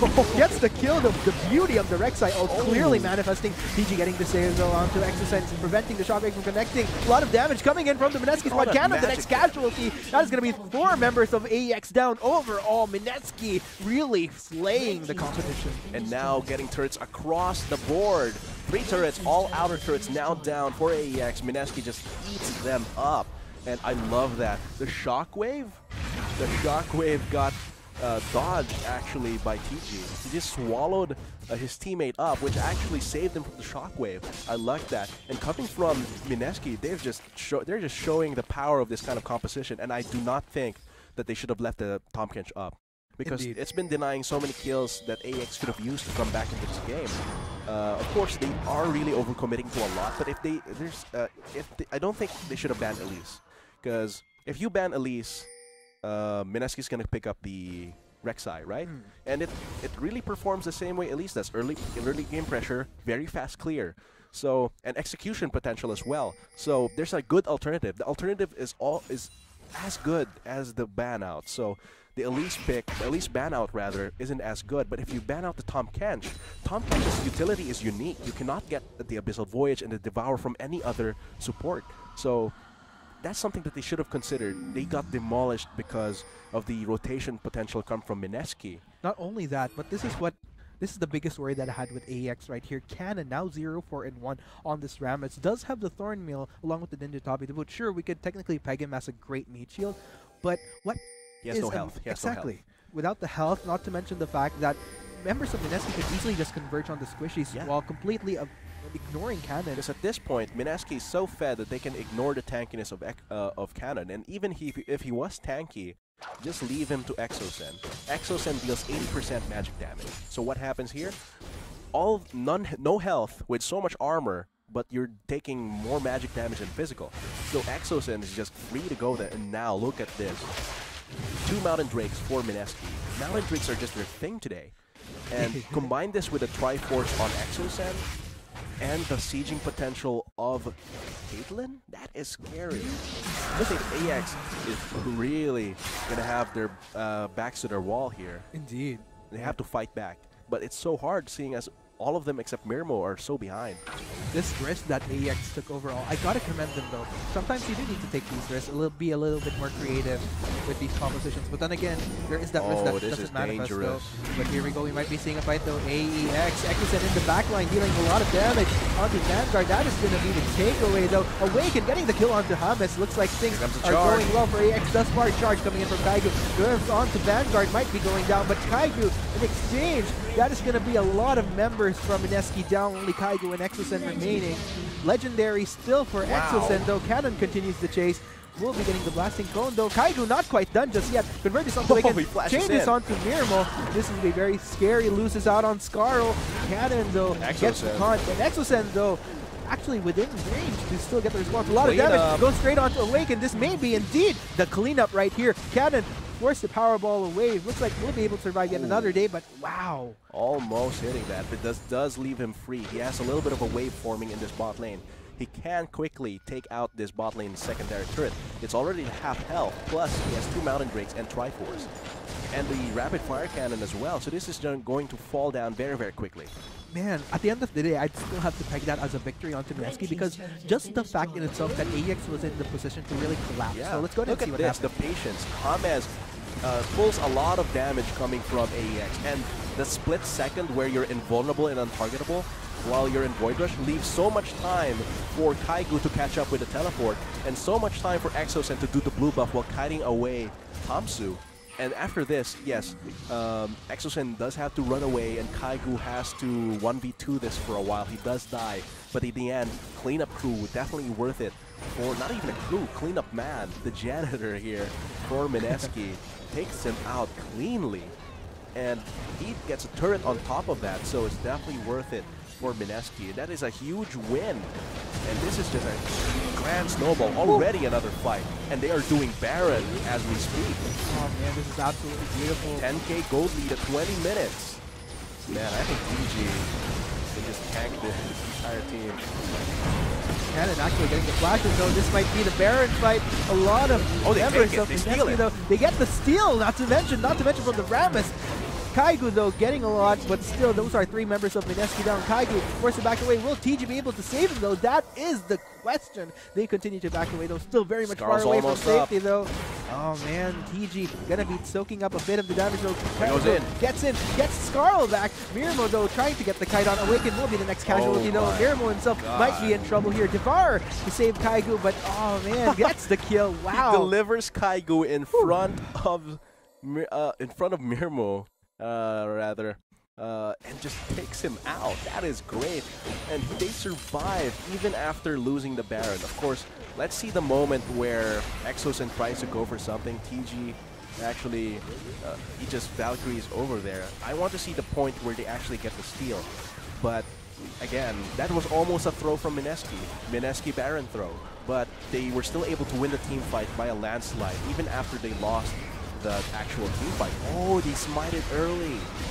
James smited early, and I think that Cannon got it from the Tremors, which is definitely bad for Mineski, but they do lose a huge chunk, actually no, the entirety of the Baron buff, and this is still Mineski 8,000 golden. Yeah, it's such a shame that they lost out on the Baron buff, but whether or not that deters Mineski from their lead thus far, definitely not. I'd say they're still very much on the upper side of the spectrum. Because losing all of the Baron buffs means that AEX cannot use the advantage that the Baron would have given them. Indeed. Now what happens here is that Mineski still has the huge gold lead. They still have 2 Mountain Drakes, and I think now they're going to constantly close in and try and choke out AEX through their turrets, through their objectives. And they have so much mobility to do this. Once AEX reacts at mid, there's someone split pushing at top or bottom. And once they react to the split push at top or bottom, that split pusher can just converge mid lane with their kit. They have so much mobility to do this. So it's so hard for AEX so far. This might be a fight that they could take. They're so scared. Even if they hook a priority target like Exosen, they cannot go in. Indeed, because even though, sure, Exosen might be a prime target, but you also have to consider the factor that everybody else, technically, on Mineski just pulling their weight. Yeah. While on the other hand, though, again, for AEX, like you mentioned, we've been pegging Mirmo. Definitely one of the optimal members that you need to lead, but the rest of the members not quite at his speed. Perhaps Awaken, definitely, because he has enough itemization. Not exactly the best KD in comparison to his counterpart, but overall, very, very good. So, man, Mineski might actually be able to pull off the win here. Yeah, definitely, and they're just closing in, as I said. So much pressure from top lane, from mid lane, and then you have this team in the mid lane, 3 of them, taking down these turrets. The pressure is definitely too much, and look at that.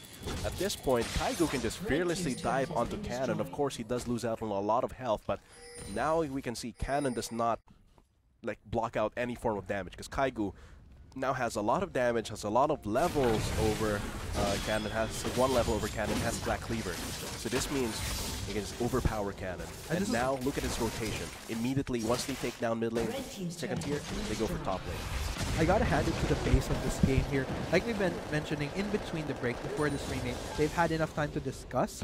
So for bot side, it definitely gave Mirmo and Vanguard that realization that they probably need to focus TG first before going on to Celestial. But I feel like overall, it definitely benefited Mineski more, this remake, this break in between, because Kaigo, realizing how he needs to play around this Rammus benefited him much more, because we've been talking about how this Rammus is high risk, high reward. Exosen as well, he was able to survive longer in lane because Tamsu and James weren't focusing so much on the mid lane. And because they know a little bit of information where they started last game, actually Tamsu started bot side. And even though they met around the top side, James was the first one to gank. And it actually, because Cannon was way too pushed up, that gave the kill to James and assisted Kaigo, which actually put him much closer to his Tiamat. And once he got his Tiamat, it was over for Cannon. Man, 24 and 15 on the scoreboard, but the lead is clearly on Mineski's side. Look at that, almost more than 10,000. AEX definitely has their back against the wall. And technically, this is the tricky part here. I feel like clearly the weaknesses of AEX post-roster change is manifesting, because, like I mentioned, the flexibility that they had with Calculated and Endless Days on their roster before was kind of missed out on. Although, I gotta hand the positive, though, is that AEX, they're able to lean towards these more meta picks, but then again, they lost a lot of that creativity by missing out on these 2 members, and I feel like it's definitely manifested. Look at that pressure. Without even fighting, they get so much push in, taking the inhibitor turret in the bot lane and just top lane inhibitor turret, already destroyed, left at a sliver of health, and now it's demolished, and now they can just converge either on the inhibitors, expose inhibitors, or continue the siege mid lane. And look at that trap line. They cannot engage onto Mineski. It would be too dangerous, because now Celestial can just free hit them, and it would leave Exosen. Actually, Exosen is going to one that's going to benefit from the traps, because he can just constantly push in. Oh, that's going to be the hook. Well, TG again for the save. This is the beauty of the top gen right here. Oh, they're still going for the face call. Knockup going on to Celestial right there. This might be the fight for AEX. Celestial, focus fire, manages to take him down though, but still, the rest of Mineski still very, very much healthy. Where is the rest of the members though? Looks like Exocet actually getting the push though. PG getting a great distraction for Miracle here, but still, while Chaos is ensuing the rest of the members. Here comes Kaigu though, misses out on Miracle, but still does manage to escape regardless. Two inhibitors, I think that's worth it. 3 members for an inhibitor. And the death timer's just in time to respond to Baron. What happens here? What happens here is that Mineski, even though they got 3 deaths there, they got 2 inhibitors, which will naturally push in hard. Which means that AEX cannot respond as decisively, as quickly to the Baron, which Mineski will inevitably do once they all respawn. And look at that damage from Exocet. Even Cannon is afraid to dive him 3v1. Exactly, and looking at the itemization that Exocet has, he's actually already 1, 2, 3 items up, leaning towards his fourth already. And Kaigu is still pushing this bot lane, really making sure that AEX cannot establish any control of that Baron area. Really pushing them, pulling them away rather from that area. And now everyone on Mineski is alive, and now they can start to establish some control over this area around the Baron pit. And this is the tricky part right here, like, regardless of AEX making the proactive move to try to collapse onto the members of Mineski, it doesn't really grant them the overall control because they're not able to really take down everybody in one fell sweep. And while, sure, they could focus fire on certain key targets, this allows, again, like we've seen earlier, it allows Exocet and both Kaigu to It's gonna be a very quick Baron. Look at that, already half health at like 2 seconds. Double mountain doing its work. And there's not even a chance for them to contest. Tamsu could not even jump in there. Now PG and James will be going in. Oh no, this might be a fight though. Shockwave connecting onto members of Mineski though. That's going to be James quite a little bit low on health. But here comes the rest of Mineski. Exocet dealing quite the damage here. Still alive indeed. Takes down Tamsu. Kaigu soaking up a lot of the damage here. Doesn't get the Ren though coming in from Nirmal. Cannon trying to zone for the rest. Double kill for Exocet. Those are going to be 2 members of AEX down. Make that 3 members. Triple kill for Exocet. This might be the game, ladies and gents. Awaken and Vanguard. I don't think they can defend this at all. Here comes the charge though coming in from Kaigu. Gonna go straight indeed. Connects onto Awaken. Gets the kill. Vanguard, the only surviving member of AEX. Ladies and gentlemen, I don't think AEX could defend this anymore. That is going to be game indeed. Congratulations. Mineski taking down AEX 3-1. Congratulations. Without any casualties. Look at all those blinking red health bars, and they still take away this game. So clean come from Mineski, and they move on to the semifinals against IPT tomorrow. Man, I need to take a breather for a bit. That was intense, but wow, the way Mineski played that, and like you mentioned, without any casualties, that was a huge positive. So, in the end, Exocet ended that game with like 15 kills and 1 death and so many assists. And I think that was because of the adaptation that they made. They had some time to think about the matchup. Okay, let's shut down Cannon. And now Kaigu is just going to go all over the place. And now Exocet, he just popped off. He was able to get, because James successfully ganked for him, he was able to snowball. And all of those invades coming from Tamsu definitely just allowed him to just continue snowballing every single kill. And now he ended, actually, no, 16-1-6. That is phenomenal. That was phenomenal. That's definitely a huge boost to his stats for this split, really. I gotta hand it to Mineski again. This is the Mineski I've been waiting for to pop damage. Off. That's crazy. I mean, again, he dealt 3 times the damage that Celestial did. We've been worrying about how Mineski might have been deterred because of rivals, but clearly they're coming in much stronger form. They've learned. Instead of like getting into a slump because they had no momentum from rivals, they just used all of the experience from that event, from that international like show match event, into knowledge, into wisdom. They used all of that to get this decisive 3-game win coming from 4-game win rather, coming from AEX.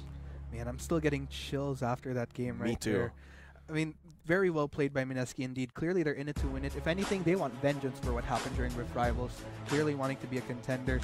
So again, ladies and gentlemen, that concludes the quarterfinals for the Bacchus Pro Gaming Series right there. So once again, for the meantime, before we sign off, we have been your casters, Arctic at your service, and with me is Vulcan. But stay tuned because we'll have an interview with Celestial. Take it away, Vulcan. Thank you so much for that outro, Arctic. I'm with here in the post-interview with Mineski's ADC Celestial. So, Celestial, nice to meet you. Nice to meet you too. I heard you came from Korea. Yeah, right. So, first off question. Yeah. How was it coming into the Philippines? It's 필리핀이 한국에서 제가 이제 가본 외국 중에서 가장 먼 곳이라서 저한테는 정말 새로운 장소고 정말 많은 모든 느낌들이 좀 새로운 느낌이 많아요. 새로운 느낌. So in short, this is your first time in the Philippines. Yeah, yeah. One of the countries that you visited was Japan, which was just a 2-hour flight. Yeah, but yeah. here to the Philippines, yeah, 4 hours. You're saying that it was a 4-hour flight, so it's very so refreshing to see. Yeah, refreshing. Yeah.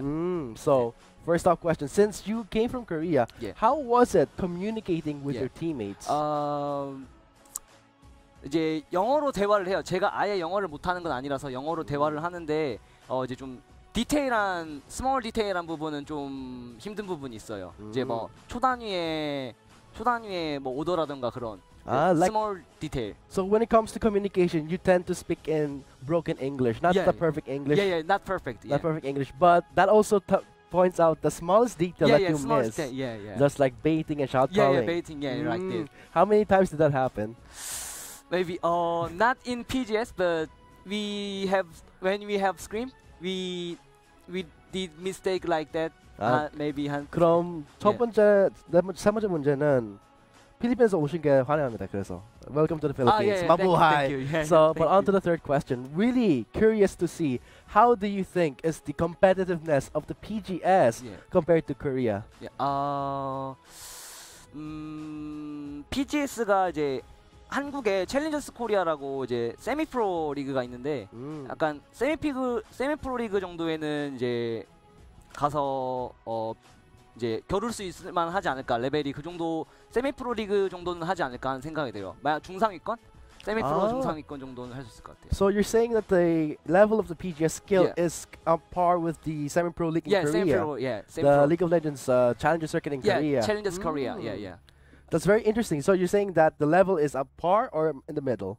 약간 중간 아니면 middle or high? Middle or high, above average. Yeah. Oh, so that's very interesting to see that the competitiveness of the PGS from Celestial himself, from Korea, said it. So I guess that concludes it. But before we head off, I want to ask you something. Who do you think is the threat going into your next semifinals in IBT? 정글분이 이제 저희가 이번 게임을 이긴 이유가 그 픽밴에서 이제 세주안이랑 쉔을 고정으로 밴을 했거든요. 그게 이제 상대가 focus ban onto the Sejuani and Shen. Because 상대가 자주 쓰는 픽이기 때문에 그래서 밴을 했는데 이제 IPT는 상대가 챔프폭이 높다고 하더라고.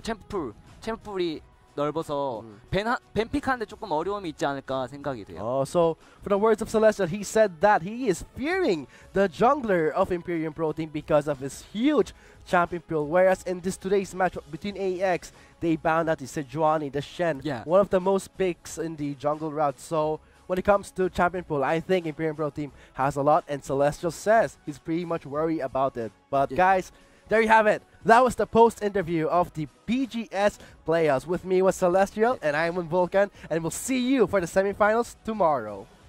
The fight though, AEX, Eccleston in the backline dealing a lot of damage onto Vanguard. That is going to be the takeaway though. Awaken getting the kill onto Hamas. Looks like things are going well for AEX. Thus far, charge coming in from Kaigu. Drifts onto Vanguard, might be going down, but Kaigu in exchange, that is going to be a lot of members from Mineski down. Only Kaigu and Eccleston remaining. Legendary still for Eccleston though. Cannon continues to chase. Will be getting the blasting cone though. Kaigu not quite done just yet. Converges onto Awaken. Changes onto Mirmo. This will be very scary. Loses out on Scarl. Cannon though gets caught. And Eccleston though actually within range can still get the response. A lot of damage. Goes straight onto Awaken. This may be indeed the cleanup right here. Cannon forced the Powerball away. Looks like we'll be able to survive another flashes though. This might be the Baron fight. A lot of members of the though. They get the steal, not to mention from the Rammus.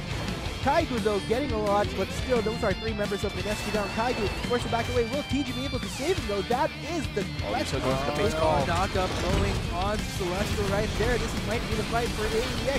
Celestial focus fire manages to take him down though, but still the rest of Mineski stay very, very much healthy. Where is the rest of the members though? Looks like Eccleston actually getting the push though. TG getting a great distraction for Mirmo here, but still, while Chaos is ensuing the rest of the members, here comes Kaigu though, misses out.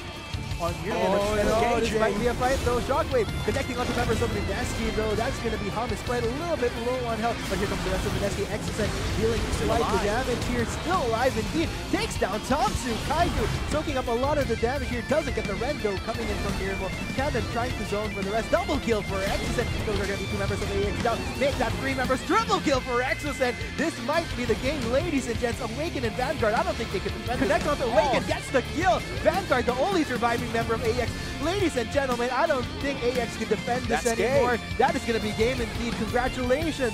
Mineski taking down AEX 3-1. Congratulations. Without any casualties. Look at all those blinking red health bars, and they still take away this game. So clean come from Mineski, and they move on to the semifinals against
Which path shall we take?